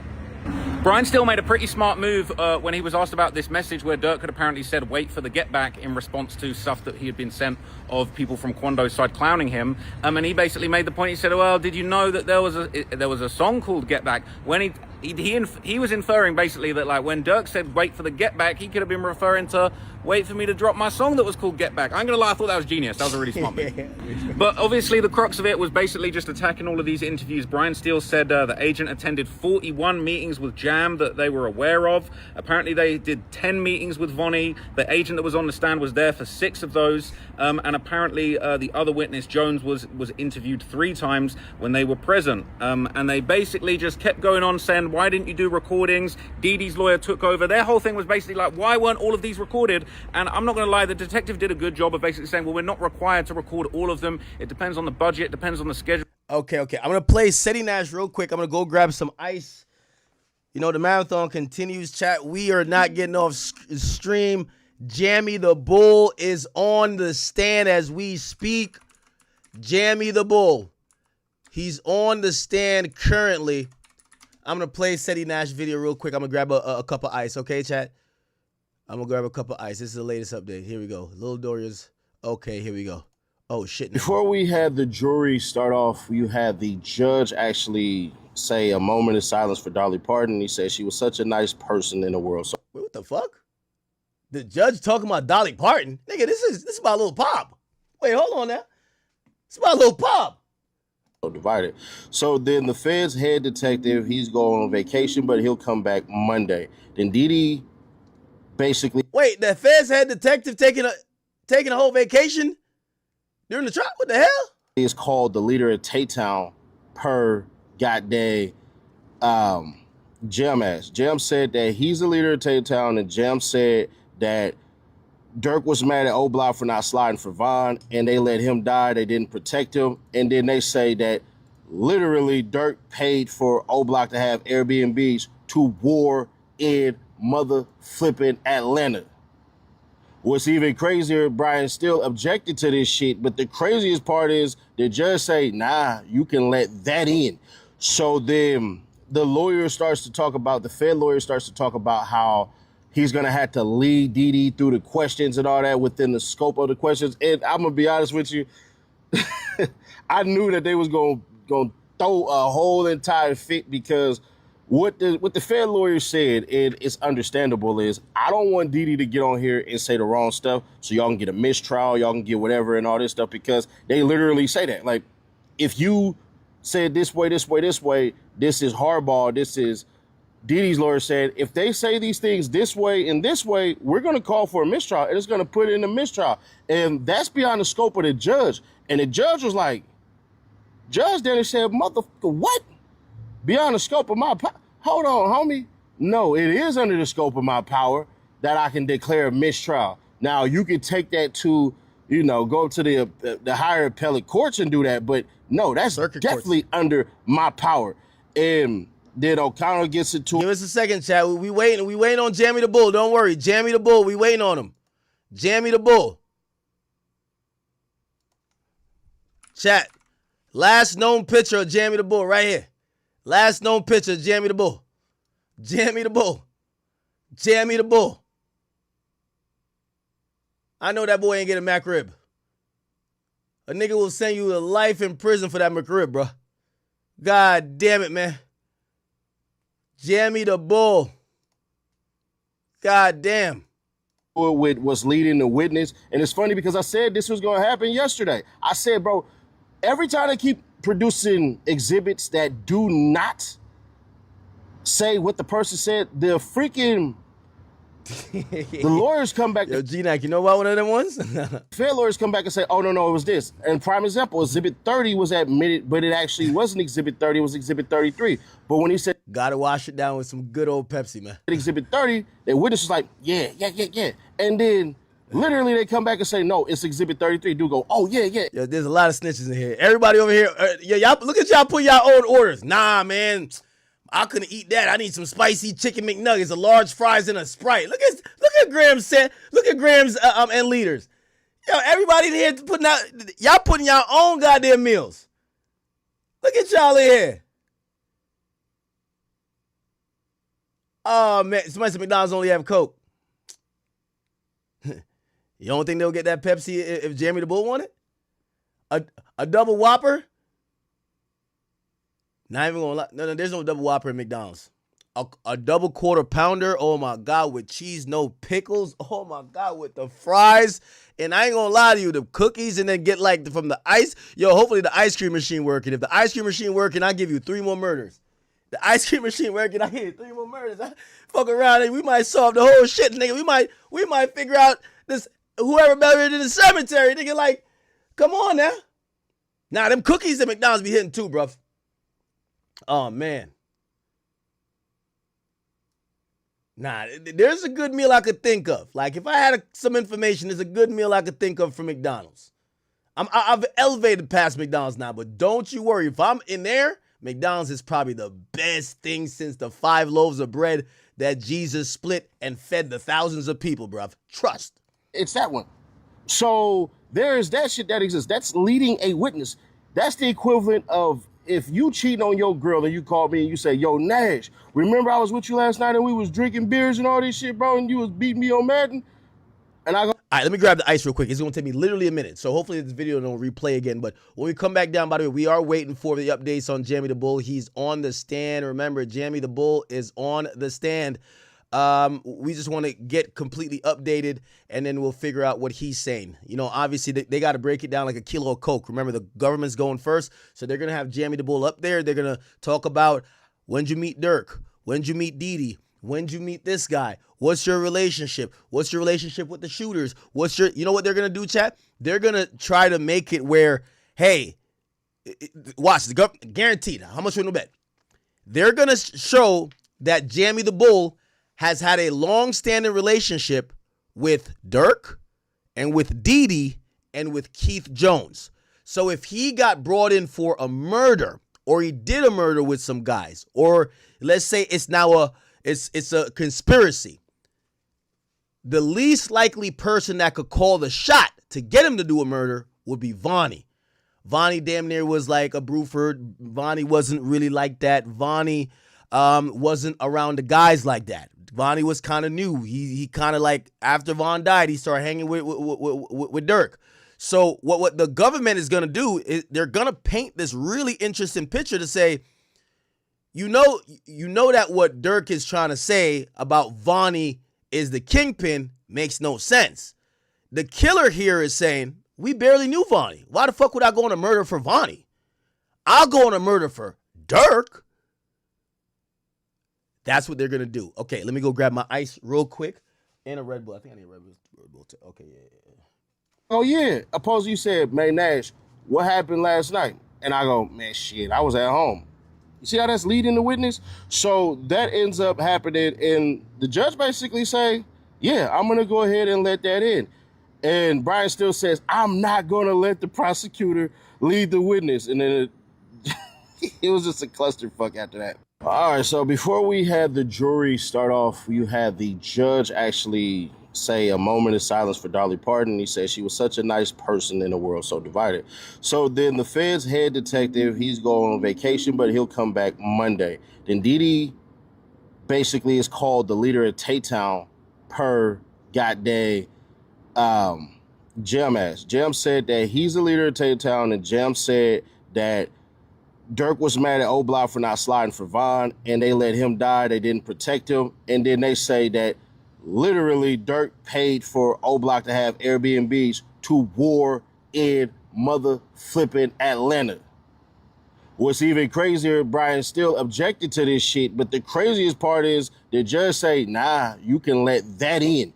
So then the lawyer starts to talk about, the Fed lawyer starts to talk about how he's going to have to lead Dee Dee through the questions and all that within the scope of the questions. And I'm going to be honest with you, I knew that they was going to throw a whole entire fit, because what the Fed lawyer said, and it's understandable, is I don't want Dee Dee to get on here and say the wrong stuff so y'all can get a mistrial, y'all can get whatever and all this stuff, because they literally say that. Like, if you said this way, this is hardball, this is...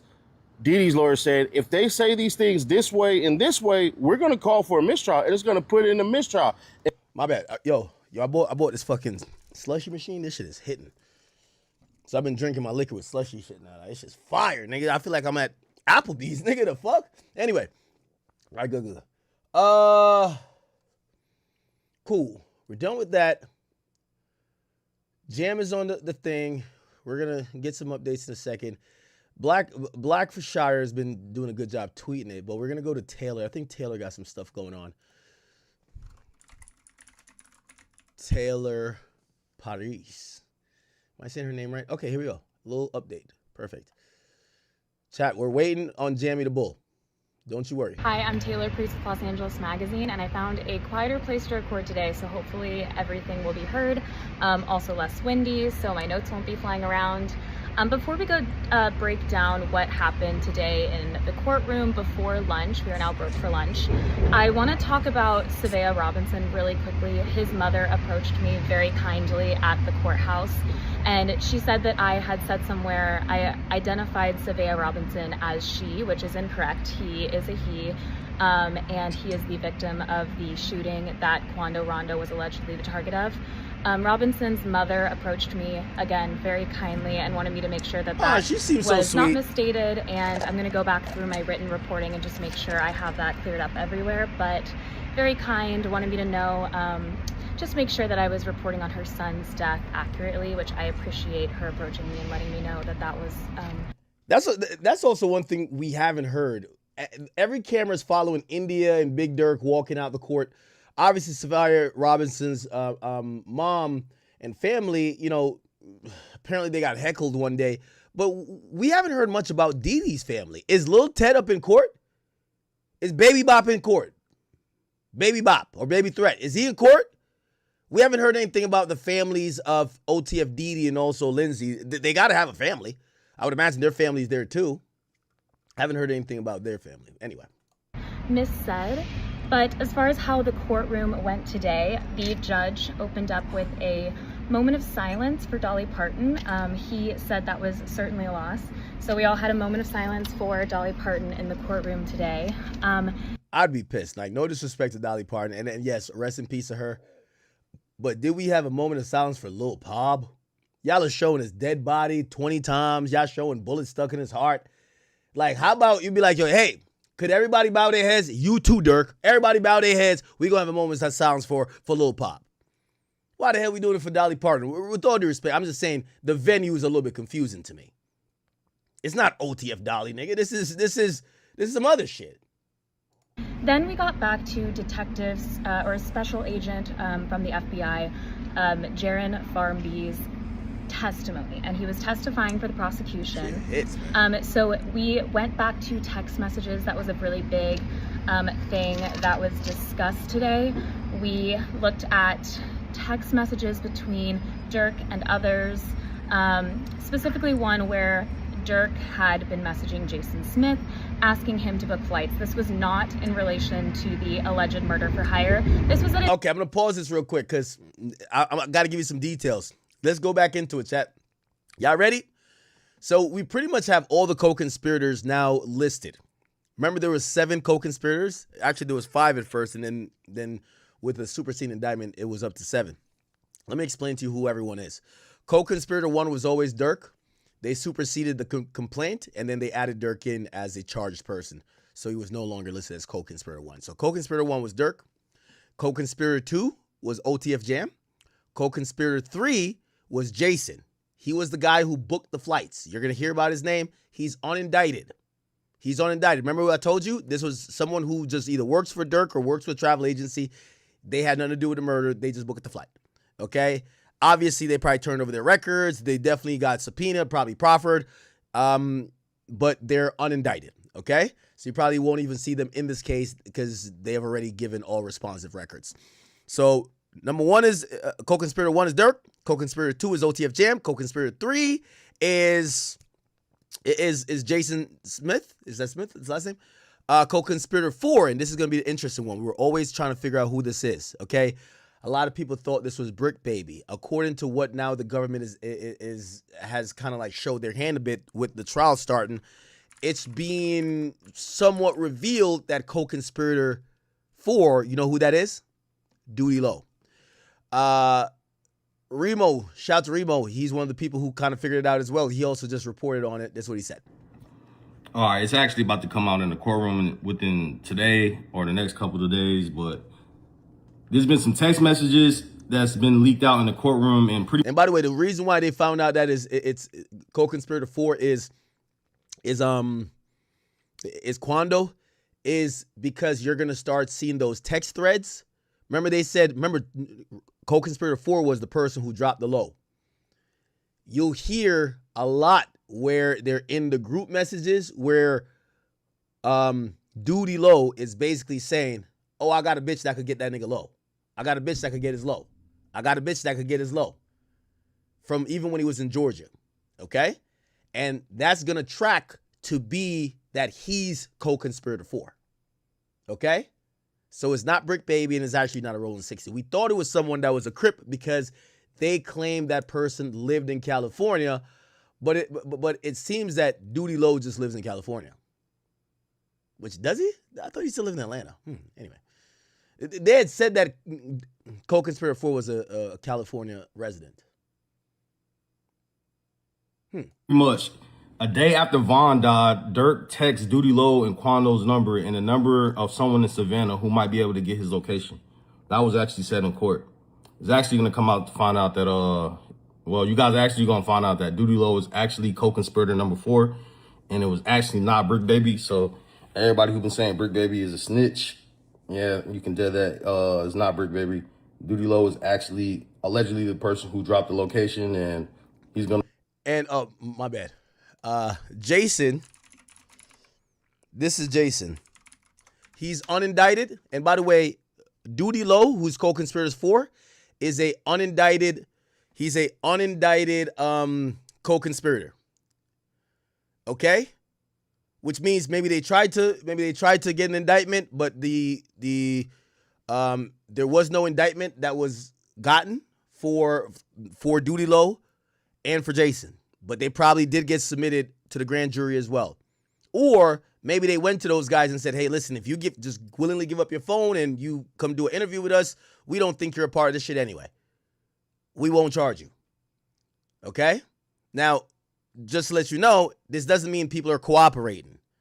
This just means that to this plot, the government felt that these people, either they didn't have enough evidence to charge them, or they didn't have substantial amount of worth to be in the indictment, okay?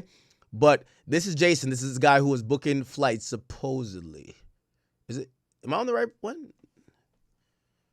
Yeah. Yeah. There you go. So he's booking the flights, okay? And then Duty Low is 4. So let's go through it again. Durk is 1. OTF Jam is 2, which, by the way, after they superseded to the 3rd and 4th time, they actually changed co-conspirator 2 to PW1. So he becomes protected witness because he's cooperating at that point. So co-conspirator 1, Durk, he gets charged and indicted. So you never hear about co-conspirator 1 again. Co-conspirator 2 becomes PW1. That's Jam. Co-conspirator 3, that's Jason, flight booker. Co-conspirator 4 is unindicted, which is Duty Low, who was booking flights. Co-conspirator 5 is, we're going to realize, and some of these things you got to deduce from text messages, is also unindicted, Booty Mo. Okay? Co-conspirator 6, AJ from Mike City. Co-conspirator 7 is Preston Powell, a.k.a. Marley. Co-conspirators 6 and 7 have been removed. They're in a separate case. So you guys now know all the co-conspirators. Remember we were racking our brain? You see how easy we got it now that the case has started? Okay. I'm going to be named as co-conspirator 4 if you guys already ain't read between the lines already. But just because he's named as co-conspirator 4 doesn't mean that he is snitching. I don't believe Duty Low is snitching because, I mean, at the end of the day, you just seen him out there with Lil Durk's lawyers and shit. So, like, nah, he's not snitching or anything. But Duty Low is co-conspirator 4 from what I see, as it says he's the person who allegedly dropped the location. Now, keep in mind, they were trying to lock up Duty Low, clearly.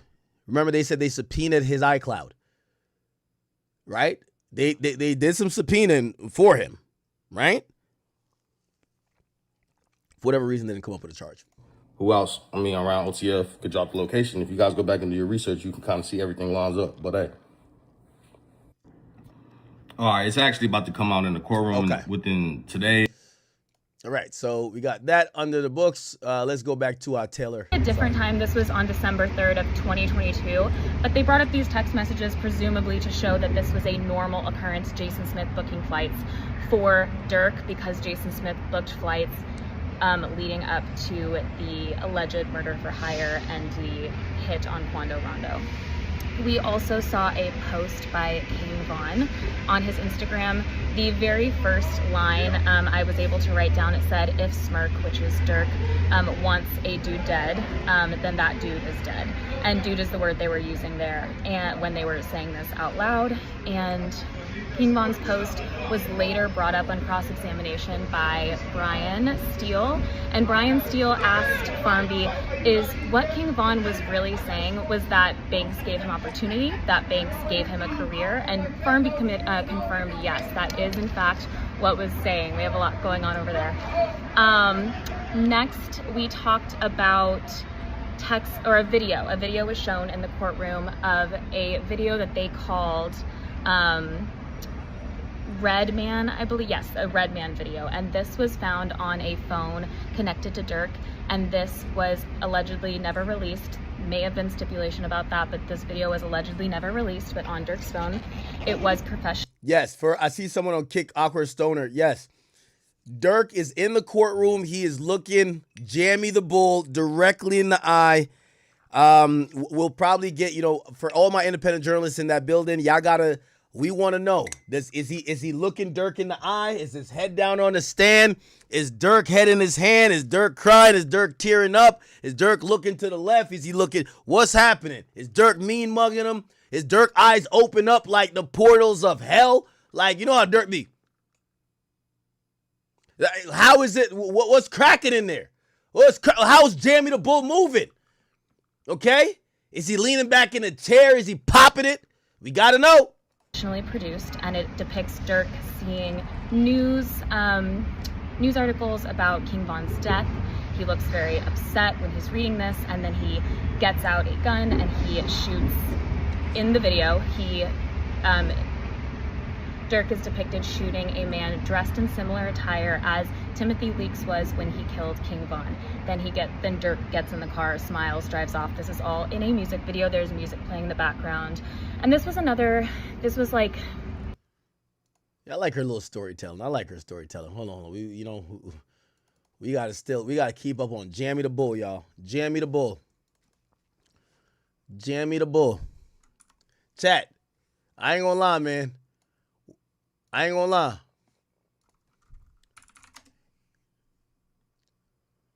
We might have to put Jamie the Bull on a t-shirt, man. We might be selling these next, man. Jamie the Bull t-shirts, man. It might be out by tomorrow. I can't even lie. Jamie the Bull. Who copping a Jamie the Bull t-shirt, chat? Look at this shit. Look at this. Look at this, man. Anyway, let me look at what's going on with Blackshire. Okay. We haven't gotten one update after this? Come on, we didn't know what Jamie the Bull is saying. Oh, come on. This is where I miss Inner City Press, man. Inner City Press would have been on this shit. We want to hear every word. Like, type it out, nigga. Type it out. What is Jamie the Bull saying?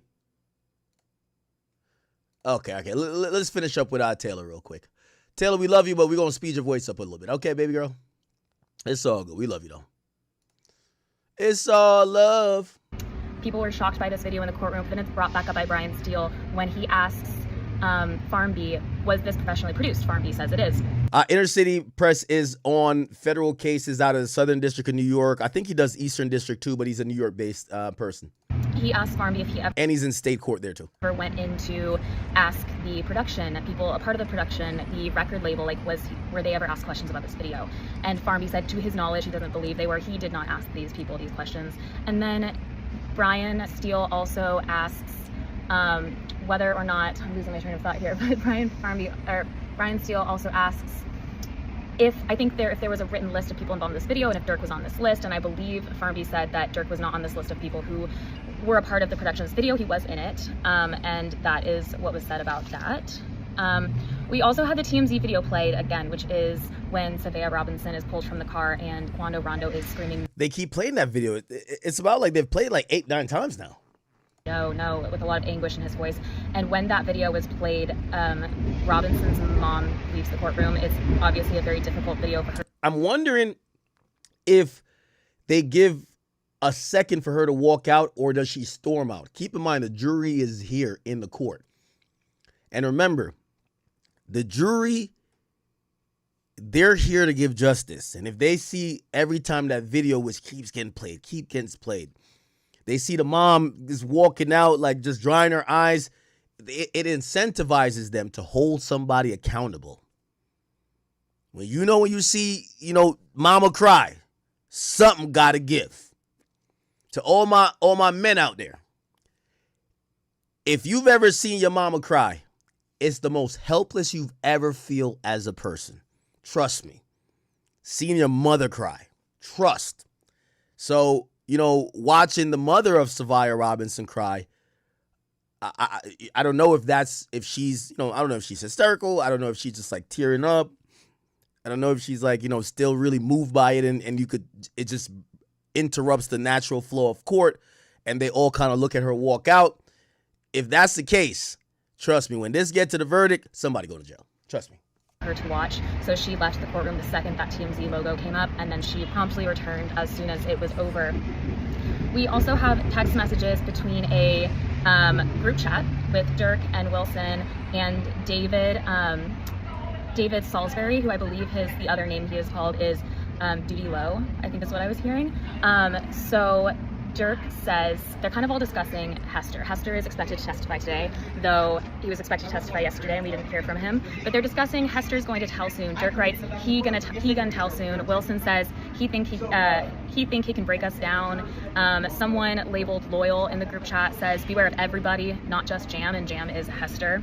And then Durk ends, like the last message we see in that group chat is Durk saying, as long as we don't break, they can tell them whatever.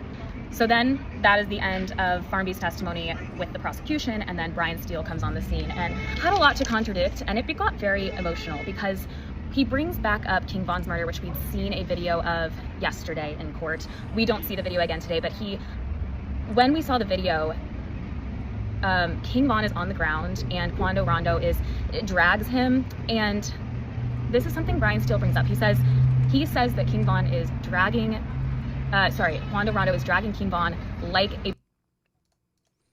We love you, girl. We got a lot going on right now. Jamie the Bull is on the stand. We got to jump around. Jamie the Bull is on the stand.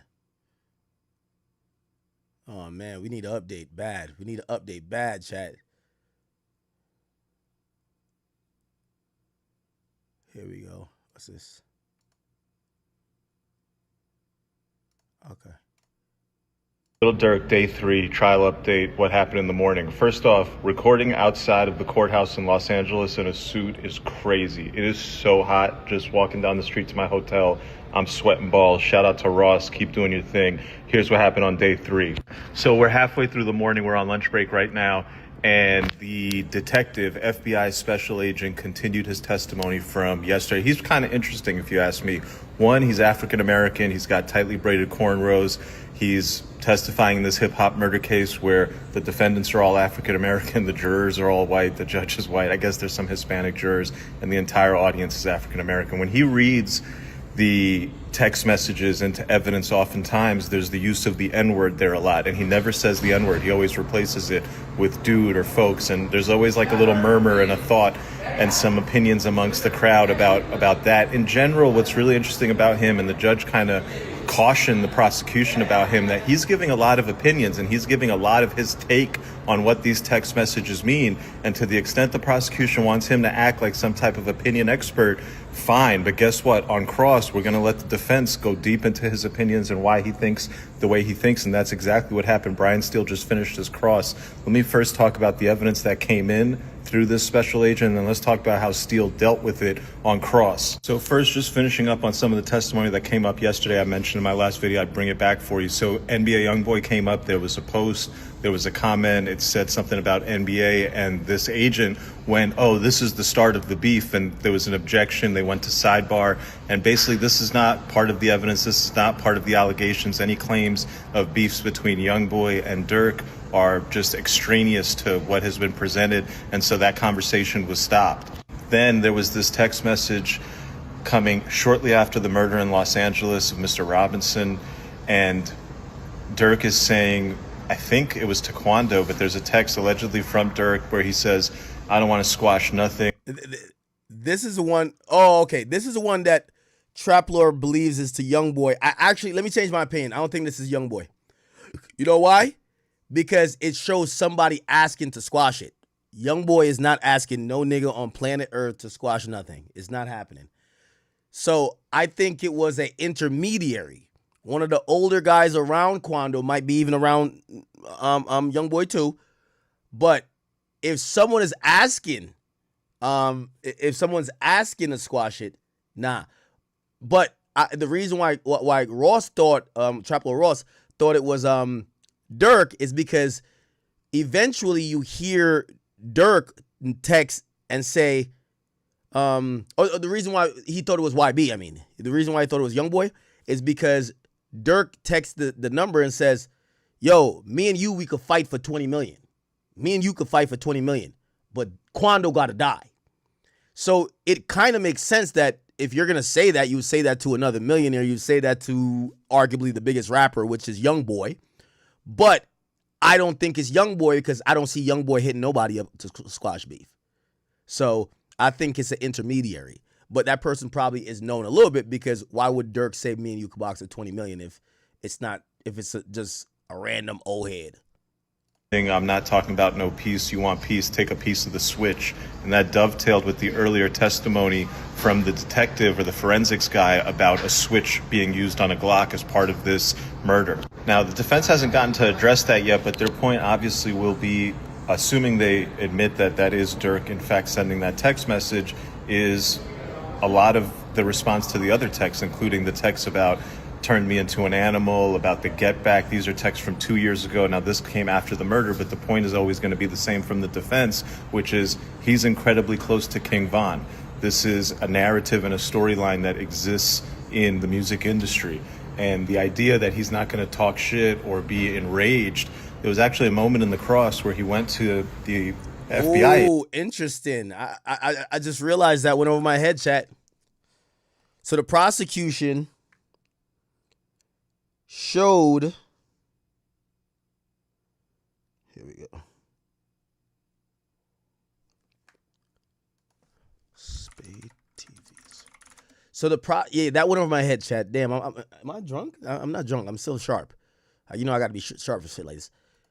Yes. So Slime Life Shorty was sending the info on Quando Rondo's location to Duty Low.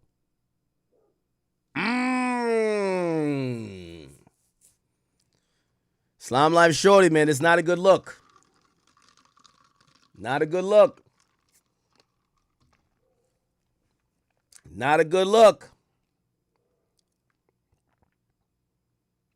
Not a good look. You was dropping the lows trying to get Quando whacked. It's not a good look. Not a good look. You know me, how I feel about niggas who's dropping low, bitches who backdoor. I think they deserve death. So now, when YB and 4K Trey and Quando niggas see Slime Life Shorty, they almost got to treat him like he trying to kill him. Like he Little Tim. I got to be honest. If you dropping the back door, the feds done exposed Slime Life Shorty.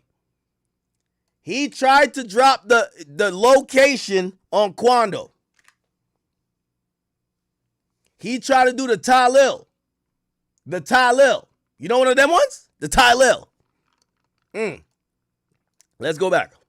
And he's like, hey, wasn't Quando putting out songs trolling, Durk and that whole side of this, saying, oh, Lil Tim is now King Tim, and laughing about the death of King Von and really trolling very hard. How did you expect that Lil Durk would react to seeing all that?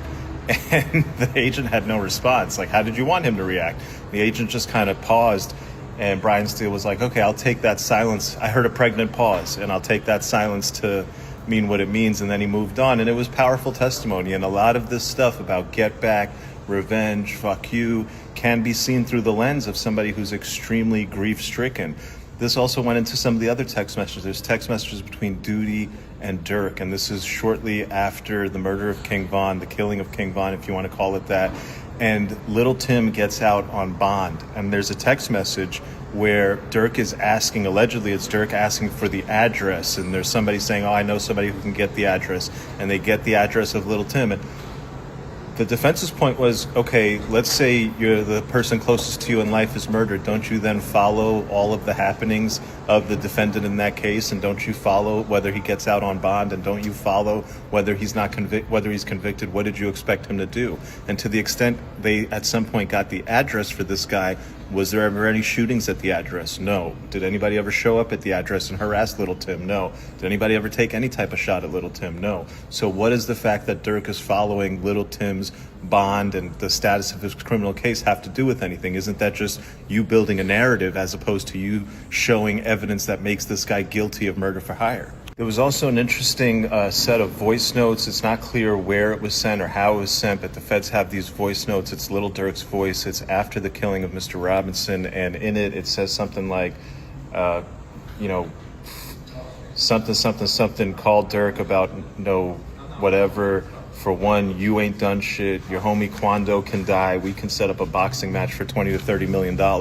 Now, I think that's gone over the heads of everybody in that courtroom because the people are suggesting that that was somehow a beef or an invitation from Durk saying, hey, Quando, I'm still mad at you, and if you want, we can set up a boxing match for $20 to $30 million. That's how it's been played out in the court record, but that makes no sense because he's saying your homie Quando can die. He's obviously talking about someone else. He's not talking about setting up a boxing match with Quando.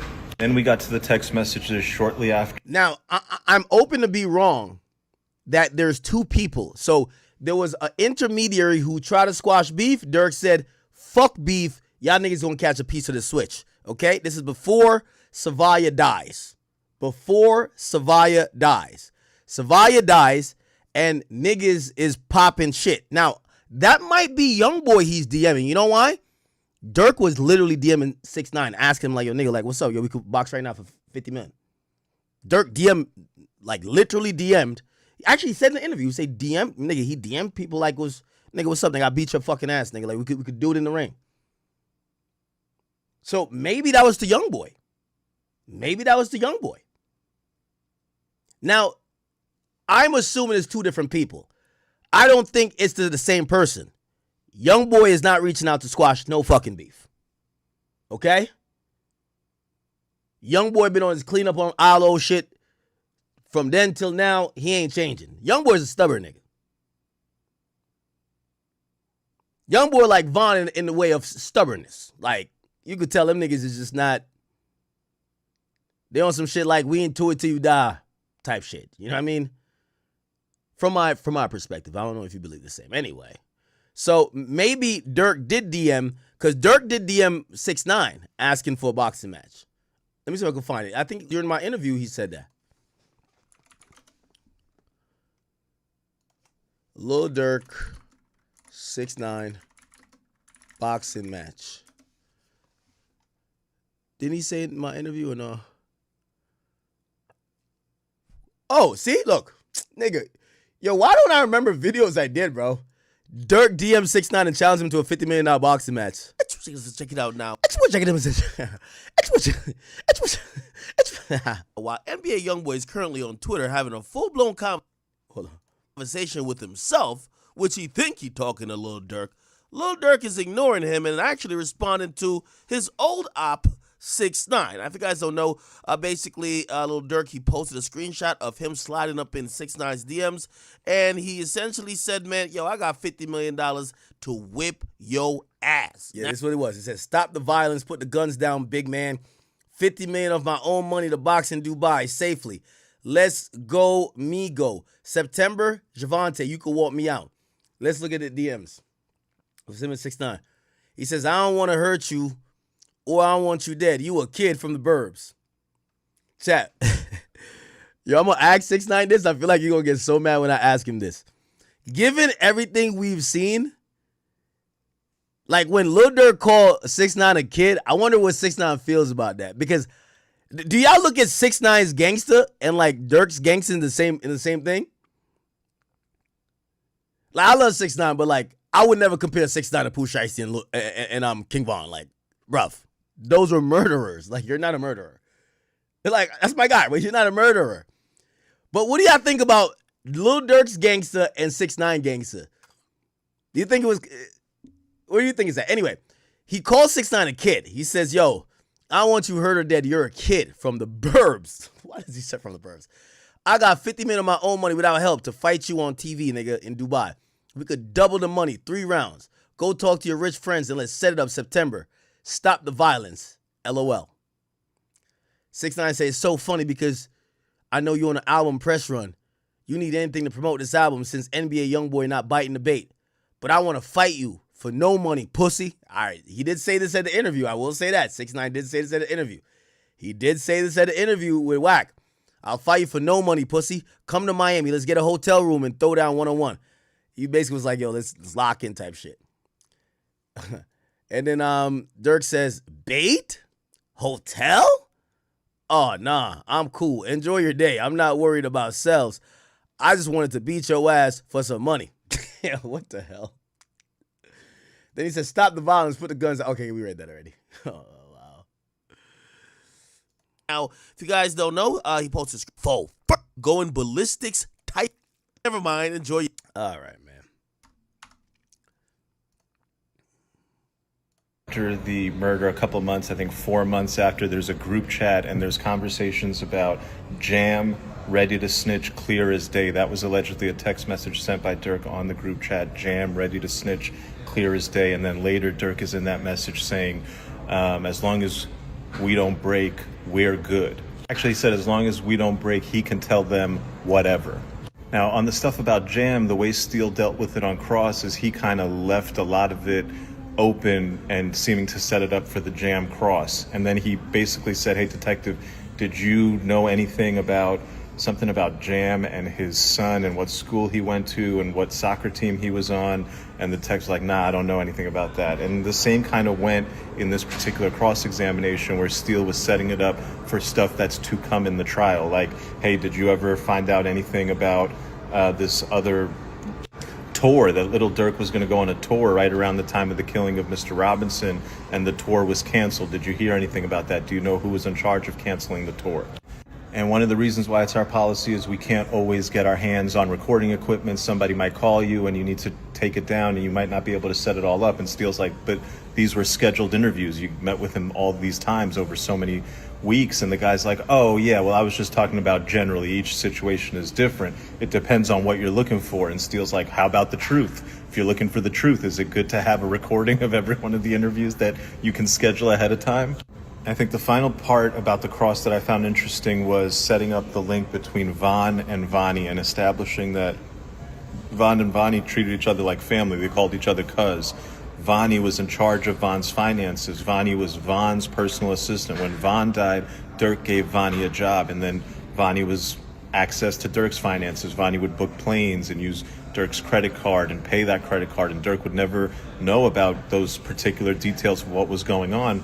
Vonnie had the freedom to do that. I suspect what you're going to see happen is Jam will take the stand, Vonnie will take the stand, yep. The crosses will come out, more evidence, more testimony will come out, and then this agent and other agents will probably be recalled to the stand to then ask them further questions about their sort of conclusions and opinions in light of the full body of evidence surrounding Jam and Vonnie. That's halfway through day 3. That's a really long video. If you watch till the end, shout out to you. Hey, the reason why they might bring back detectives is this, and this is why they said one of the detectives is unavailable, because they're going on vacation. Durk's team is starting to take the, they're taking a position that the reason why he's charged, the reason why he's in this position, the reason why he's even in this case is not because there's actually hard evidence. They're already poking holes saying, yo, this is, you can interpret it any way you want to. And the mere fact that there's multiple ways to interpret it, that's reasonable doubt. But they're calling into question also the actual detectives. And that's why they want to keen in on the detectives. They want to, you know, get into the nuances about each detective that could make them susceptible to doing this and actually thinking that Durk would do this and expose it. So they're going to want to keep the detectives up there because they're kind of like spinning a web to say these detectives, their dick was hard for Durk. And, you know, honestly, they should just add, you know, they need to add Charlemagne the God to the defense team because they're trying to paint the detectives as manic on some real shit. Like, yo, yeah, y'all are wildin'. Like, y'all already solved the crime, but y'all think there's more to the crime. Like, y'all think there's another nigga. Like, yo, y'all are manic as fuck. Y'all think y'all got the killer. Y'all got 2 of the killers. You got the fucking guy who planned it, and you think there's another nigga? Oh, you are crazy. So they need to add Charlemagne the God up in there. He would do a great job of, like, you know, once he get up in there, he'd be like, yo, y'all niggas is crazy. Durk got nothing to do with it. But that's essentially what the game plan is, right? They want to keep talking to the detectives to say, so explain to me how you made these, how you put 2 and 2 together. Really? That's how you did it? Well, here's these 15 other explanations, but why did you come to that conclusion? And make them seem like they're prejudiced, that, you know, their preconceived notions and thoughts, and the fact that they were clearly targeting Durk Banks from a long time ago, because there's even a case that stems back to 2019, is the reason why they targeted Durk. They targeted him, and they wanted anybody who would say anything that would help them to get Durk. They would listen to any story, and they would interpret it in a way to make him look guilty. We will cover the rest of day 3. This is why when Brian Steele kept asking and grilling the detective about their investigation strategies, the judge shut it down, because the judge is going to be like, the judge actually said, there's always a situation where you could say they could have done more. What's the point? I'm not going to sit here and just let you badger these detectives saying they could have done more, they could have done more, they could have done more. But this is a strategy by Durk's team.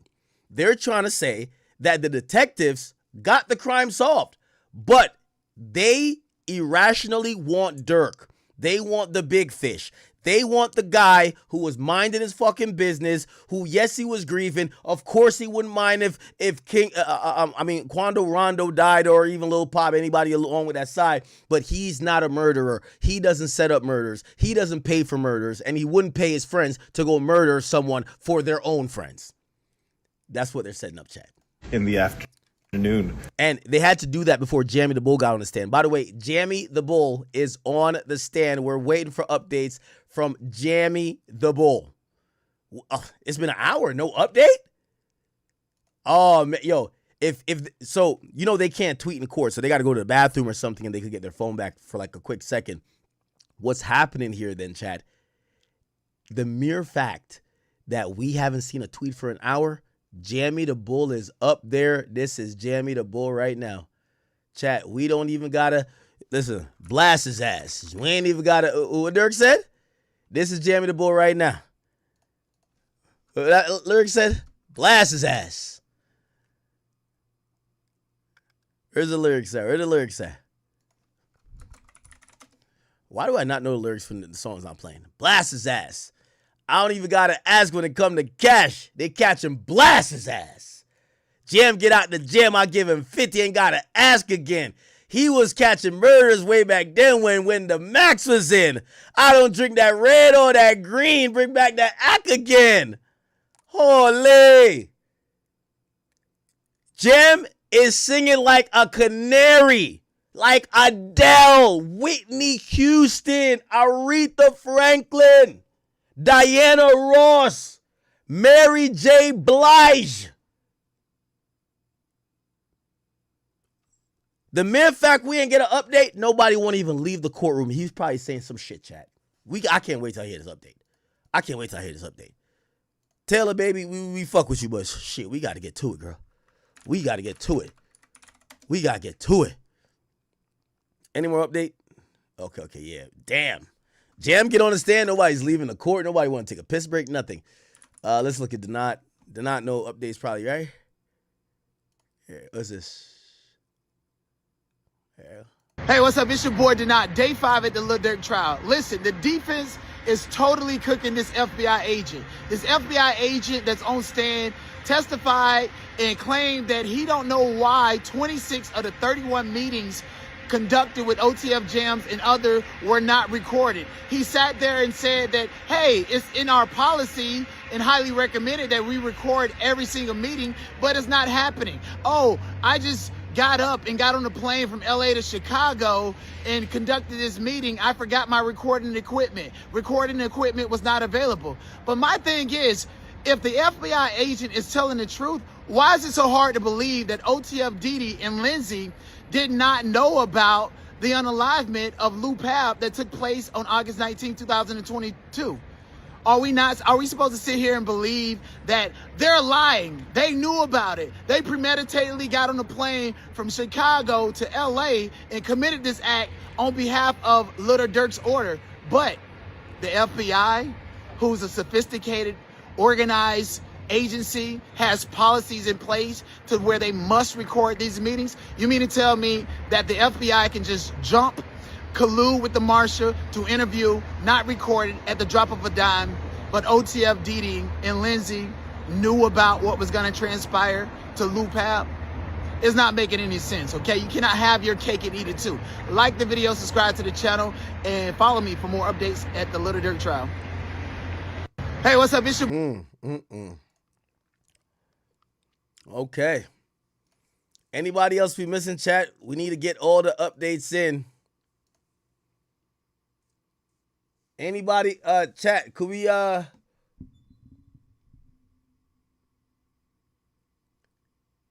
OTF jam photo leak? Stop it. There ain't no photo leak, bro. Stop it, bro. Oh, shit.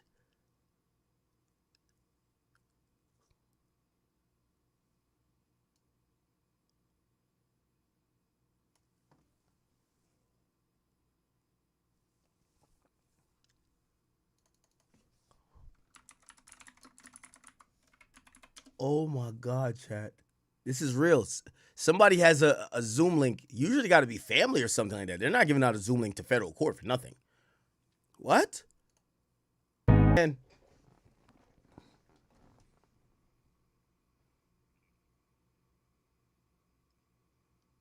Man, check his prison jumper for a McDonald's sauce stain, man. My boy was just eating at McDonald's. Probably got a stain on his shirt, man. Realest shit I ever heard, man. Delete my iCloud if I think they really on me, though. They had a picture of 6ix9ine that leaked on the stand, too. 6ix9ine on the stand. Did you ever see a picture of 6ix9ine on the stand? There's a leaked picture. There's a leaked picture. I don't know how it came out. Nah, there's a leaked picture. The judge wilded out after that. Where's the picture of 6ix9ine on the stand?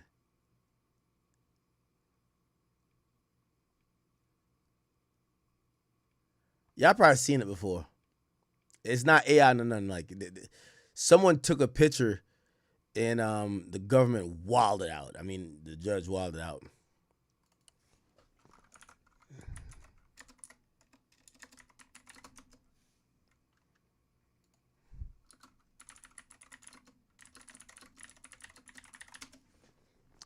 Probably got to look on Reddit or something. Nah, that's not it. That's not it. I can't find it. But there is a picture that got leaked. There is courtroom audio that got leaked, which shouldn't have got leaked too.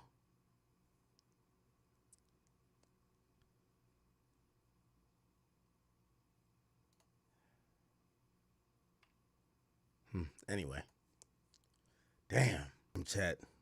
Shit fucked me up. Smart. Niggas I knew wrong cause they keep playing with me. Blah. Yeah.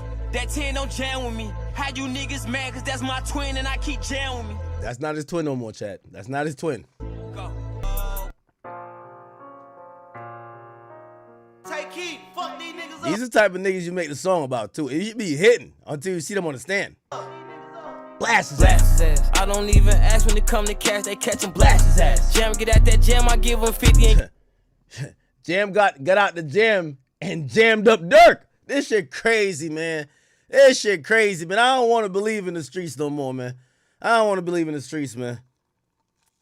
I don't need. Man, I'm done with the streets, nigga. Wait, I ain't never get started. Hold up. Wait, I forgot. I be listening to this shit. I be thinking I'm King Von. Nigga, I ain't get started with this shit. Hold up. Wait, what the hell? Blast his ass. I don't even ask when it come to cash, they catch him, blast his ass. Jam, get out that jam, I give him 50 and got a. Jam got out that jam and started telling, oh no. Federal nightmares.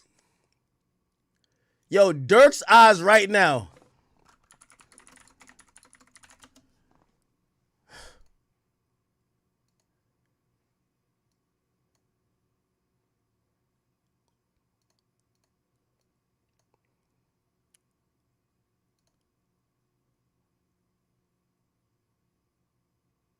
This is treacherous, bruv.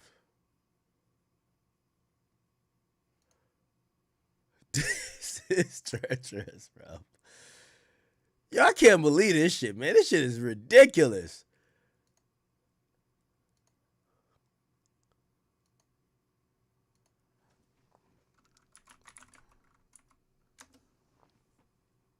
Nah, this shit's insane. Man, somebody better give me an update on OTF Jam, bro.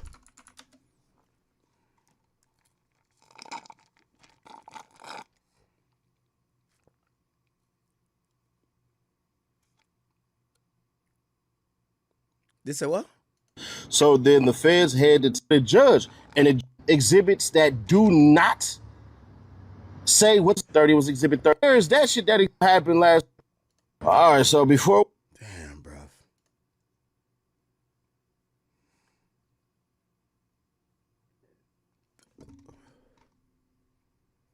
We ain't finna tussle. Lil Vernie sitting in that chair with 100 shot on him. Y'all know what we callin' the muscle. DD a threat. Ain't got no patience. Wherever he catch you, that's where he gon' shoot it. Booney Mo say he ain't killin' no more cause he rich and he payin'. Now shorty said do it. Duty be chillin', but really the biggest Apollo with money is on your medulla. He get the loan, a nigga that pay for a hit and he hop in that car with the shooter. Smirk is the voice. You heard what he said. Some bullets behind him. We ain't finna tussle. Lil Vernie sitting in that chair with 100 shot on him. Y'all know what we callin' the muscle. DD a threat. Ain't got no patience. Wherever he catch you, that's where he gon' shoot it. Booney Mo say he ain't killin' no more cause he rich and he payin'. Now shorty said do it. Duty be chillin', but really the biggest Apollo with money is on your medulla. He get the loan, a nigga that pay for a hit and he hop in that car with the shooter.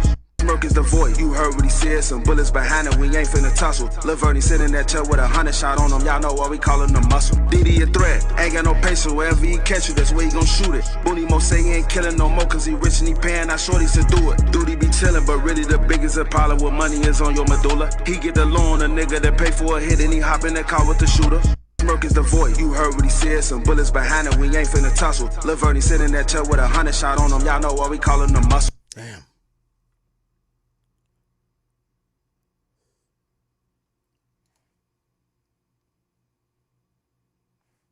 Said he got another update.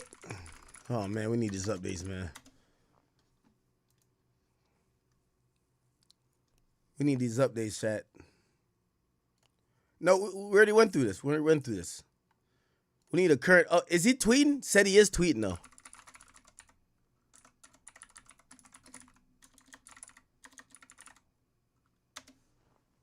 So I think what's happening, they could tweet in the bathroom or some shit. You get what I'm saying?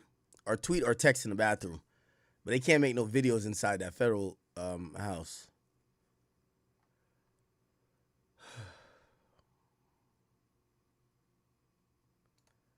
Let's see what he's saying.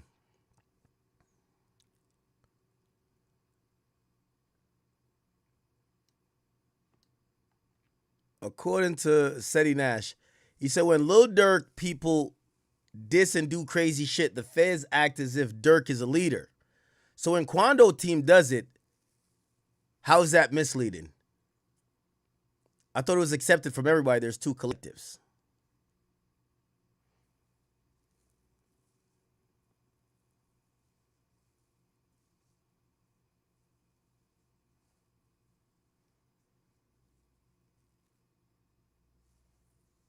It's fucked up, chat.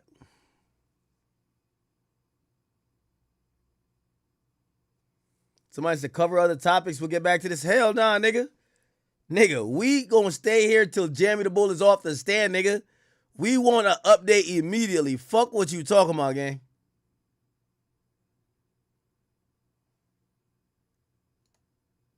Jamie the Bull, man.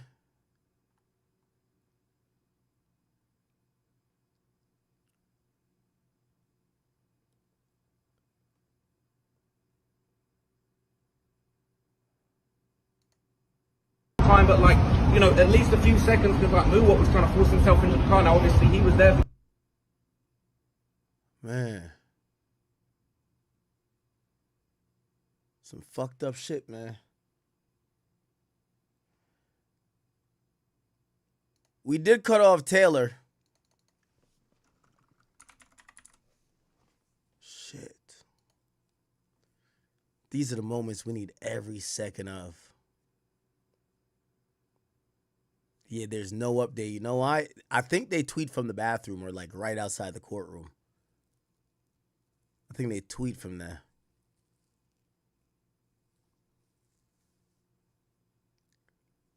So Jam is on there singing like a fucking bird, bro.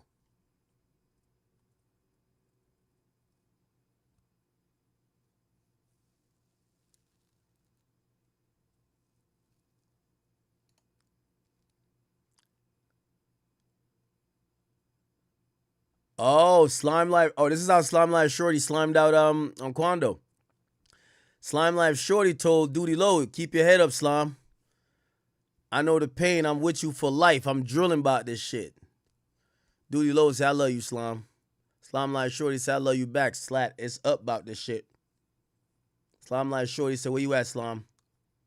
Duty Low said, Crib, call me. Slime Life Shorty sends Quando Rondo phone number. Duty Low says, gang. Slime Life Shorty says, I know a nigga from Savannah who got drops. This him. You want his number? Yeah. He sent the number. God damn.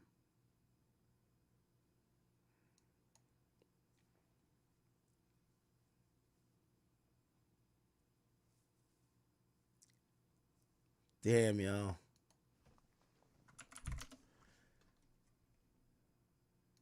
Yo, chat, how we ain't get my man Trench's News on here? Trench's News don't fuck with me or something? Trench's News predicted all of this. I be watching his videos.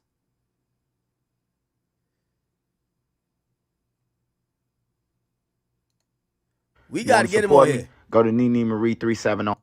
In a music video with machine guns hoisted over their heads. Guns they referred to by the code word pipe and themselves as the pipe lords, according to U.S. investigators. The back more than a decade.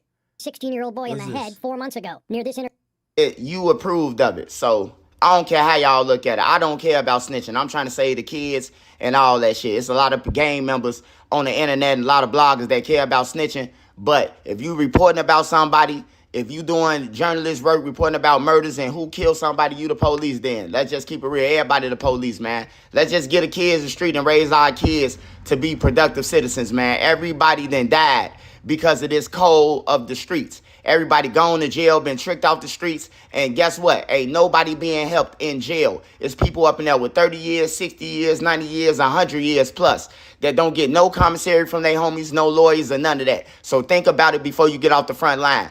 But far as Lil Durk, man, hey, look, Vonnie, he already copping out. Jam already copping out. They trying to get out of jail. They trying to walk out the system or only get 5 to 7 years. So with that being said, Lil Durk got to do what he do. You call it what he want. I don't care about it, man. Y'all debate about all that shit. You hear me? But I'm just saying, man, you know, Memo, don't be fast to speak, man.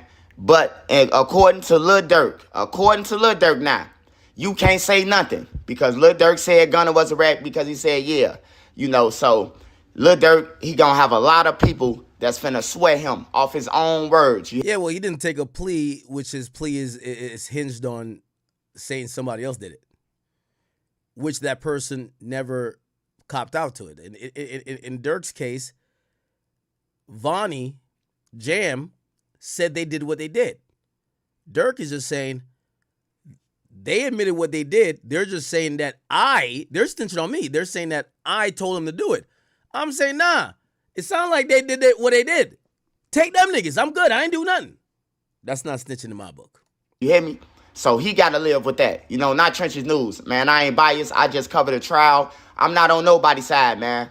I'm not on FBG side. I'm not on O Block side. I'm not on nobody's side, man. I'm here to give y'all the story, get my paper and take care of my family and send my kids to college and try to help y'all kids and be productive. Try to curb all life, man, because we been taught wrong. Everybody been taught wrong, bro. The street rules and all that structure and all that shit. Hey, bro. Hey, just get rid of all of it, man. Just be productive citizens and go off your mind whether it's right or wrong. That's all to it, man. But Memo came out and spoke on DJ Academics. Y'all could go over there and see. But back to Lil Durk. Jam is supposed set to testify, man. I don't know if he testifying right now or he testifying after lunch. But I will be back with y'all with a nasty update. I just had to give y'all this update because I seen Memo 600. I seen a whole bunch of other blogs say, y'all, Lil Durk, you know, they excited about it. Man, I ain't excited about none of this shit, man. If you ask me, all these guys should be in jail. Everybody who participated in the drill scene, killing people over females, woofing on the internet after you done kill somebody, all y'all need to be in jail. You still woofing on the internet, you know what I'm talking about? Like, everybody need to be in jail, bro. You know what I'm talking about? So the kids can live, because these guys are going to parks. They going places where the kids hanging out. They using the kids as shields as if the ops won't come. We seen this one video where the police pulled up. I don't know if they got a tip, but the guys was in a park with like 5 times when somebody make a mistake. Hey, look, Trenches News is going to make mistakes. Everybody a lot of people wait till things happen to them. Safe, love, my man is my nine, y'all. I'm out! Now, if you wonder why I played Trenches News videos, I'm going to be honest with you. Out of any blogger, he was the #1 person right. Like, he was the most accurate about all this shit. I can't even lie to you. It was pretty accurate. It was pretty accurate. You want to support me? Go to Nene Marie 370. He admitted to it. You know, but when he get on the stand, he will have to tell everything that he did, even the lunch that he had in 5th grade. So we'll be looking out for that. Nah, Lil Durk, it's like half and half split. You know, his lawyers, you could say it's blaming. Some call it snitching, but Vonnie already cooperated. He already said that he done did everything, but in saying that he did everything, he's saying that Lil Durk, he did it for Lil Durk, basically, right? So now Drew and them, only thing they saying is he already admitted to it. You know, he did it on his own. Yeah, he had a credit card, but he had a credit card through somebody else. He basically disputing everything that they saying. You know, he reversing it. Of course, because they trying to get a deal. He ain't getting no deal. He ain't working with the feds. He just disputing them, you know. Like I said yesterday, Muwap did the same thing in one of his motions to get back, you know. And I don't look at it like Muwap snitch. He trying to get back, bro, you know.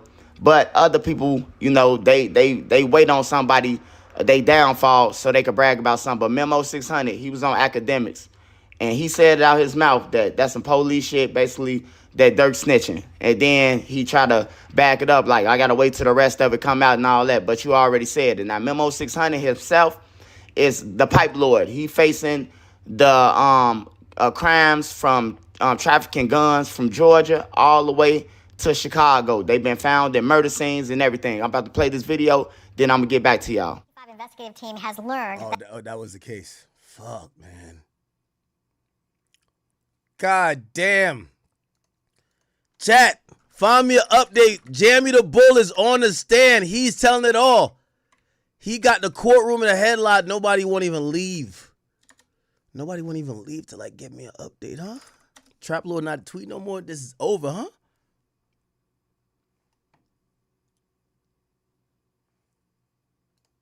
Dub stream? Let me see. We talking about DDG brother, right? What's the stream? I'll click on it. What's Dub stream? Could y'all tell me?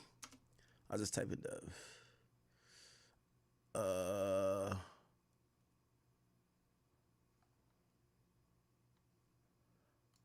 Is it them right here? That's Dub, right? Said they don't wear socks either. That's crazy. Do they think they finna see Lil Durk or something? Oh, they outside the court, y'all. Do they homework? Fuck, you come up here dressed, but you not finna see this nigga.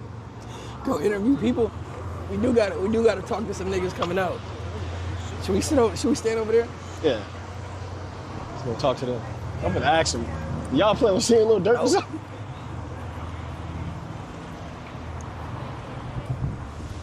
I'm finna see. I'll be watching your TikToks, man. What's up, my nigga? I'll be watching your What y'all TikToks. trying to give me time, nigga? Bro, I'm the commercial version of Suburb Baby, bro. I'm that nigga. Come on, man. We street. What up, man? It's your boy to give me a TP view. Hey, I'm hanging out with y'all niggas, man. 100. Fuck all that shit. It's your boy not, man. Follow me on Twitch. But you was in there, right? I'm in there, bro. Check this out, man. Straight off the bat, OTF Jam, snitch. The feds is like, yo, who's in the court? Point to every single person that took part in the unalivement of Lupal. Durk, Didi pointed them niggas out. I'm like, whoa, straight out the rip. I mean, he went in there with no lube, bro. And then right now, what he's doing is he's just slow walking it. The last thing we heard is that Durk and them was down in Miami, right? And then OTF Jam seen one of Tory Lanez's artists with jury and stuff and went to Durk and said, hey, man, I ain't got no jury, man. I'm finna rob this nigga. And Durk was like, yeah, man, that right there is the OTF Jam that I've been waiting for. Oh, so nah. basically, it seems like Durk was grooming him to be his hitter. Oh, and nah. also from the looks of it is, OTF Jam, when he went to prison for 10 years, he had already caught. Yo, chat, I'm going to tell you something I know about the rap industry. A lot of rappers claim they gangsters, but the real gangsters, niggas like Pooh Shiesty, we look up to Gucci. Nigga, he robbed Gucci. Like, the niggas y'all think is gangster, the real gangsters rob. Like, I ain't going to cap with you. He ain't named in this indictment. He's the third shooter, bro. Who? The whole time he was switching up. The whole time he was playing in Durk face, bro. What? You was in the courtroom. I'm in the courtroom every single day covering this stuff, man. Dead ass. Damn. The third shooter's OTF Jam. Nigga, they got, hey, and check this. That was in the car. Yeah, we been through that, but the feds didn't want to unpack that. So me covering these cases, bro, I got to go by the information as it come through, right? Yeah. So the streets knew that. I ain't finna be like Trap Lil Ross snitching on a nigga. You understand what I'm saying? Oh, but no. all in Trap Lil Ross out here disrespecting black women, calling them bitches and hoes and shit, bro. Bro, that nigga's doing the most, bro. And he feeling himself, bro. I think, but Trap Lord, he just doing what you doing, man. Yeah, but he doing the most, bro. He doing the most. Do I got Dub's number? I was about to call his ass. Offended. Hey, everybody get in Dub chat. Tell him Big Ack is watching. Millions of dollars off of this. He done made a documentary. So his whole mindset is, I got to confirm everything that I did, because if Durk get found not guilty, then guess what? His platform take a dip. Damn. He ain't trying to do that. So everything he reporting on, Brian Steele lying. Why you ain't talking about how Brian Steele debunked the FBI agent? Asked the FBI agent, yo, y'all met with OTF Jam 31 times, nigga. Why y'all only recorded 4 times? Oh, my recording equipment, and I had to hurry up and leave from LA to Chicago. I mean, nigga, if you hurry up and left from LA to Chicago, what make you think, and why can't Durk, Didi, and Lizzie theory be that, hey, we didn't know what was going on. We just pulled up and it happened. But the feds can just pull up and not record interviews. So right there, it kind of create a reasonable doubt that Lil Durk had a part of the conspiracy.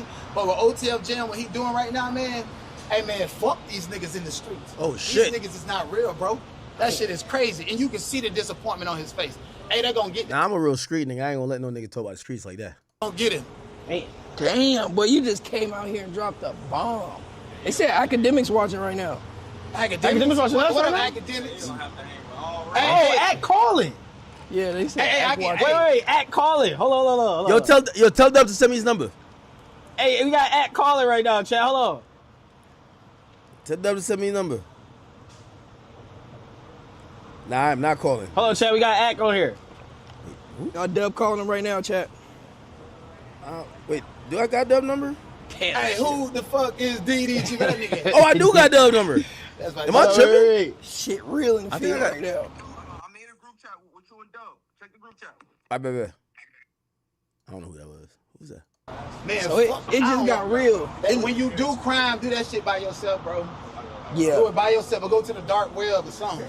Use cryptocurrency. So what do Durk look like?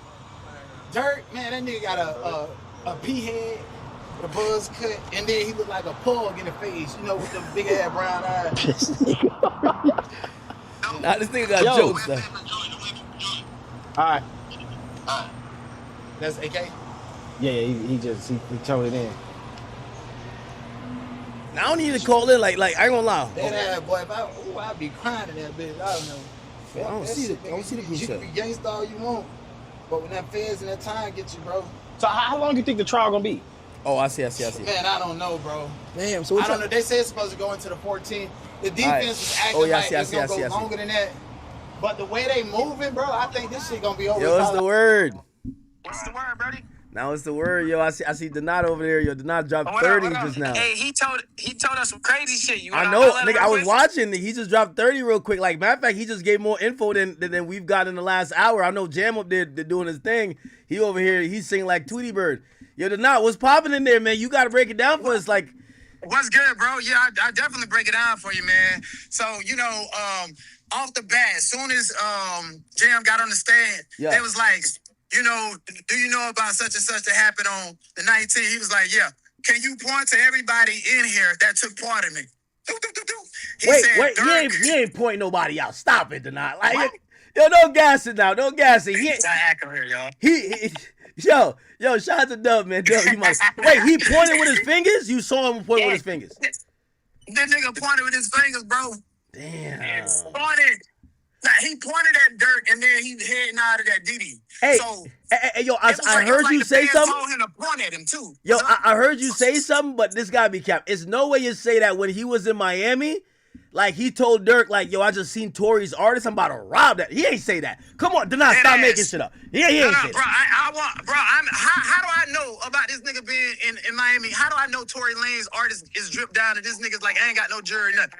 Durk was feeding that nigga, baiting that nigga, just giving him enough to survive and showing off everybody else with the drip and stuff, and ain't get that nigga no drip. So when he seen Tory Lanez artist, he's like, damn, I want to be like that. He went to Durk, yo, who these niggas around me, man? I'm about to rob these niggas. And Durk said, yeah, that's the jam I've been waiting for right there. Yeah, yo, straight up. Hey, by the way, Dub and Donat, yo, this is the biggest. This is where the trial is. This is like right this now. Is the peak moment right here. This is moment. Crazy. That's why they. Yes.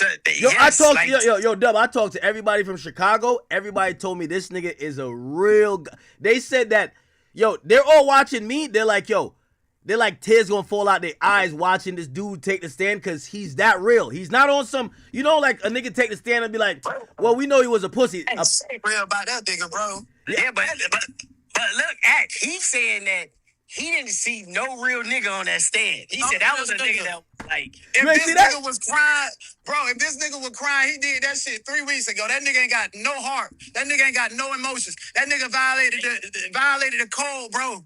Yo, is he looking people in the eye, though? Is he looking them in the eye? Is he looking them in the eye? Yes, this nigga's looking them in the eye and you can see the disappointment and he's doing it. It's like, nigga, you don't get no props to say you're a man because you sitting here rapping for your niggas. Like, nigga, you ain't got shit. This nigga took care of you in prison. You giving them all these details and shit that they don't even need to know. And by the way, this morning the Fed said, and he hasn't already, the Fed said that OTF Jam is going to get him more information about Durk booking Airbnbs in Atlanta, Georgia, and trying to force O-Block them to come through and to find and track Quando Rondo. That was never alleged in the indictment. He's finna say that today. Hey, Derek, hey, would you be doing the OTF Jam, bro? Fuck no. No. Hey, I'm not gonna lie, bro. The energy at the court is like you can feel it. Hey, bro, I'm getting the fuck about it here, boys. This shit real. Wait, what you mean? Describe it. Nigga, Trap Lord, he gonna have to get about 10 securities after this day. Wait, what happened? I'll tell you, the niggas finna come out here heated. Oh, and guess what, bro? From OTF Jam under the penalty of perjury, I feel like they building a RICO case in them unindicted co-conspirators. They better not come out here. I'm telling you niggas. Now, Duty Low was there. Duty Low was there. He was, nigga, but now they under penalty penalty of perjury in the court of law. See, you can say shit in depositions, but then when you say it in court transcripts under the penalty of perjury, that's actually a fact. But what does that mean? What you just said? Okay, so if I we gotta see what that means. We gotta break it down. So this is law. So if I say some stuff in deposition and say, I'm gonna go ahead and I'm gonna rat on a nigga, that's in deposition. That's in out of court statements. When you say that shit under the penalty of perjury in front of the jury, it becomes a fact. And now that fact creates a new body of evidence that they can go ahead and get these niggas on, bro. I think they finna turn this to a Wait. So y'all ain't see Duty Low, G Herbo? Hey, nigga, don't come out here. What you mean don't come? Now, O Block about to show up. They all showing up. Them police, they've been in the courtroom. They've been watching this whole time, about 10 of them, nigga. They've been watching. They've been waiting for testimony. They've been waiting, nigga. Y'all co-conspirators that are unindicted, it's not safe for y'all. Boy, I think they finna turn this into a RICO case. Oh, my God. That ass nigga, I know law. I ain't gonna lie, bro. Wait, so what is it right now? Recess? That was recent. I had to come out here and make a video.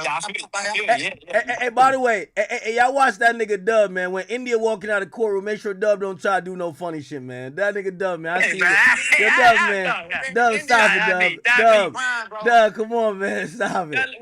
Nah, not me, man. Not me. Hey, but I will say this. I will say this in the defense favor.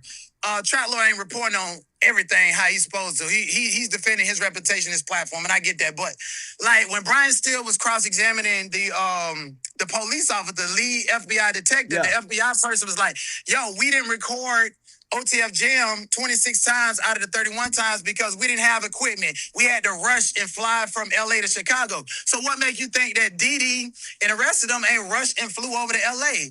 It says you weren't prepared. Okay. You weren't prepared and you didn't know the plan, and that's your testimony. So it created reasonable doubt as far as pointing the blame at Durk like he had something to do with it. Hey, by the way, I agree OTF with you. Jam, I think Trap Lord, and I love Trap Lord. I think because he knows the case in a different way, he's not realizing strategy for defense. Everything Steele is doing, he's not making mistakes. He's doing it for a strategy. He annihilated that FBI agent. You know why? Annihilated him, He showed that the FBI agent don't know none of nothing. He could tell the FBI agent that, yo, you know Durk got vitiligo. You know Durk actually one foot is longer than the other. And the FBI agent be like, oh, yeah, okay, yeah. He don't know nothing. So how could he be believed when he doesn't have a good grasp of the facts in the case? Brian Steele did a good job. So, yeah, I understand. I see why people were mad at Trap Lord because, you know, you're kind of representing him like he's fucking up when he probably dropped 40. Right, so, and the thing, listen, I ain't got no problem with Trap Lord. This nigga come out here looking like Harry Potter and shit, you know, but he's nervous, he don't know who to trust and stuff like that, and I personally, you know, I'm telling you, like, are you gonna catch a squabble for him if they try to jump him? Ooh, that nigga ain't paying me. Yo, come on, man. Hey, this nigga got, he got a big security over here, too. Got a nigga that look like he finna audition for Fast and the Furious out here, bro. That ass, that's his. They said he got like 10 security out here. Oh, that's his security? He don't need more after the day, nigga. Yo, they got bad bitches like walking around? What's up? Oh, yeah, they got some bad bitches. Oh, right there. I mean, they acted like they're getting out today. How they acting out here? Man, you should see this shit. They ready to take Indian spots. Niggas dressed like a motherfucker out here. Yo, Denot, man. Hey, Denot, you know we've been playing your videos, nigga. You got to do more of them. Hey, man, you dead ass, man. You got to have me on, bro. Come on, hey, of course. Listen. Hey, by the way, yo, put us all in the group chat. Everybody can have my number. All right, for sure. Put me in a group chat too, nigga. I'm gonna pull up on you. I got it. I'm the life of the nigga. Call back if you need. I'm watching y'all stream, man. Yo, good shit. I love it. I want it. All right, bro.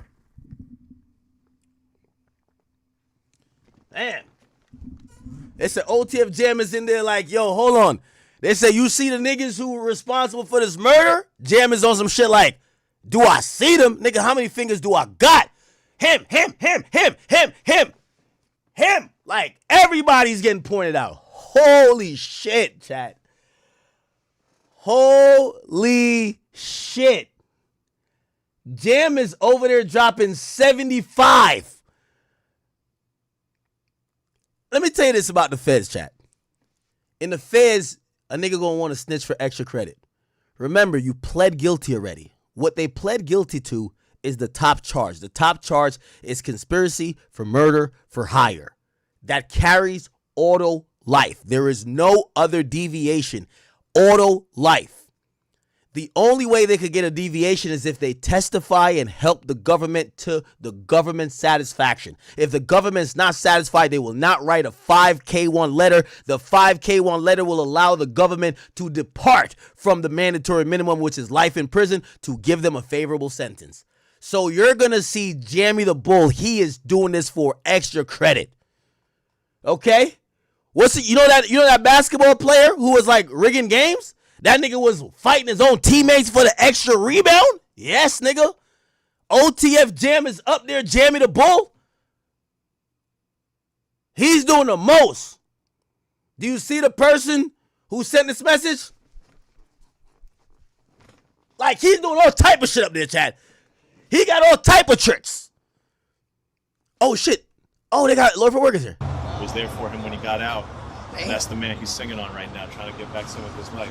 It's heavy. That's what's going on in there. So how is it looking for Durk? Can't answer that, bro. We're on day 3 of a trial in the middle of the lunch break. I don't know. Oh, you should go back in? Oh, yeah, I feel it. Yeah. Hey, dog trying to save his own content and shit. What you mean? He wasn't trying to talk. He wasn't. Oh, bro, he be getting his ass fried. He did that, the other dog gave us all we needed, nigga. No, he got fried on the internet yesterday. Who? Oh, him? 6ix9ine. Yes, 6ix9ine. Yeah, he was on his. That nigga 6ix9ine was on his ass. He said, I just uploaded it on my page. The nigga tell me, nigga. They said Trap Lord Raw's Twitter. Oh, man, chat. It's going down right now, man. It's going down right now. Fuck. Oh! 3 murders. 3 murders. 3-peat. Hat-trick. 3-peat. Jam admitted to 3 murders part of his deal. 3-peat. A little hat-trick. 3-peat. Caught 3 bodies. I bet he gonna blame all 3. Chat, who wanna bet he probably got 5 bodies, but them other bodies Durk ain't tell him to do. His deal is mostly about prosecuting Durk, so he gonna tell about the bodies he claimed that Durk told him to do. Nah, Durk told me to kill them 3 niggas right there. God damn! They said Jam laughed and shook his head when they played Didi's IG Live when he said, "That's the murder man." Remember when Didi said that, Jam? That's the murder. Jam the murder man. Oh, man, chat. Oh, man. I can't stop playing this shit, chat. Hold on. I can't stop playing this shit, chat. Court, nigga, I'm not even in Lil Durk's shoes, but nigga, I ain't gonna cap. Man, I fell down to my knees when the law came. My top shooter admitting he killed 3 niggas for me. Man, I fell down to my knees when the law came. Chat, my top shooter, 10 minutes in, admit that he killed 3 niggas for me. Oh, man.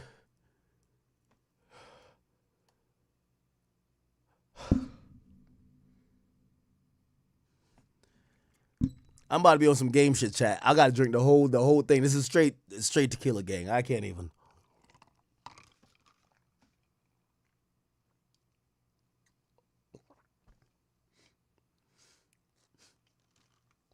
Man, I fell down to my knees when the law came. The law really came, chat. I ain't even gonna lie to you. This shit is sickening, bruv.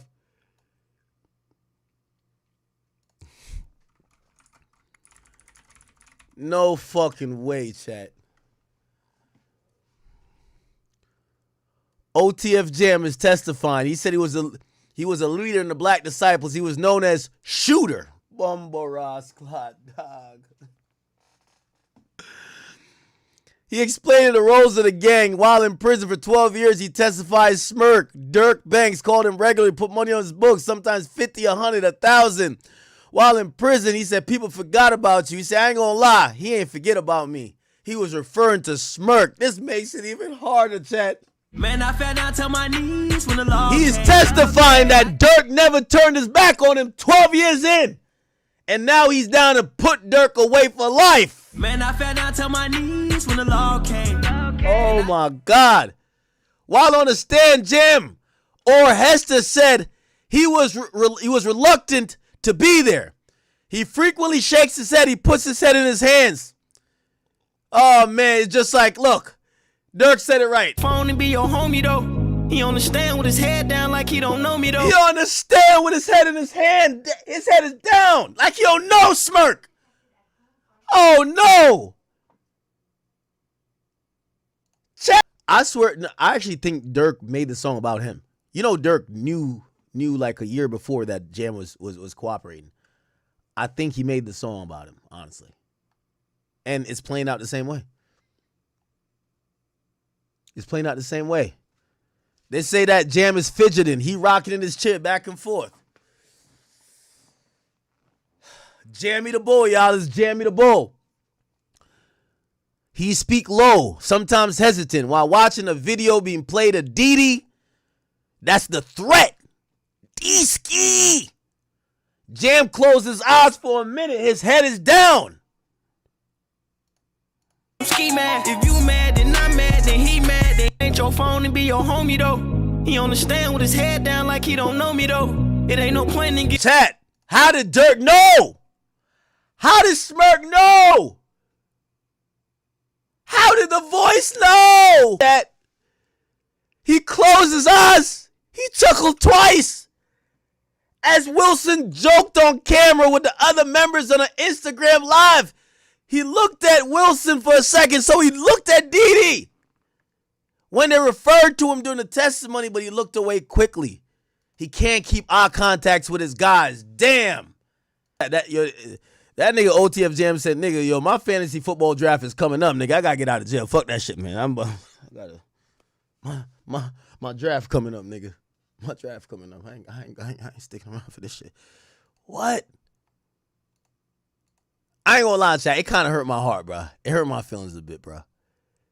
And it's not about criminality. I just want to let you know, it's not about criminality why it hurt my heart. It hurt my heart because because I think we as humans, like even the people who do crime or join gangs, there's this belief that there is loyalty. There is like, you know, togetherness, all for one for all that type of shit you kind of hear from you a kid. That, you know, like you feel like you would put yourself on the line. Like if somebody was about to hurt your mans and that's really your mans, you gonna put yourself front and center to try to do what you gotta do. Just like even when you see, that's why some people even look at a Lil Tim thing, because Lil Tim could have sat in the car like a bitch ass nigga. Lil Tim was like, nah, fuck it, nigga. If they about to beat my nigga up, they about to beat me up. We love loyalty, bro. Trust me, no matter how it looks. We're not talking about criminality. Loyalty and everything. And then when you see this, you're like, damn. Jam admitted to 3 murders. He pointed out to Durk. He pointed out to Didi. And he pointed out to Lindsay. When he was asked, do you see the men in here that were involved with Lil Pop's murder? He says, one's right there. The other's right there. And the next one, Smirk. He right there. Chat, this is crazy, chat. Okay. Now this. Man, I fell down to my knees when the law came.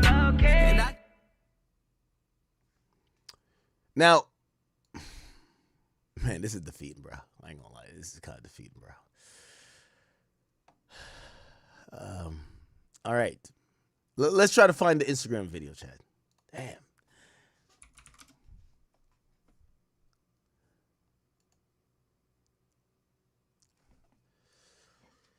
Durk, Didi, OTF Jam. Where's the IG live where he calls him Instagram live where he calls him the murder man? Is it the one where he gets the money, chat? This shit fucked up, man. UNGK we into it till you die, real street niggas. Oh, folks now, long live Leroy, bitch. Hey, boy, you talking shit. I'm getting that here. The nigga was even saying we into it till you die, real street nigga. Only to be a real Jamie the Bull, man. But at one time, he just took I'm making come out this shirt. Took right I'm saying I should go get tatted. Man, you know damn well I ain't getting tatted. I let y'all got tatted. I took my shit in. Folks made me feel bad. Damn, I remember you. Let me see if I can find that video, bro. I ain't gonna lie, I don't even know why this kind of hurt my heart, bro. Like, this ain't got nothing to do with me, but like, damn. Chat, what's the video where they say, yo, this the murder man right here? What's the video, chat? What's the video? New pair of pants. I ain't gonna lie, so I got like my back and all that shit tight. I don't even want a white beat on. We don't get that toothpick. She was like, Yeah, we see, that's D-Ski, or that's the threat, that's the voice. So we got the voice, the threat, and the snitch. Bitch, you don't get it fixed. Oh, you know they was talking about that a long time ago. Ball head. It's like all time. Yeah, rap. We real loud goated, man. You saying you don't got? Don't start doing drugs. Wait, hold on. Diddy do coke. And they ass all start doing drugs. I ain't gonna lie, man. Hey, when I was growing up, I remember used to having a be dare. architect. Having who? I'm having a dare. School trying to stop time. Man, they ass all start doing drugs. Oh yeah. They talking about the drug program. They start all doing drugs. Tonight, Diddy do coke. Hey. High school. I want to show you.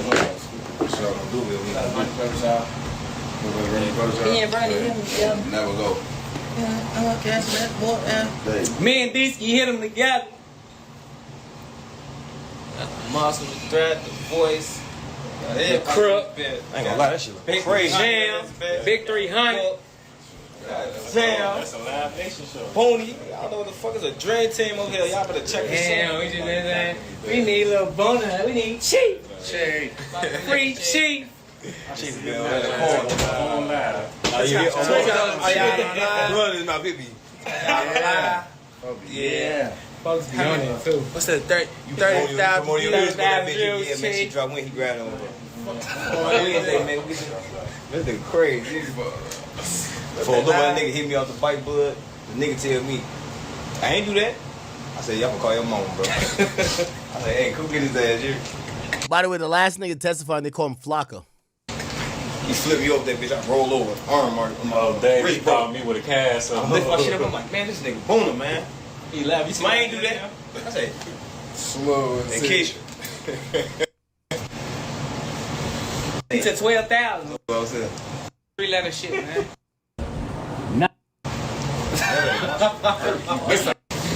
First, I white beat it up. Let's go to the other video. I might be dropping soon, you dig, but that's... You know one thing I hate when a motherfucker be like, look, man, today only. Y'all gonna wait, don't give him that. Man, we not even running our mouth. We just today almost over, man. 350 for the verse. That's all. Like, that shit gonna shake. Real family, though. That's all like that. On my life. Shoot that video. Get it to him. Feed that to the streets. Let's go. It's good. All right, there. I keep telling you. We shooting. We gonna shoot. I'm gonna finish. Nah, I'm gonna finish it. I'm gonna finish it. Then we gonna shoot it. Let's do it. I gotta get to him. I don't know if they think I'm weak. I'm gonna feed y'all this shit. They know I'm not. Everything we do wrong, yeah. My head not easy right here. Look, they own that shit. You look so good on live. Oh, wow, some bitches. Oh, they your motherfuckers just got so fine. Oh, motherfucker, you hear me? That's crazy, bro. That's crazy, bro. Chill out. Twin, evil side. So what, bitch? No, evil side. Bad side, my boy. Let them trick you with that cap on that neck. It's two side. I was ugly yesterday, folks. Good side and bad side. Good side, bad side. Good side is like. Good side and bad side. How about with that shit they never seen before? Real reason why it's safe. Real reason why it's safe. What y'all on in this motherfucker, man? Straight up. Somebody had to let the leg work down. They know it wasn't them. What did he say? Durk, all-time greatest. You know that already. Sure. Oh, man. Ain't gonna lie, man. We love y'all. Appreciate y'all for making the show. We gotta finish risky, man. Running with that shit, man. You know what I'm saying? Niggas, hey. They be like, look, man. We having that shit up. You know that make a motherfucker tell you How I feel to be not on shit. Explain to us, man. How does it feel? Gotta be on anything. Real. You know what I'm saying? Shit and nothing at all. They took all that money, cheap ass curtains. I'm sure y'all. It's cool. Call me what you want. Like I could really pop out with some fucked up shoes on. What you gonna call? What you gonna say? Dirk Dirty. Man, motherfucker right here with 500. Kurt, get out of here. What are you trying to do? I'm gonna buy your ass some curtains, bitch. What do you want? Blue for You want some blue curtains? folks. What shoe you want, folks? Man, you got your gun? Any richer than all his ops. I'm rich than all my ops. Which one of them got some money? Get the ones you want, man. Easy ass jury you had though. That shit like cheese. That other shit like grilled cheese, don't you? Nah, we ain't on shit, man. We ain't this motherfucker talking all that shit. Family vibe. Oh, damn.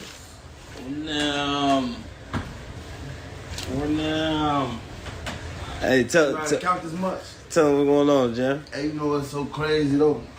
Motherfucker be sitting up there doing all this, sneak this and the internet games and all this. Up some money, do something. Like, we winning, bro. I can do whatever it is I want to do, I can do it. Just not what I want to do what I want. Y'all can't do that, bro. Goof Bro got out what? You know that we did. How many you did all? How many years I did it now? Yeah. That's your last bit. 12? 12. That boy popped out 12 years. Yeah. So much money. Really just I'm listening, trying to figure out the part that they played in court. So there's a part where they say that's the murder man. I'm trying to figure out what that is. That's not a music video, right? getting that shit in order to just figure out the lanes, man. They said it was from an IG Live. There's only a few IG Live with Didi, Durk, and Jam. So this is like one of like 3 or 4. Yeah, man, boy. This shit feels so good, man. 2 lawyers, man. I can tell them about the building you got. Everything. Man, it's closed on the building, man. My chat know who you is. I'm from Chicago, so. You hear me? My chat know who you are. They say, hey. Hi, Chad. So you was in there too, right? Yeah, in the beginning of the day, I was upstairs in the in-person one, and then for the afternoon, I was in just the observe room. It got crazy. The other one, I don't remember the name of the first song. That was Wait. So they played songs inside of there today? Yeah. Oh, Jam, get out there, Jam. I made a playlist with all the songs up there. Damn. Bro, hey, this is your people's, right? HQ, yeah. How the fuck is he naming shit DDG's brother? Like, it's your lame ass song, nigga. Miss Reva, thank you. What the fuck is wrong with that nigga? My white grandma. That's HQ. Why the fuck would you, like, hate when niggas do that shit, bro? And then I know that nigga.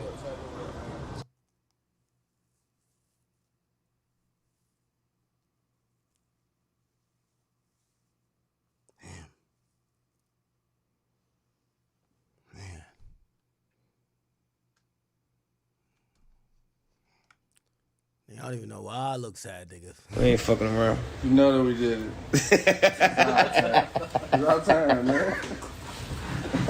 This nigga retired. It's time to start buying up Inglewood next. From your own or something. If anybody know the IG Live, please send it to me, bro. Please. I'm gonna be standing there while motherfuckers playing. Sure, motherfucker go grab a motherfucking.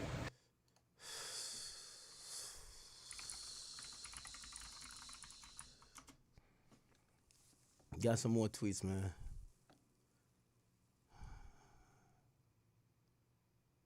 Damn, bruh. Did you participate in a shooting on August 19th leading to the death of Savia Robinson? Jamie the Bull? Yes, I did. Prosecutors say, did the others in this room participate as well? Yes, they did. Can you name them?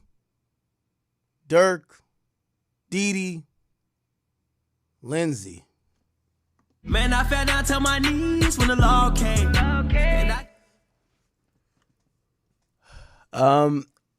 Jam describes how he knew King Von when he was younger because of his sister.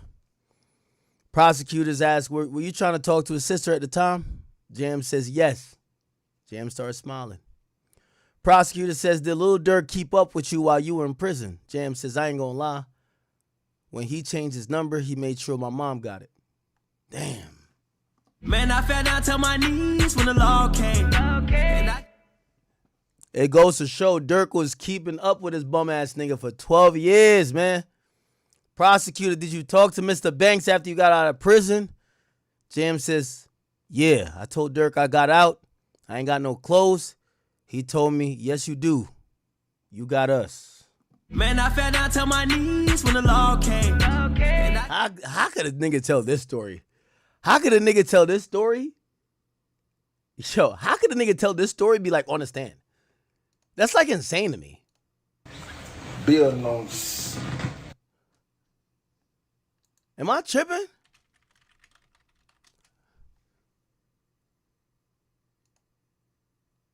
$64. Handler. Yes, sir.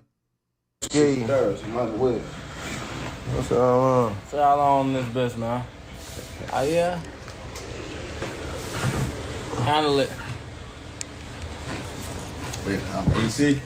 Out on 90, playing with more than 90. Stupid ass.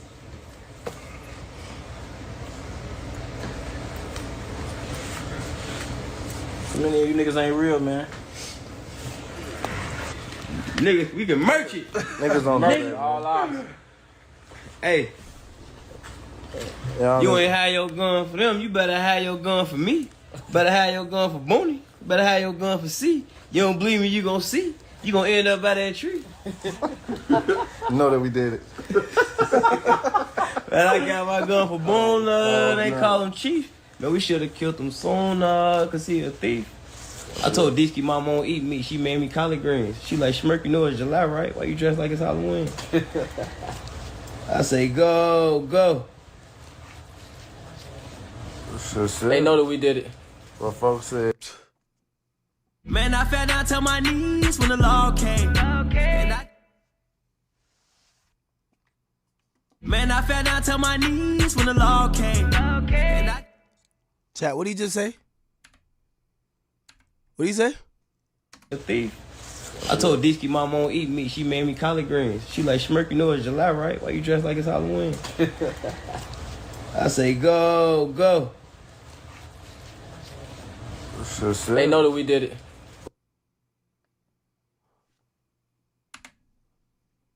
Go, go. They know that we did it. Go, go.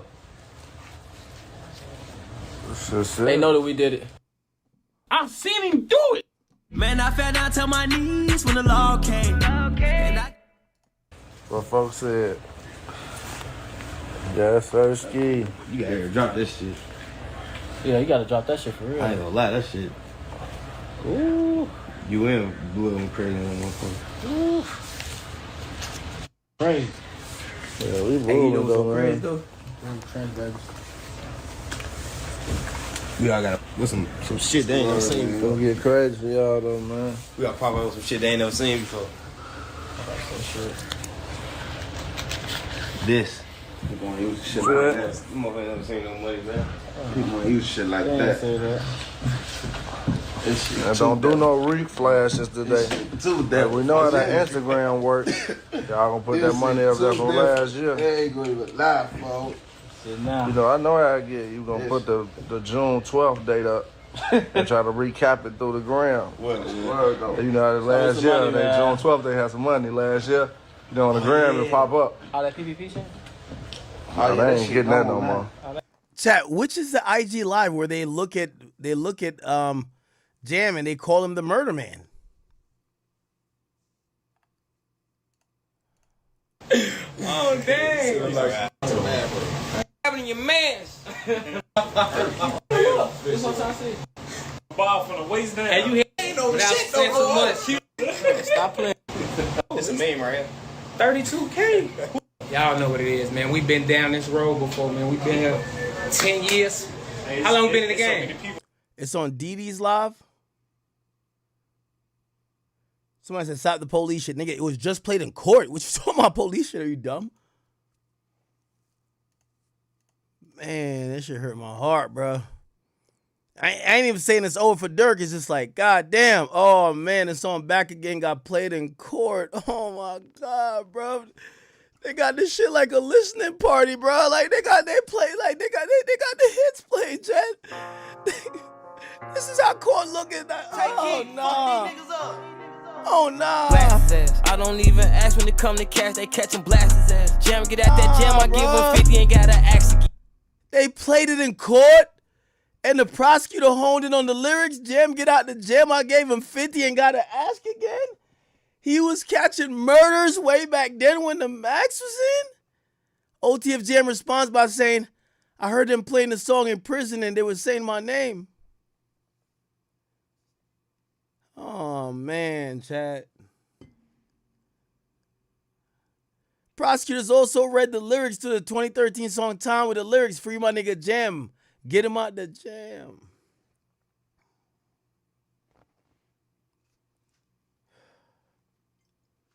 Somebody just posted it. A real nigga just posted it right now. The Academy. Hold on. I gotta get that link. Just post that link one more time. Post that link one more time. Man, bro. You know I don't like this too? Man, I like when niggas rap like Durk, bro.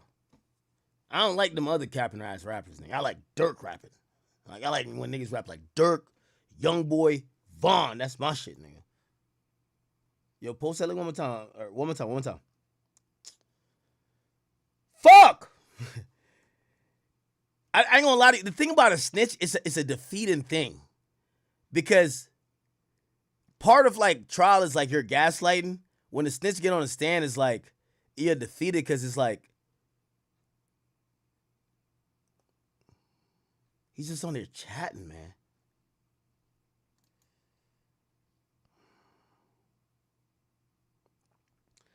Hey, yo, could y'all hit the like button on the Academy and King Academics? Y'all are tripping, bruv. We got 40,000 people that's watching overall, man. Y'all hit that like button, man. Hit the like button for me, please.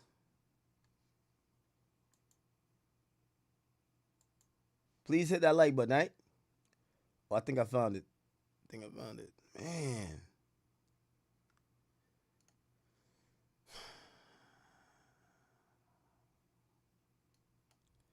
Oh, this is it right here. Oh, please don't tell me this is it, bruv. Please don't tell me this is it. OTF DD goes live after taunting the ops after they failed to pull up on him. No fucking way, bro. No way. Let's hear. That's a song, by the way, man. Take shit out of context. Y'all, that's weird. Fuck you, HB. I swear, you ain't even pop out. There go the members right there, though. You know where we at. You know where we at, HB. Got my boy Jerry in the trenches. Show me how you really feel. Yo.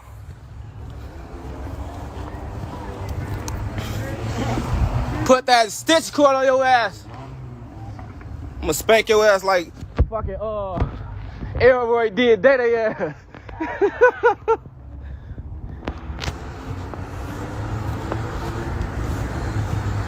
They talking about DD a murder man for sure. That cool. I said DD a murder man. I thought it was referring to Jam. Somebody roll up with me, man.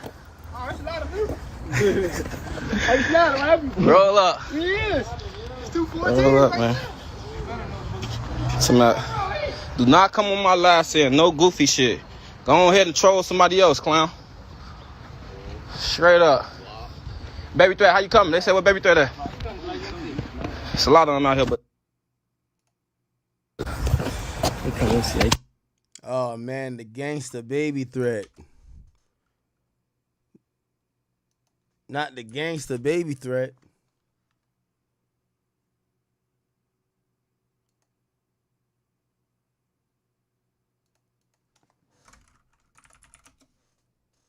Man, this shit is ridiculous, man.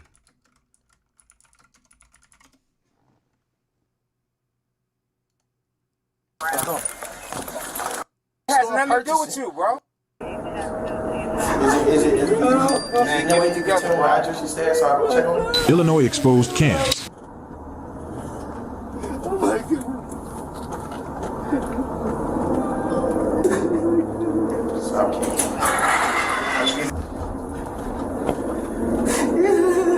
Is it door unlocked or you got keys so we going out? Right here, please. Please, what's up?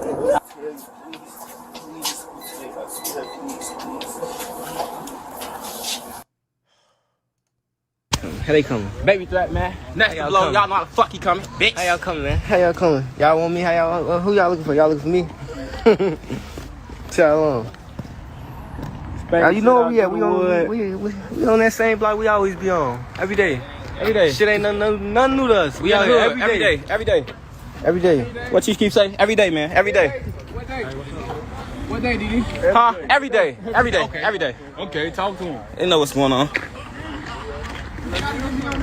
Pull up. All gang members, tap in, man. We out here. What's up? It's a party on the block, bro. All gang members, I don't give no fuck. Pop up. There's a party at. There's a pop up. Party at that. Pop up, man. Damn. Just come out.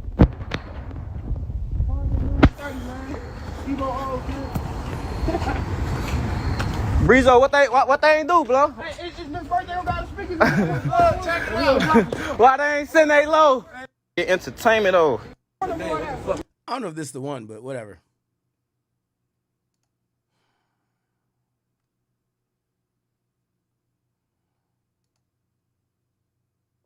This is ridiculous, man.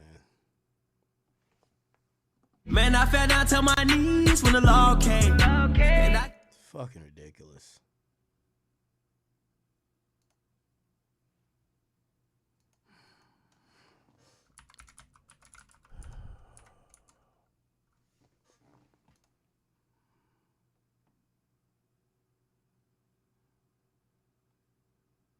Didn't. I heard her say you. Did she say y'all? She said you first. That's what she said. She ain't say nothing to me.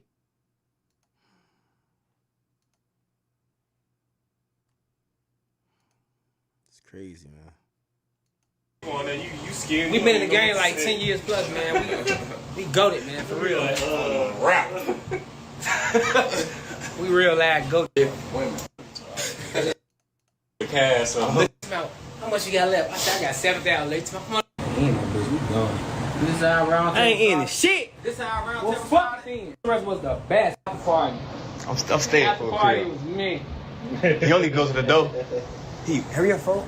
Your bitch ass on out. He flies here and then like he finna go outside. He got every new pair of mics. All the mics. All the mics. All the mics. I'm fresh as hell on house arrest. Hold up.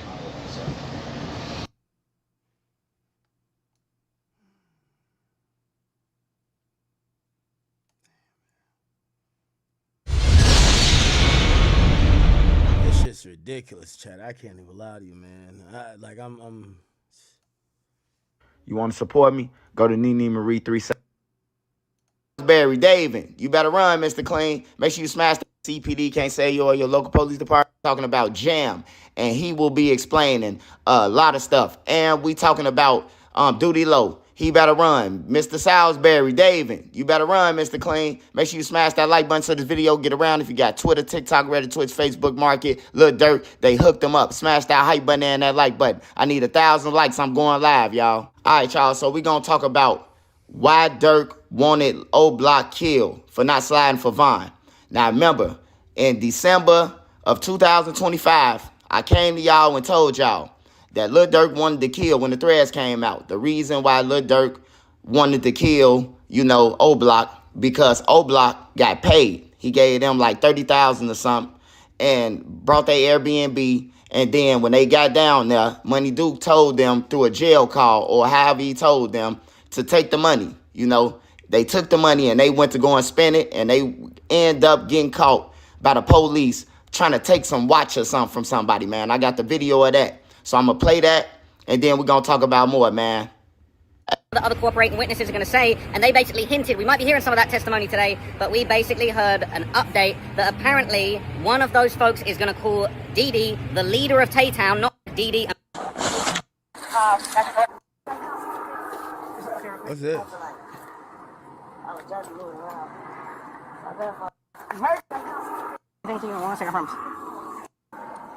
I'm not in 2 channels right now. No more years. Nothing. Why closer, dirty bro? Who's this? Who's this, sir? So when you say that Trenches News is making up stories, hey, look, go back through all my stories. I'm telling you, I'm futuristic. They just brought this up in trial. Now, another thing that they brought up in trial about that they took Jam to the washroom, told him he was killing too many people. Now, they didn't know whether Jam was snitching yet. I told y'all, Jam, people told me Jam wanted a lawyer because he knew he was Jam and he didn't want to do no more years. He just wanted to fight the case. He would have been cool with that.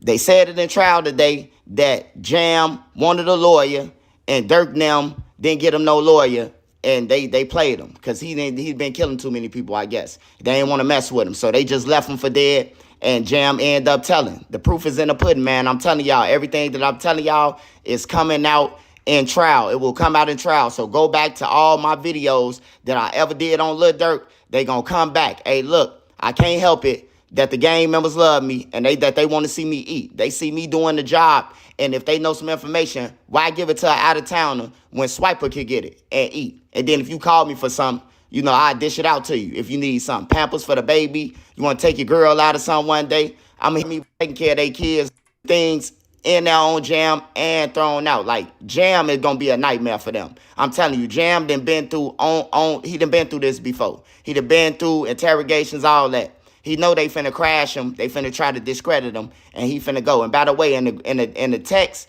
Lil Durk is cooked by them texts. Lil Durk in a text message is saying that Jam about to snitch and that he like a GD. And then they saying Dee Dee say he Alpo. You know, when they could have just paid for a lawyer and seen was he snitching or not, you know. But they believe everybody else, man. That's why Lil Durk going through what he going through. I want to say, before I get into the duty low, co-conspirator number 4 is a female. A female is involved with this. And Wait. Oh, no, but I thought co-conspirator was Duty Low with a female. Wait. Okay, listen, I'm going to go with what Trenches News says. The nigga hasn't been wrong yet. I believe that that's co-conspirator number 4. She's a California resident. And oh, yeah, he might be right. You know why? It actually doesn't make sense that Duty Low. It makes sense that the girl that Duty Low keeps saying in text, yo, I got a bitch that could get his low. That makes sense that that's the co-conspirator 4. I don't know why they wouldn't have Duty Low as a co-conspirator 4, though, or a co-conspirator at all. But that makes sense. And the only reason it makes sense with what Trenches is saying, because co-conspirator 4 is a California resident. I believe Duty Low lives in Atlanta or some shit. He lives in Atlanta. He ain't never living. So that fucks up Remo's theory. Remo. Matter of fact, let me call Remo. I ain't gonna lie. Trenches News had all this shit. I don't keep it being with you. Listen, it go Trenches News, Trap Lord Ross, everybody else. Them niggas knew everything. Yo. Remo. What's the word? I'm watching Trenches News, man. Yo, he said you wrong that Duty Low co-conspirator 4. He said it's actually a female who lives in Cali. Which might make a little bit sense because they did say co-conspirator lives in Cali. I think Duty Low lives in Atlanta. I mean, shit, we're about to see how it all plays out in court. Trust me, man. I ain't just putting you on the phone with all these niggas and I don't know what's going on. Nah, I know you know what's going on. But even then, Duty Low in all the text messages so far is telling Smirk and everybody else, yo, I got a bitch that could get his low. You feel me? Yeah. Well, so that's interesting. But yo, hold on, real quick thoughts. What do you think? Personally, I feel like Jam kind of made it interesting. At first, I was thinking like maybe Durk could beat the Los Angeles trial, right? But then now when you got the 3 extra bodies, like he said, he told on 3 bodies. I'm like, oh yeah, it's looking a little ugly today. You know they're gonna ask who are the other murders. Yo, Durk's team gotta object out the ass. They gotta be like, objection, relevance. They got now. Of course, the relevance is gonna be, oh well, he's establishing that he's a murder for hire guy. He has done this before. But Durk's team has to fight tooth and nail. We cannot hear those other 2 people that Jam is willing to admit that he killed, because he's going to claim he killed everybody for Durk. So they got to object. Yo, I'm telling you, Brian Steele, Drew Finland, they got to go crazy. I don't know how this is going to go. Nah, yeah, I don't know how. I wasn't expecting that. Like, I knew he was snitching, but he's throwing extra bodies in there. So, like, now it's looking ugly to me. Because at first I was thinking, like, all right, even if Durk beat the Los Angeles trial, we know he's gonna have a separate murder for the murder. You know what I'm saying? Well, here's the thing. From the word I hear from supposedly that might have came from the street, Jam really got 5 to 6 bodies. So if he admitting to 3. Yeah, no, that's just what he's telling them right now. Maybe that's the 3 that he's trying to connect the Durk. But yeah, Jam been supposedly putting in work for a minute. Interesting. Nah, it's looking crazy though, man. But I don't know. I'll find it interesting. We're gonna see how all this shit play out, but nah, I ain't finna just put on no bullshit. Nah, I know, definitely. Nah, I was just trying to add some more info to it, but yeah. No, I hit you back in a little bit. If you got anybody, tell Trish to tap in. Where he at? Someone hit me about him. I think they said that I didn't know even though he had kids. Hopefully I'm not trying to dox him, but after a certain time today he'll be free. After a certain time. All right, word. All right. Yeah. And she got ties to a lot of rappers, a lot of people, the big stars. So, you know why another reason I believe Trench's news on this? It's always a backdoor bitch.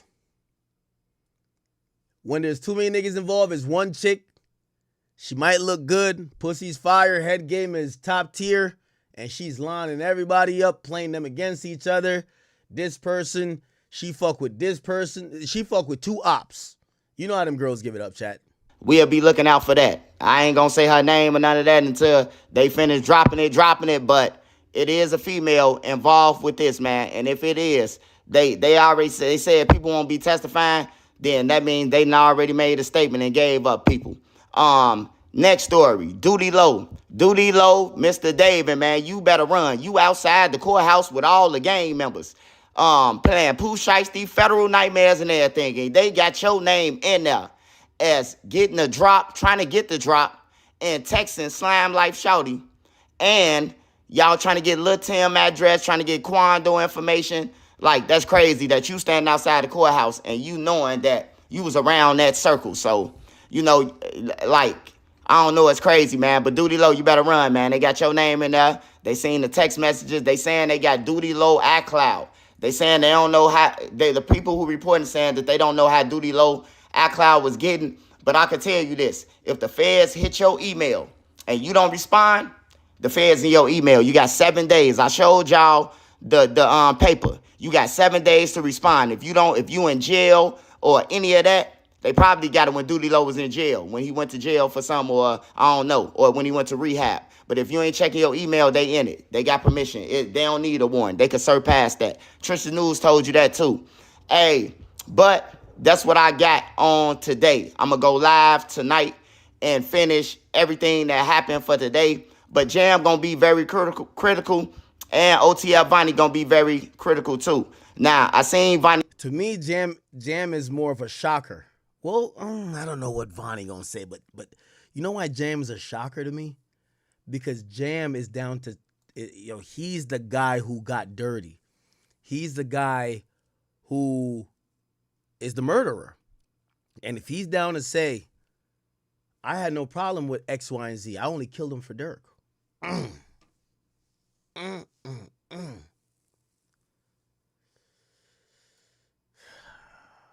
Is that, Cousin Tino's out there.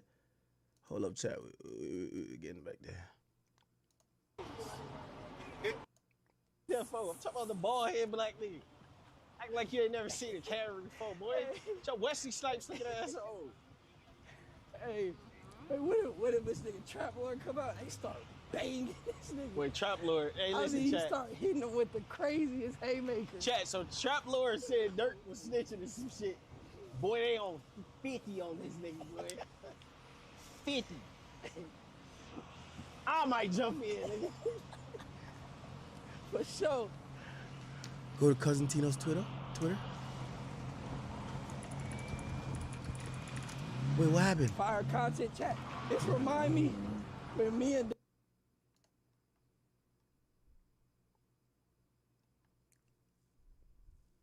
Now Chicago FBI is what? Somebody took a picture of Jam while he was on the stand. Yep. They closed the courtroom overflow room.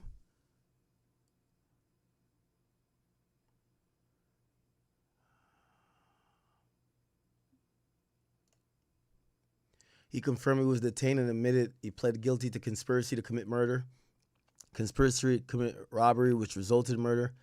He was then asked to identify people who helped plan it. He pointed to Banks, Didi, and Brown Eyes, who was a target. The prosecution asked Jam if Robertson, who's Robertson? I think he means Savaya. Isn't it Robinson? He said the target was Quando Rondo. I think Tino's doing some text to speech stuff. They asked if the motive was revenge for King Von. Jam's background, 34 years of age, from Chicago, member of the BDs. He was blessed in at 9 years old. He described himself as a minister with the BDs. He says he holds a significant amount of authority. He explained that people can rise within an organization through money, family, or violence. He explained that Lamron 300 got its name from the movie 300 because the group felt they didn't back down from nobody. The operations. Oh, wow. He's testifying like this is a RICO, my nigga. Now, granted, it's a conspiracy, but it's not a racketeering influence corrupt organizations case. It's just a conspiracy thing. Wow, he's testifying about an organization. He testified BD members would hold meetings every Friday. See, you don't even need to get into that. He's trying to get extra credit, chat. He said multiple cliques would attend and the meetings could involve addressing violation, conflicts between BD cliques, discussing about murders, drug operations, other operations involving organization. He testified that when he was first blessed in, he was given 3 laws: sacrifice his life for the nation, follow the commands of the leadership, and always bring an DAP the nation handshake. Get back and revenge. Prosecutors spent significant time explaining, having Jam explain the concept of get back. Jam described it as revenge against someone who did something wrong to you. He testified that failing to get your lick back could make your clique look weak or bad. He also said that he has seen family members become angry when people don't retaliate after a relative is killed. Prosecution asked if revenge is for certain people can carry more importance. He said yes. They asked whether respect is important. He said yes, and testified that there could be danger also with being respected. His history with violence, he testified that people could have different roles in the streets, including scammers, drug dealers, hustlers, shooters. He confirmed he was a shooter. He said he first fired a gun at 12, shooting at a vehicle because he was told to shoot at it. What?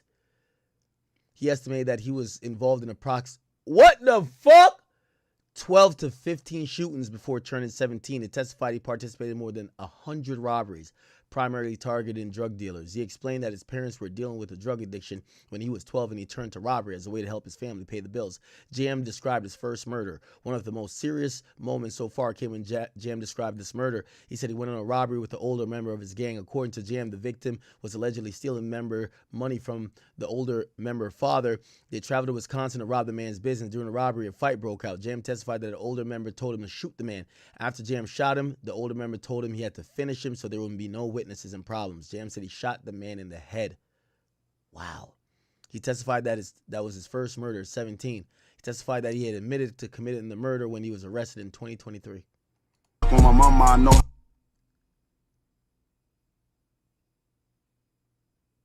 Wow. Jam meets Lil Durk. Testified met Durk around 2007 when Jam was approximately 14 or 15 years old. He said Durk was a black disciple. He discussed shaking up Lamron, his OTF tattoos, 300 tattoos, black disciples tattoos. Jam. We need a breather, chat. We need a breather. This is crazy.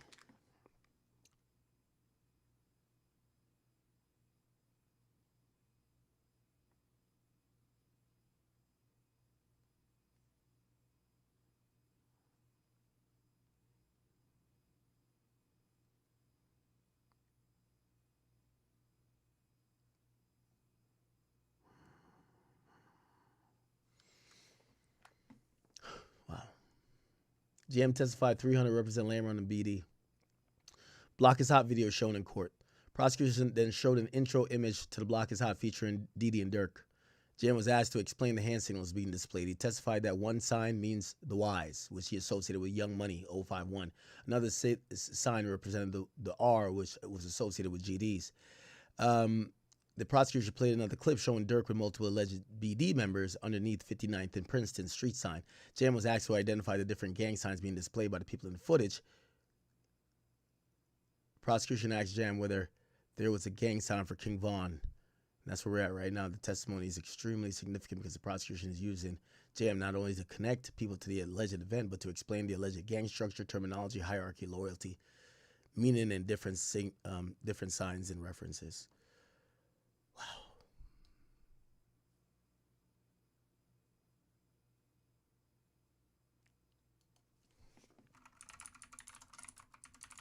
Fuck. Damn.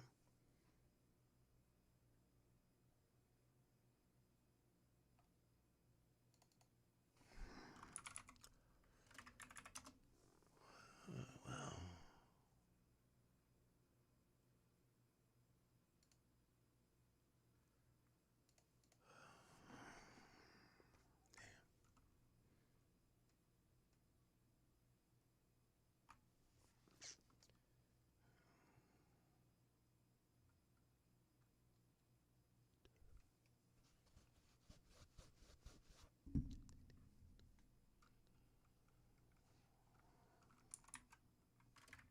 I ain't gonna lie, chat. I'm a little like frazzled. I can't even lie, man. Here we go. Got a little bit more. OTF Jam says, Durk, Keith, Rondo, number 9. Prosecutor says, are you naming other gang members? He said, yes. Jam says, when breaking down his experience with the Black Disciples and his experience with Durk, he started shaking his head often while he was on the stand. Prosecutor said, do you have any gang tattoos? Jam said, yes. Prosecutor says, what gang tattoos do you have? He says, BDN, Lamb, 300, OTF, 300. The first 30 minutes of OTF Jam's testimony focused on being a Black disciple, saying the rules of the BD, which is sacrifice your life for the nation's cause, abide by the leader's orders, and be in salute.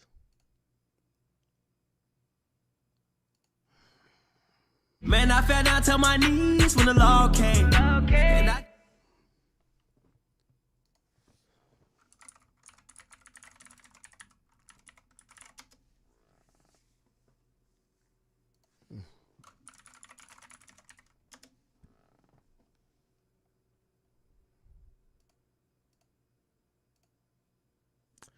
'Seti Nash, please, you shouldn't post this.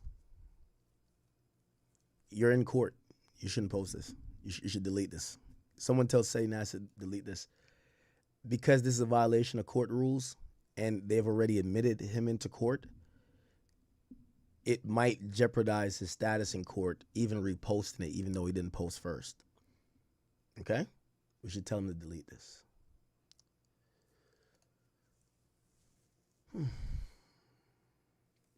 Look at his story. Why are men looking over? delete my iCloud if I think they really on me though. When trial comes. Yeah, but you don't repost it. You don't repost it, Seti. Trust.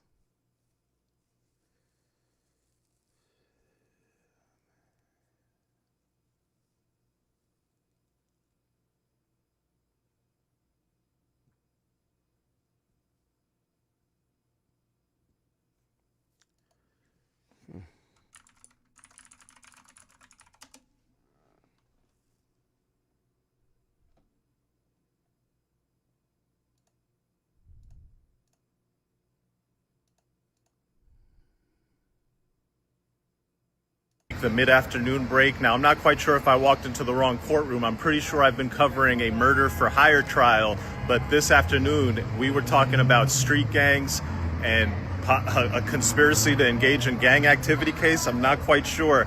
We got a full-fledged education on the Chicago gang scene, the official rights of passage, hierarchy, and everything else of the gang known as the Black Disciples. Look, I say that in jest, but the prosecution opened up Pandora's box. OTF Jam has taken the stand. They have questioned him extensively, having him relay his entire history with this street gang, his involvement, the murders he's committed. We will get into the OTF Jam testimony in depth. It requires truly reporting. It requires reporting. It does not require headlines, doesn't require, oh my God, it was so crazy. This was probably the heaviest courtroom moment of this trial easily, or any courtroom that I've ever been in. You had a convicted murderer testifying to get free while putting away a person who he admitted looked out for him throughout his time in prison, put money on his books, always took time out of his day, no matter how busy he was, to answer his calls, to make sure he got through that period of incarceration, get Jam out that jam. And he is testifying to try to send him away for life, talking extensively about his initiation into the gang from the age of 9 forward, his first murder, followed by his many other murders. It was the heaviest courtroom that I've ever been in. We will continue with the OTF Jam case. This is Pandora's box, because what you've done is you've got Jam in there talking about, oh, we'd have weekly Friday meetings. Okay, Steele's going to be like, when was the last meeting? When was the last one Durk was at? And there's just going to be so much more. This testimony, I think, is going to go on for a while. The cross is going to go on for a really long time, because they have turned this into a wide-reaching gang case where they're just trying to prove, look, he's one gangster. Durk eventually became part of the gang. Durk is on top of the gang, and so he follows the orders. Well, what about all the times people didn't listen to what? It's just going to open up Pandora's box, arguing about every single thing that Jam is testifying to. We will get into the cross. Stay tuned. All right, the update from the afternoon. We're on break, the mid-afternoon. All right, what just happened at the Little Durk trial deserves the headline, the oh my God, that was crazy. They have shut down the overflow courtroom. I saw one man apprehended by the federal court officers. There was the FBI agent questioning him also. The picture has been taken. I'm not going to post it because I don't want to get banned from reporting on this case, but that's what I was saying, Sadie Nash. If you repost it, like, they actually keep a track of who's coming to the court case. there was a picture that was taken of Jam on the stand from the overflow room. So there's the main room, the courtroom, and if you can't get in because it's too full, there's an overflow room where you can go to. Don't worry, I got a note taker in a way of getting everything that was said. So the overflow room, picture taken, feds came in, correctional officers came in. It was kind of interesting. They were very aggressive when they came in. The guy had his feet up on the thing, and I think the guy meant to say, hey, put your feet down, you're going to take you out. Instead, he said, put your feet down, I'm going to knock you out. It was intense. And we don't know who took the picture. There is some reports. There were a couple people in the back who kind of came in looking, I'll save the details. Okay, so it wasn't a Zoom. I guess it was a feed to the overflow room. Details for maybe somebody else to tell you. But anyway, some people came in the back and they might not have turned their phone in. The security, for it must be said, is very lax. If you don't want people taking pictures when the cooperator is there, you don't have any guards, or maybe one guard, and he goes on break sometimes looking at what's happening in the room. It would have been very easy, court, to put 2 guards in there at the front, sitting, looking back at the people watching in the overflow room, and you wouldn't have to worry about pictures getting taken. Also, it would have been very easy to have a bigger courtroom and everybody be in that courtroom. And also, it would have been very easy to ensure that nobody got a phone in by having screening outside the door. This is a matter of the court's convenience weighed against the public interest. Yeah, chat. Man, this is going to be interesting how they're going to paint this thing with Jam. The government is claiming that Lil Durk groomed a killer. Durk knew this guy from 15. And because this guy never had a stable family, never had resources, really didn't have anything, Durk used the fact that he was starting to gain some power and money and wealth in the music game to have control over this guy. And as he was beginning to do things that was showing his allegiance towards being a black disciple, Durk then used that power and control to have, allegedly, OTF Jam do things for him. The government is actually describing it as grooming a killer. I'm going to be honest with you, as someone who loves Durk, it so far, it feels deflating. It feels deflating. It's not going to go without being contested. There's going to be some crosses, and Durk has lawyers. They're, hopefully they could, kind of make this a little bit lessen the blow to certain extents. But I think it is surprising when someone is testifying, yeah, this guy was good to me. I knew him since I was 15. I did these murders. He's describing a murder that probably has nothing to do with Durk. He said that he went to go kill someone in Wyoming or something, or Wisconsin. At some point, the jury is going to be like, do I believe this guy's story? I don't know, man. I don't know. There is unprecedented public interest. You have to make room for the public, and they have not done that through and through this trial. And now we have this issue where the public is being outright limited in their access due to issues that the court ought to have addressed, in my fair and honest opinion. All right, what just happened at the Little Durk trial deserves the headline, the oh my God, that was crazy. They have shut down the overflow courtroom. I saw one man apprehended by the federal court officers. There was the FBI agent questioning him also. The picture has been taken. I'm not going to post it because I don't want to get banned from reporting on this case, but there was a picture. I'll go on to the next post. Yo, let's pay some bills in this mother, because nobody pays me to cover these court cases, right? Listen, if you have been walking in downtown Los Angeles and nearly passed out from exhaustion walking uphill, LA, this is downtown. Why am I hiking up mountains? How is this downtown? If you've, just straight up collapsed from walking down the street, the 600-foot ascent from one street in downtown Los Angeles to another, call us. We will find a California attorney and sue the shit out of the city. Yo, let's pay some bills in this mother, because nobody pays me to cover these court cases, right? All right. So there's some fair points here raised by Ross, and he does say, bet everyone won't repost, so I want to make sure I repost. So he's saying, look, Brian Steele told multiple lies during cross. He claimed Quando anointed Little Tim as King Tim. That's false. He claimed that Little Tim murdered King Von. That's false, because the murder charges were dropped in self-defense. Now, Brian Steele should know better than to say this, but Ross should know a couple very obvious points. One, Steele might have done this to set the agent up.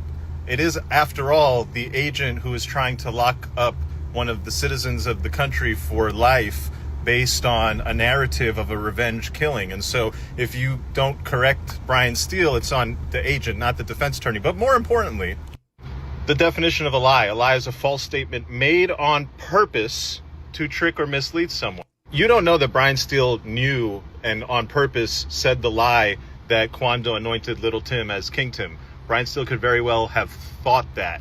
And ultimately, he's the defense attorney, and it is not his job to prove the prosecution's case. It is, in fact, the prosecution's job to know their case, have the facts straight, and if a defense attorney says something that they knew or don't know or setting you up to fall into a trap, if the defense attorney says something, it's on you to know the actual facts and correct it. So I'm happy to repost this, and I'm happy to repost this. So there's some fair points here raised by Ross, and he does say, bet everyone won't repost, so I want to make sure I repost. Okay. Well, damn, bruv.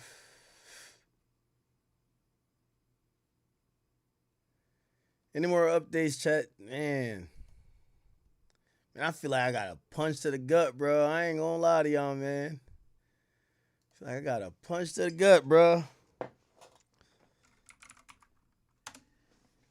Yo, you'd be surprised how sometimes, for these artists and people who you've connected with a little bit, or you like their music, man, you feel heavy invested. I ain't gonna cap. You do feel heavy invested.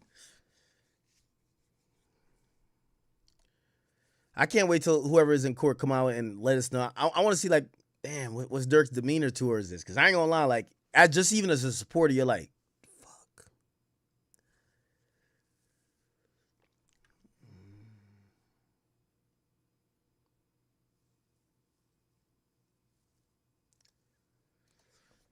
City Nash tweeted,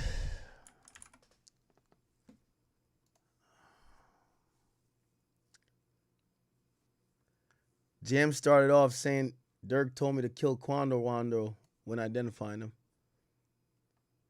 Jam admitted to 3 murders off the dribble. Racine, Wisconsin, he did a headshot. his OG said kill him or he's gonna tell. Damn.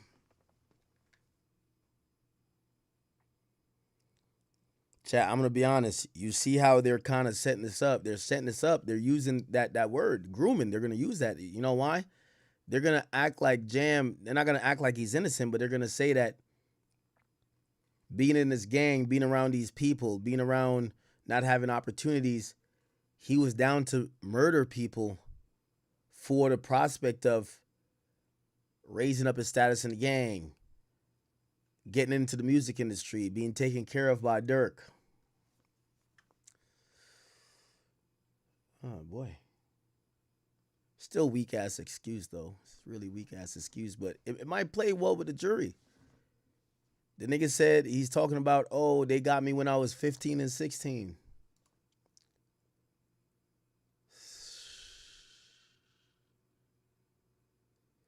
Video? But I ain't lie, he punking that nigga, bro. Should we help that nigga chat? That nigga's out here. He is fucking dog. Wait. He shooting out. Wait, is this nigga rapping? At the courthouse. Hold on, bro. Hold on. Let me see. Come on, Derek. Derek, this your man, ain't he? All right, Ray Allen. Boy, I ain't gonna lie. Hey, y'all need to move around. Like, my shirt's so loose. My shit loose as fuck. Hell no, we gonna bring back another house. We can't. We gotta keep our shit low key. Huh?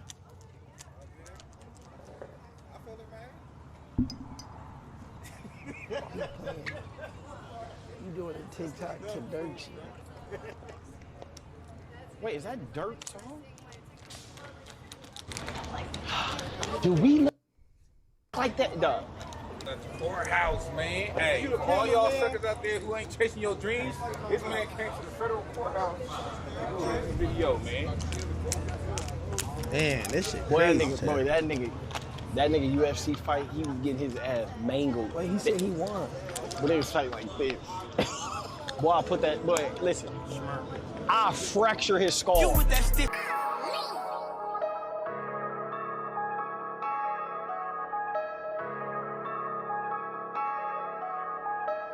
War with the city, your homie could die and it come with the streets. Be in the city with too many blickers, I know it can happen wherever we be. We in the trenches, it's too many niggas. Whatever I'm missing, my brody a peep. Shorty them that, get them alone, they come through the back and they don't have a key. Giving them smoke. War with the city, your homie could die and it come with the streets. Be in the city with too many blickers, I know it can happen wherever we be. We in the trenches, it's too many niggas. Whatever I'm missing, my brody a peep. Shorty them that, get them alone, they come through the back and they don't have a key. We be the who, don't really care who they clicking up with, it don't come as surprise. We done kill all of the ops, this shit ain't got dry. We wanna put belt on the guys, smirk is the voice. You heard what he said, some bullets behind it, we ain't finna tussle. Lil' Vernie sitting that chair with 100 shot on him, y'all know why we callin' the muscle. DD a threat, ain't got no patience, wherever he catch you, that's where he gon' shoot it. Booney Mo say he ain't killing no more, cause he rich and he paying, I shorty to do it. Duty be chillin', but really the biggest Apollo with money is on your medulla. He get the loan, a nigga that pay for a hit, and he hop in the car with the shooter. Yeah, I'm a shooter, I stay with a glitz. Somebody dying whenever I use it. Only be rapping to kill me a rapper, so phone number hot son to put in they music. Nigga, I lose it. Don't give a fuck if you used to be gang, this shit'll get litty. Only the family, we got enough money and guns to go on to war with the city. Shorty too pretty to set up a nigga. That's what he say to himself when he hit her. GPS go on his whip when he get her. That's why they steady get put in the blender. That's how I steady get put in the mix. Over some petty, I'm ready to blitz. Gotta be ready for shit, so I keep on the shiesty so I can be ready to switch.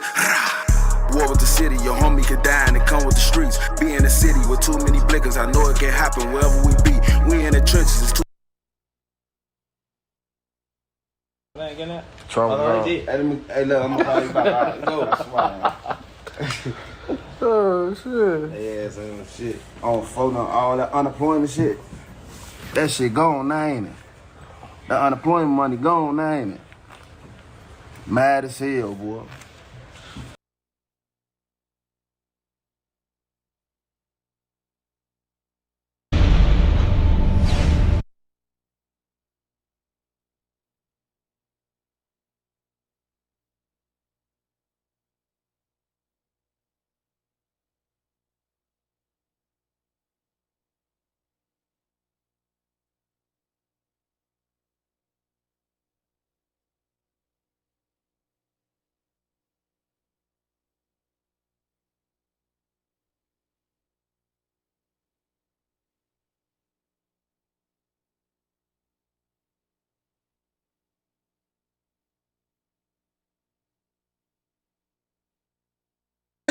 I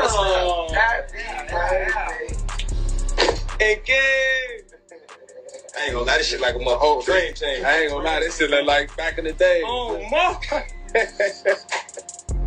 Oh, dang. Look like back in the day. Oh, look, he's talking about. Check on your man. I heard you got hit in his head.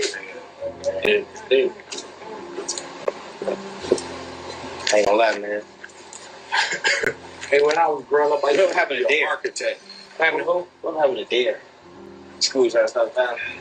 All that woofing on the net, it got your man shit. Metro! In the late. Y'all ain't flame up? That shit ain't anything. I said, y'all gonna call your mom, bro. I said, hey, who get his ass here? He slipped me off that bitch. I roll over. Arm mark. My dad, he found me with a cast. So I lift my shit up. I'm like, man, this nigga booming, man. He laughed. He said, I ain't do that. I said, slow. And Keisha. Trying to tell him without saying too much. Keep my shit right on out. I said, I gotta get the gym and get tatted over there. Hey, look. I said, I gotta I know Jam got that shit. Jam, what you got on you, blood? Hey, Jam, what you got on you? I know you got that dog on you, blood. I know you got that dog shit on you. What you got? I ain't even got it on me. I'm on demon time. Oh, all right, say less. I ain't nothing to talk about on my mother. On my baby mama boyfriend. Show him what I got on me. Yeah, Drake. On my baby's mama's boyfriend. I don't know what the f*** it is.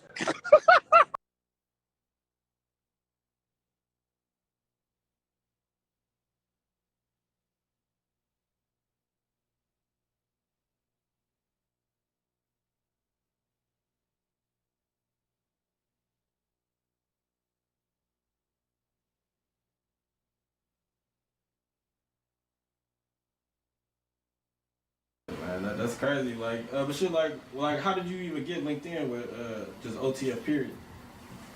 Man, shit. Get LinkedIn. Started with LinkedIn. You brought that. This ain't no people I met. Nah, I knew them. Like I'm saying, this was before jail. I know Durk was rapping. We had that. We came out that loud on our lifestyle. You know what I'm saying? Like back then, like before y'all never even heard of that. Like, this was shit in our parties, like personal shit. Yeah. You know what I'm saying? Like that's bro. You know what I'm saying? My whole time in jail, that stayed, bro. Like before the money, you know what I'm saying? That was bro. Like I remember when the money wasn't there.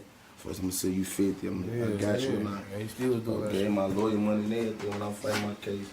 I ain't gonna lie, Durk come through. All that, like Durk come through. that's sure. I don't give a fuck. Nobody say like. I know I'm a real witness. Like a lot of niggas can't say they ain't seen checks. Like in my life, my whole time in jail, I was straight. That's what's up. What's up? Like he was one of the main motherfuckers that held you down your whole bid. Yeah.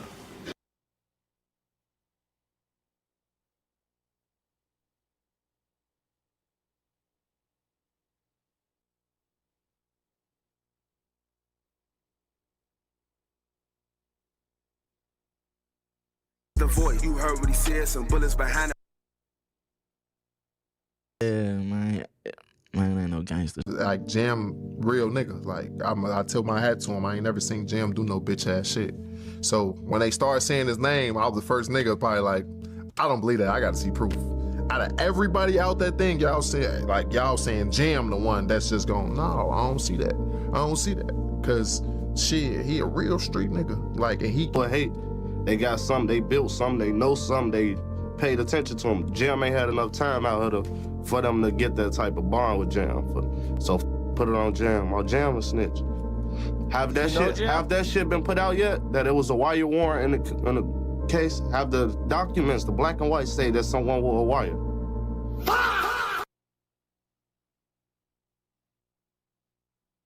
Smoke is the voice, you heard what he said, some bullets behind it, we ain't finna tussle. Lil Verdi sitting in that chair with 100 shot on him, y'all know what we call him the I'm partnering with Chips Ahoy. Apparently.